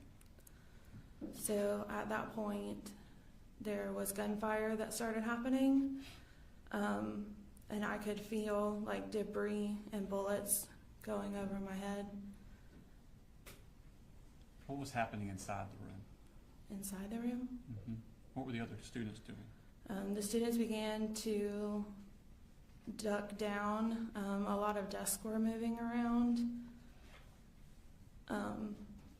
And it was hard to hear because once the gunshots started happening, it kind of messed my hearing to where it just, all you heard was like ringing for a little bit.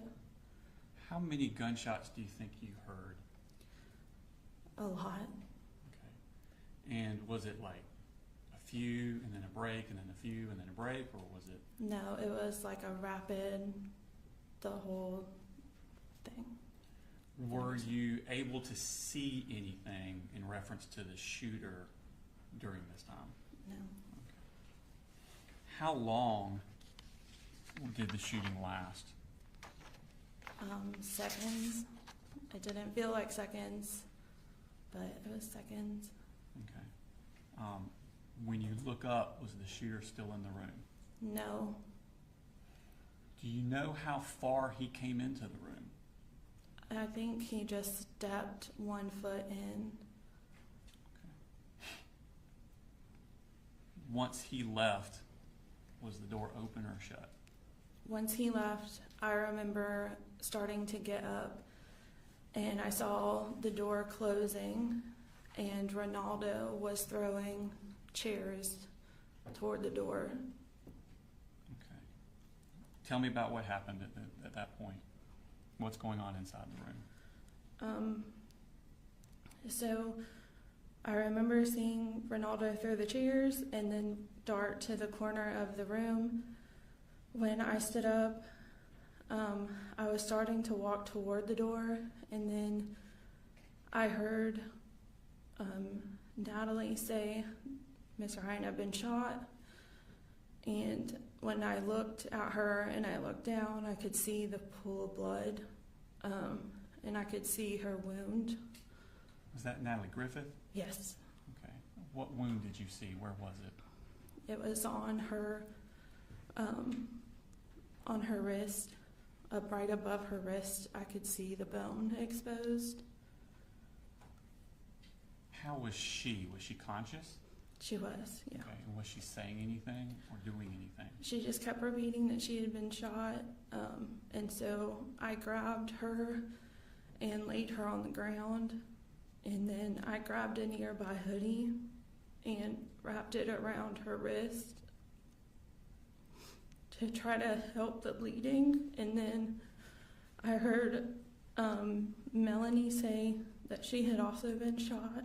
Is that Melanie Delira Castaneda? Correct. Okay. Am I pronouncing that name right? Is it Delira? I think it's Castaneda. Okay. And did you see her wounds?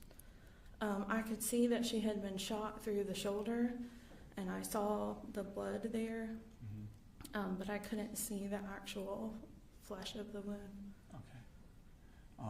And how was she? She was very quiet.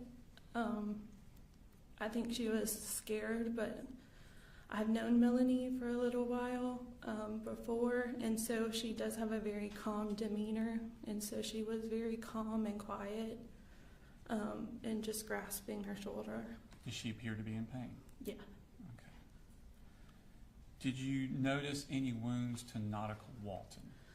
I did. So once I had laid Natalie down and I put Melanie next to Natalie, there was a group of girls that were already in the corner, and one of them, Hayden, had asked if we should move the smartboard in front of the door, and at that point I was trying to assess what was happening, and so I then saw Nautica on the ground, and she was quite frantic and grasping at the back of her leg.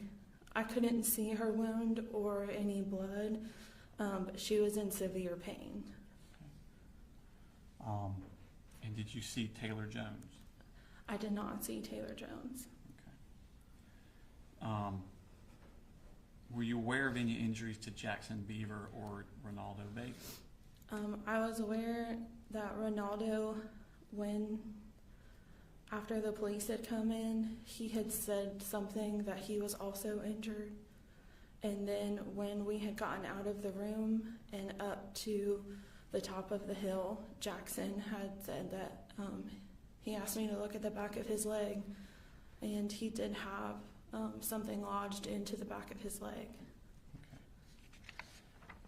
Did you see Christian Angulo in the room? Mm-hmm. Where was he located at?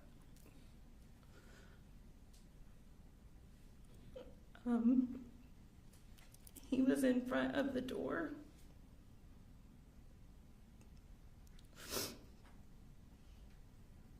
And he was on the ground. What could you tell if he was alive or not? He was alive. And Coach Edwards said that we needed to make a barricade around him after everything, all the shots had fired. And so they stacked desk around because he didn't want to move him. And while I was helping Natalie and Melanie and Nautica in the corner, there was a moment where me and Coach Edwards had looked at each other and said that they needed to come because it wasn't good.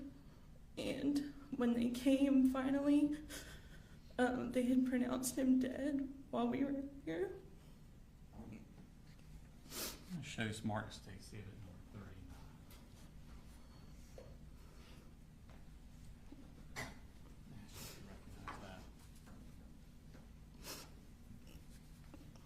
39. Yes, that's Christian. Is that an accurate representation of Christian Angulo? You're on Interstate City number 39 in the evidence. Yeah, objection. 39. Could you tell where he had been injured at? I didn't get close enough to him to see where he had been shot. How long did y'all stay in that room before the police came? It was quite a bit of time. I would say probably 20 minutes. Okay. How did they get in the room, the police? They had a key. Then they had to push through all of the stuff that they had piled in front of the door. Y'all had barricaded stuff in front of the door? Ronaldo did. What did they do when they came in first? They had their weapons drawn and were telling them to put their hands up, but I had stood up out of the corner and walked in front of the middle of the room and said, no, we need help. Okay. And did medical personnel start coming into the room? They did not. So I had started to tell them where everyone that I knew was hurt. And they had, at the beginning, asked me to help carry Natalie because there was only a few of them. And then more ended up coming into the room. Okay, so they took Natalie out? I didn't see them take Natalie out. So when they came in the room, they flipped the lights on. And that's when the students had noticed Christian on the floor. And they knew he wasn't with us anymore. And so the students began to get really upset. And they had pronounced him dead, but we had to walk by him out the door. Because he was right in front of the door? Yeah, and Martin started holding Brittany's face and telling her she could do it. And I had to grab Hayden and tell her that it was going to be okay, just to get them out the door. Where were they going? They were exiting us up towards the right, up the top of the hill after you leave J Hall. Okay. Did you stay at the top of the hill very long? No, or I don't know. We were the first ones up on the top of the hill. So y'all were like the first students evacuated? Mm-hmm. Okay. Did other students start coming out from other classrooms? They did. Okay. Did y'all stay on the hill or did they move you somewhere else? They started ushering us towards the football field. Okay. And what happened when you got to the football field? I started ushering students to the football field and waving my hands. And I came across two students that I had taught before. And they came up and hugged me. And they said, Miss Ryan, why do you have blood on your hands? And that's when I noticed that I had blood on my hands. And so, I just hid my hands because I didn't know where to go wash them yet. And we got up to the top of the hill. And I can't really remember what they were wanting us to do, but we just got all the students to the middle of the football field. At some point, did you realize that one of your students was missing? Yes, a student approached me and asked me where Mason was. That they had looked online and saw that he was in my classroom. And so I began helping them look for him.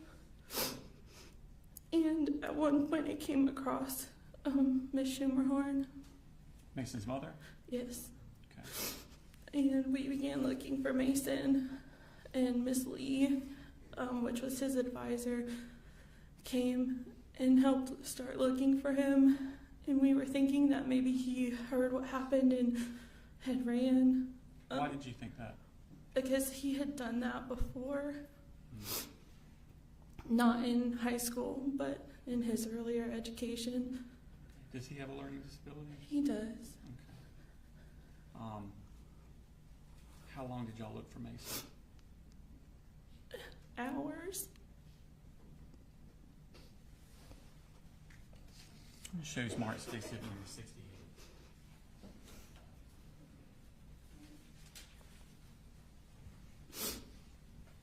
As you realize this.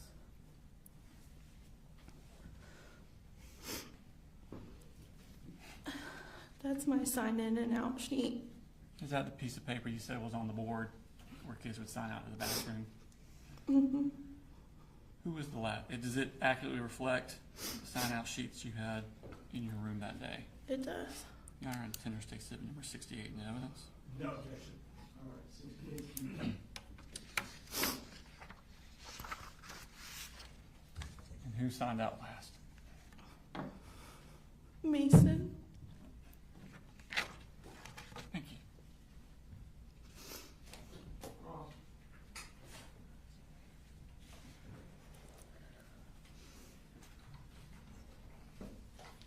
No questions, Your Honor. Thank you, ma'am. You've done that.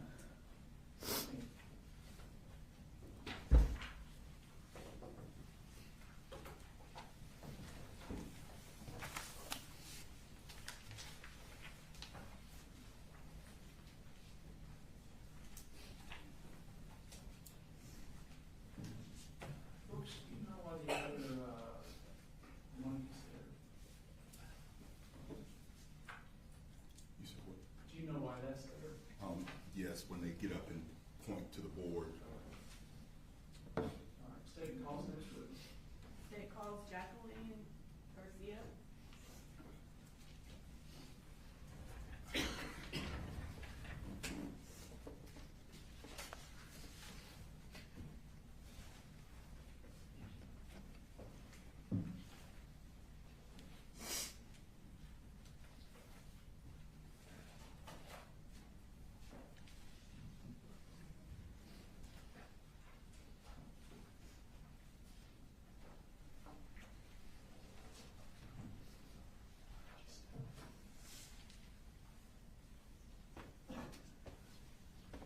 Please raise your right hand. Do you swear to tell the truth, the whole truth, and nothing but the truth to help you God? I do. Can you, if you'll speak into the microphone and introduce yourself to the jury? I'm Jacqueline Garcia. And what do you do? I am a police officer for Auburn Police Department. How many children do you have? I have 4. And can you tell us their names and ages? Madeline, she's 18. Melanie, she's 16. Jaylene is 15, and Anthony is 8. And for the 2024 school year, where were they all in school? Madeline, Melanie, and Jaylene were at Apalachee High School, and Anthony was at Yargo Elementary. Okay.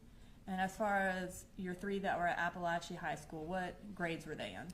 Maddie was in 12th grade, and Melanie and Jaylene were in 9th grade. And is Fort Yargo Elementary also close to Apalachee? Yargo Elementary is right next door. Back in September of 2024, were you in law enforcement then? I was just starting. Okay. Prior to going into law enforcement, what were you doing? I was a teacher at Cadence Academy across the street from Apalachee High School. Okay. And I'm going to pull up State's Exhibit 3.2, which is an overview of the school. Okay. I'm sorry, 3.3. Can you tell the jury on there where Cadence Academy is in comparison to where the high school is? So it is And right there across. should be a pointer over there. Oh.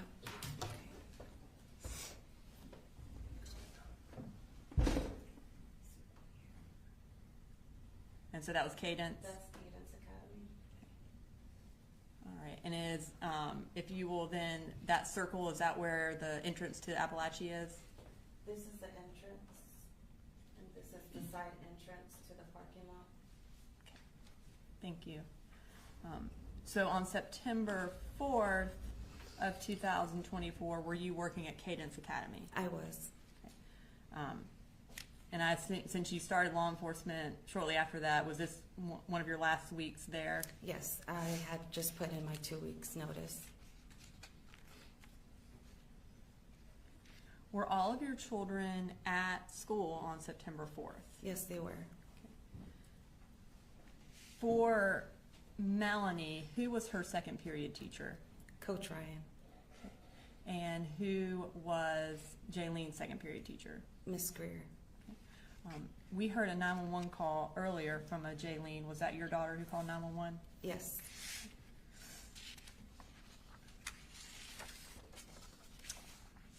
While you were working that day, did you become aware that something was happening at Apalachee?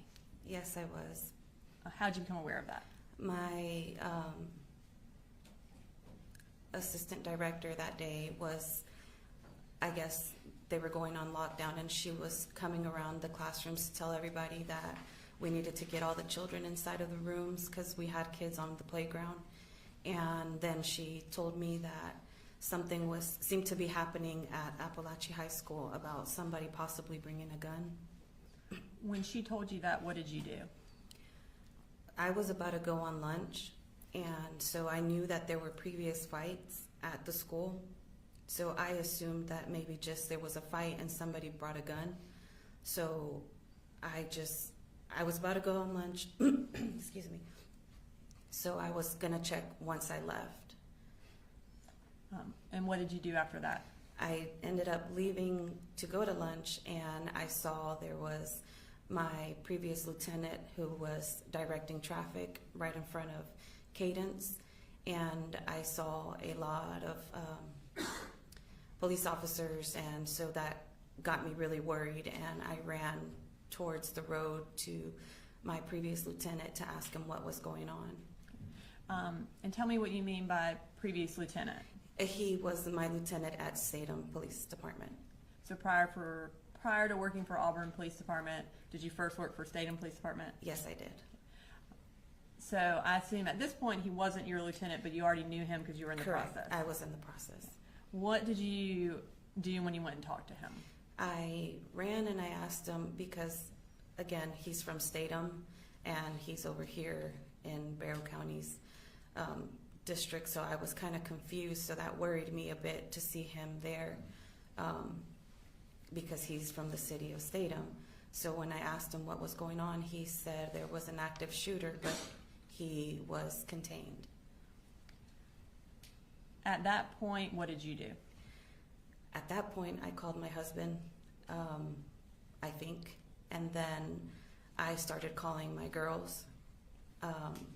But in my mind, I was thinking, well, I just found out about it a couple minutes ago, so how much damage could have been done? He's contained, everything's fine.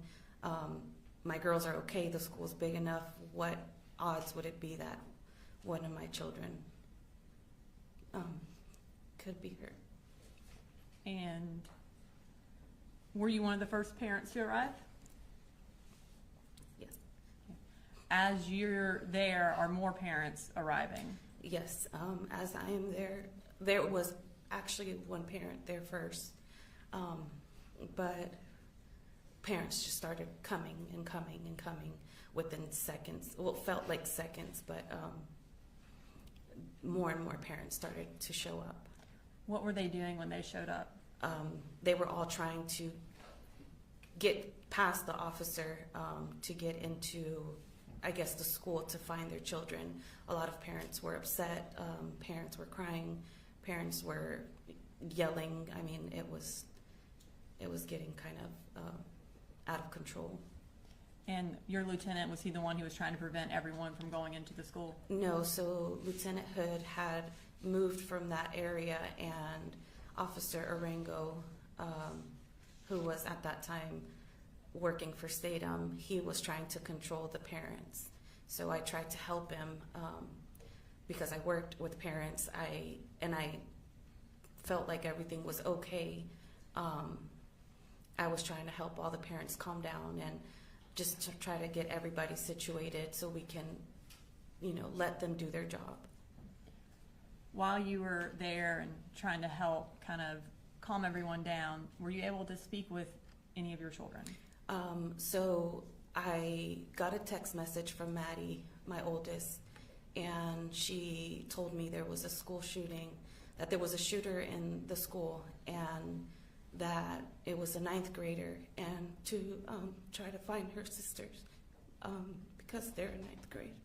So I couldn't get in contact with Jaylene or Melanie, so I called their dad, and I asked,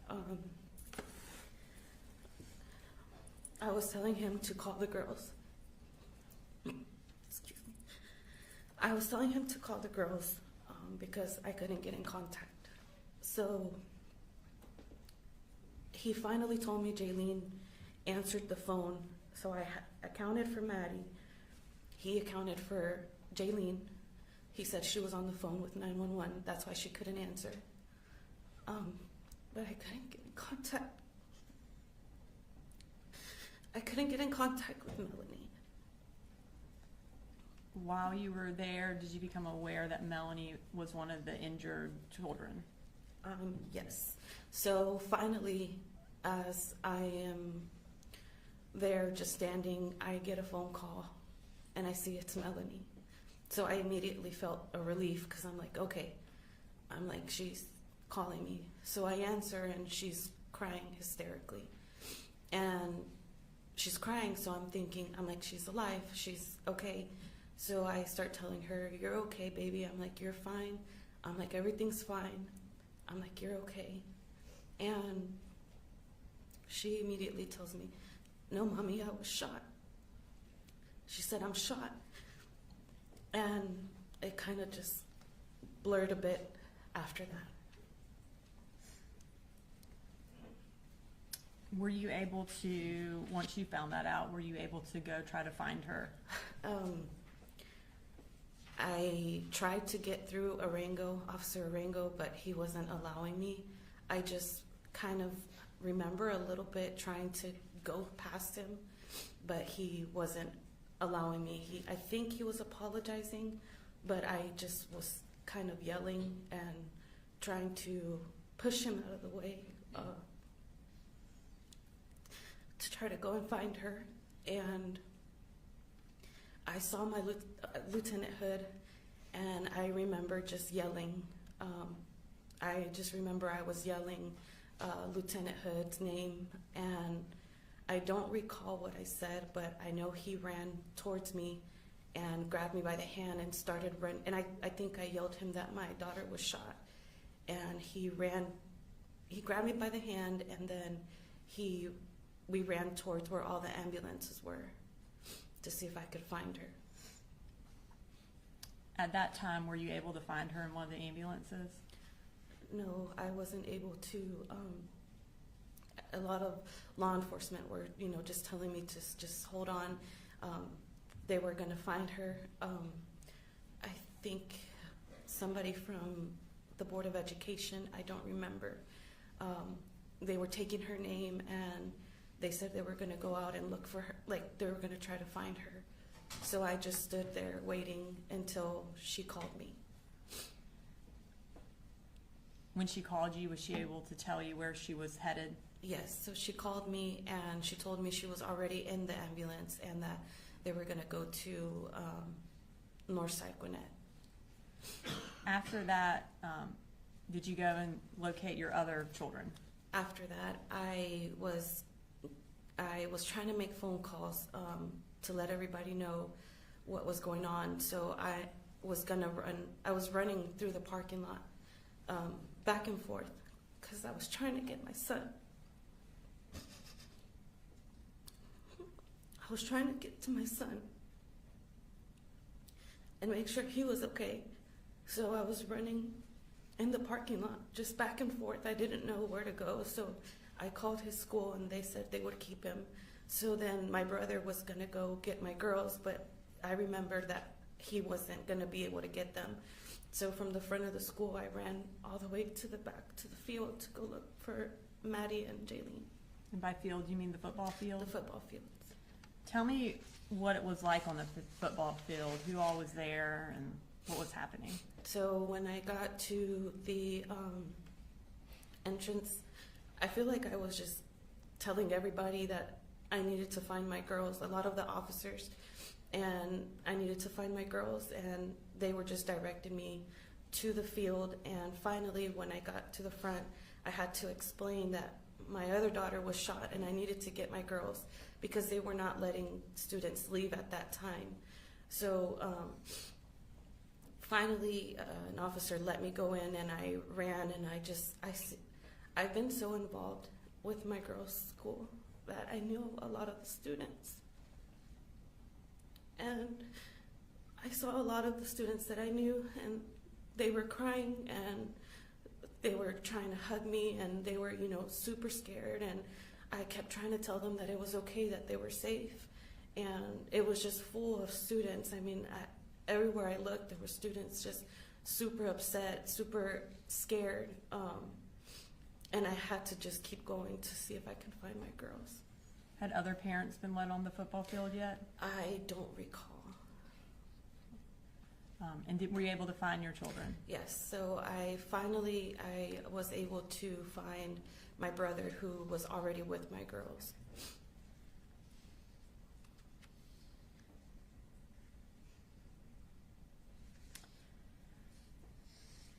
So you mentioned that there was Officer Arango who was present at basically the entrance to the school where you originally went. Yes.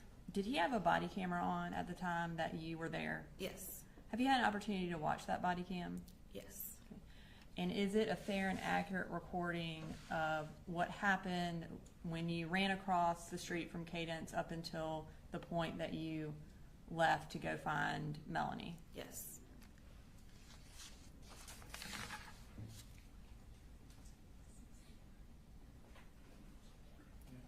And Your Honor, Stacy said at 69 is the clip of the body camera from Officer Arango that Ms. Garcia has viewed and has identified its authenticity. So at this time we would ask that it be introduced into evidence. No objection. All right, 69. Your Honor, at this time we are going to publish that. I believe it is about a 10-minute clip. Is this all the portion where she's with Officer Arango? This is the portion where she is present, and you can't see her the entire time, but she is there walking around and present for it, and then we end the clip when she leaves.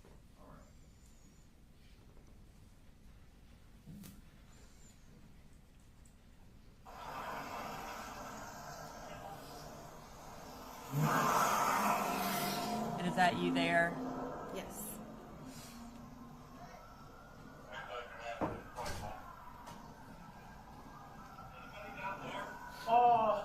No, go over there.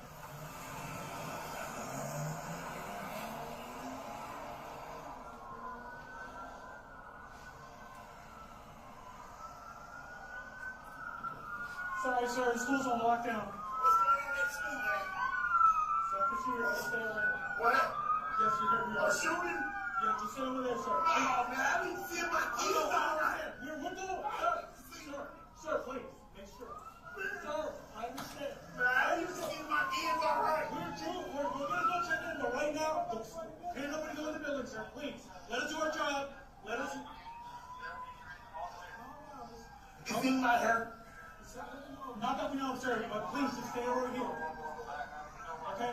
Please, let us do our job. We're overwhelmed, okay, sir? But you need to stay out here, please. I understand your frustration. I understand that you're worried. Please stay over here.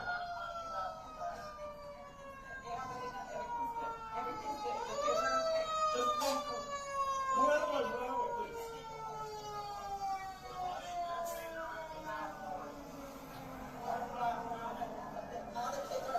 All the kids are okay.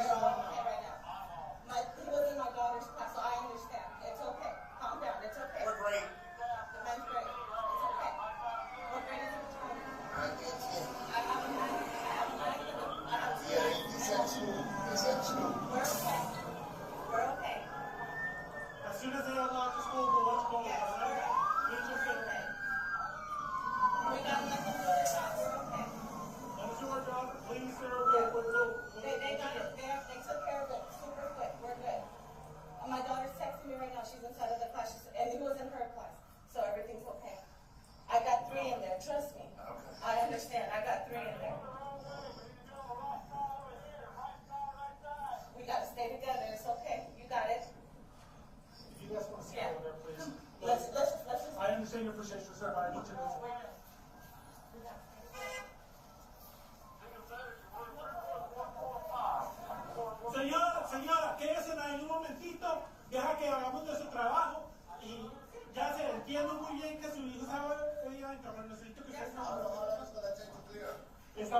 tenemos más de 100 oficiales allá. Déjanos hacer nuestro trabajo.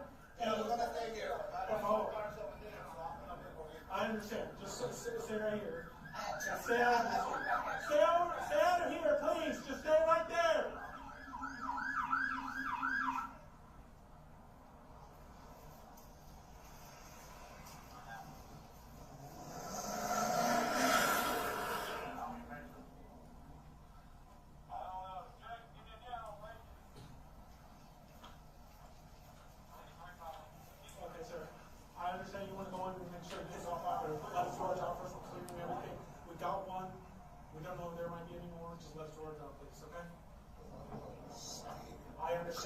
I understand you guys are scared.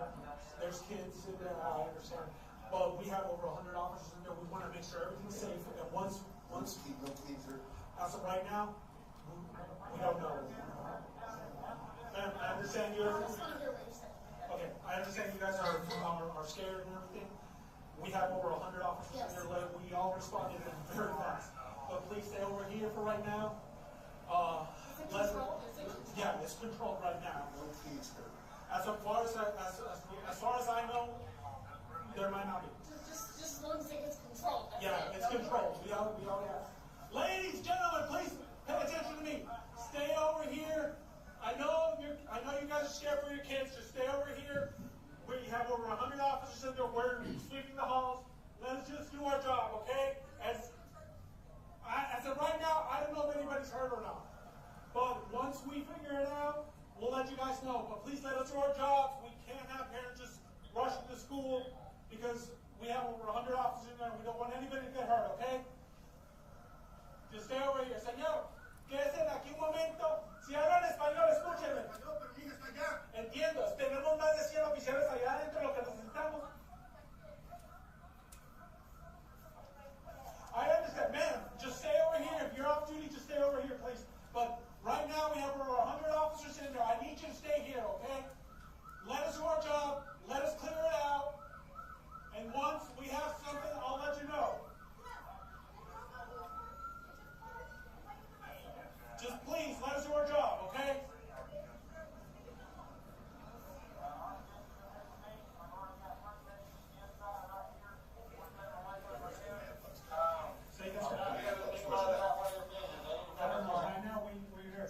I'm probably going to be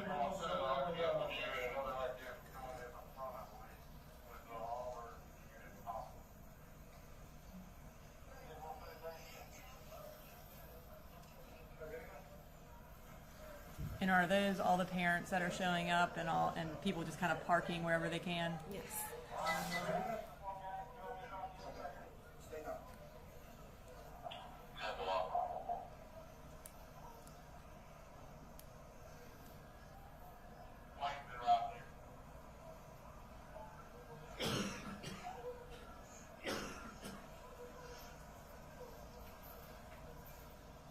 I got it controlled.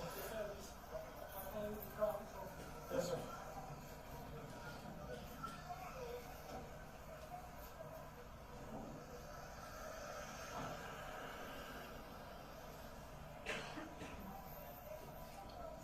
Yes, sir.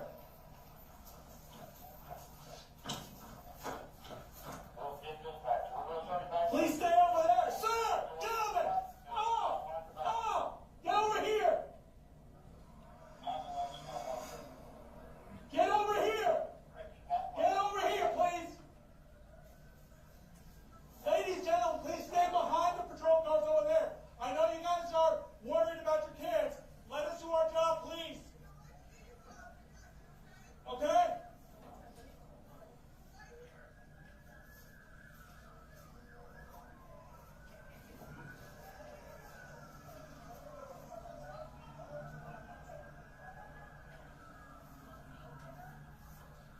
Gentlemen, please let us do our job. Stay over here. Once we have the building cleared and everything and they open up the school, then you can go and see your kids. But for right now, please, just let us do our job.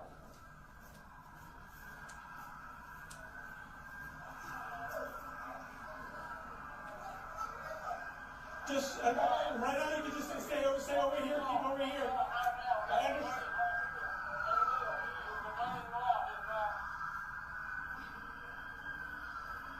I understand you guys are worried. I understand that. Just please stay over here. Let's get through.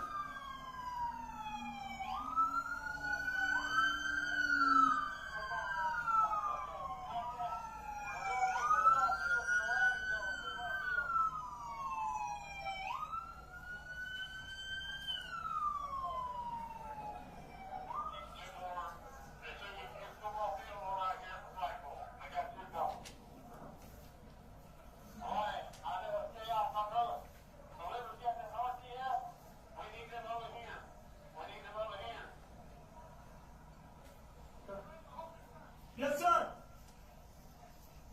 Ladies and gentlemen, you're just getting here. Please stay right here. Do not go through. Let us do our job. I know you guys are worried about your kids. I understand. We have over 100 officers in there. Let us do our job. Once we clear everything, once we get everything locked down, then we will be able to let you in and see your kids. But please, do us a favor. Stay right here. We don't want anybody else getting hurt.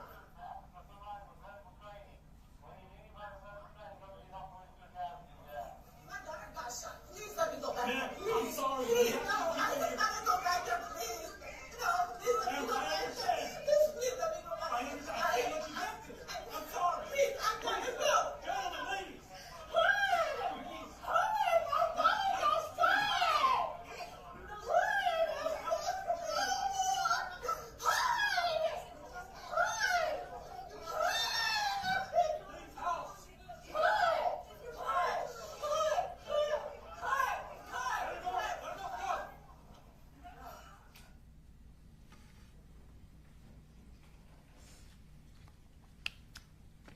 After you found your girls in the football field, did you eventually leave to go to the hospital?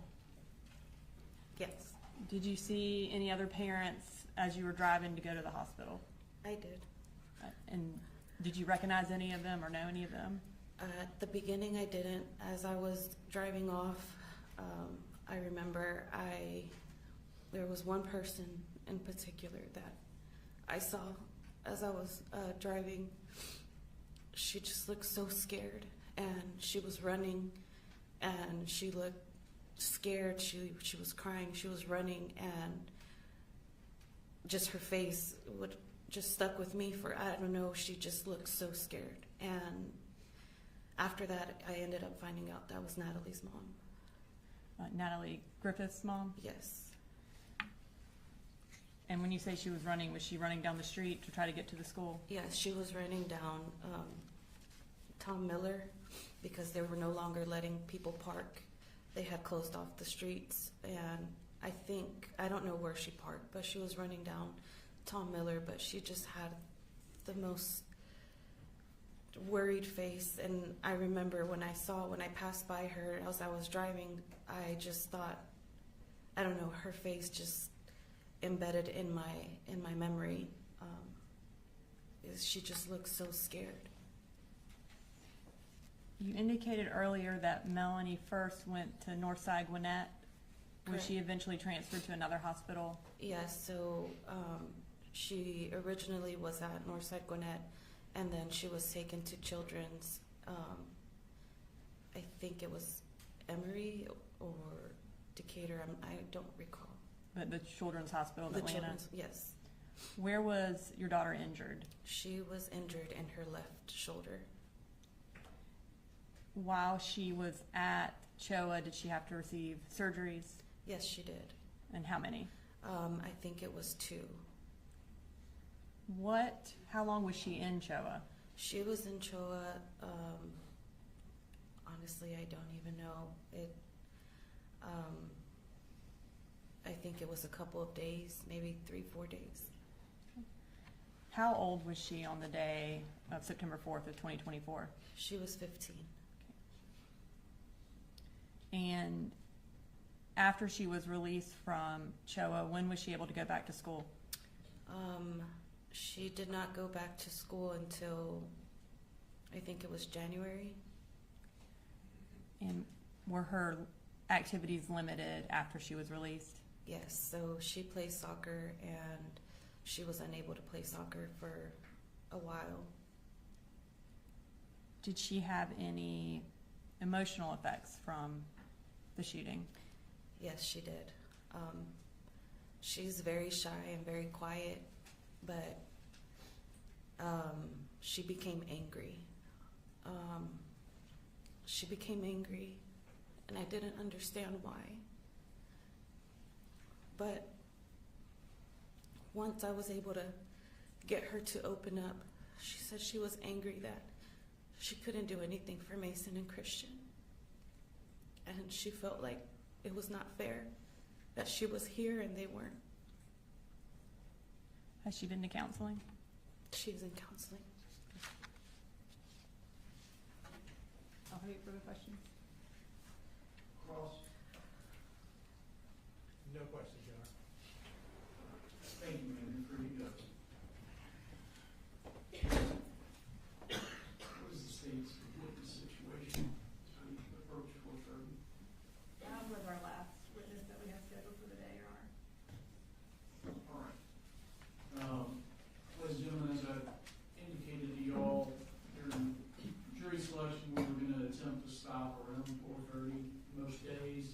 So we're going to go ahead and break for today. I have to keep saying it. Stay off the media, stay off the news, stay off social media. And don't discuss the case with others. And we will see you back here tomorrow. Thank you.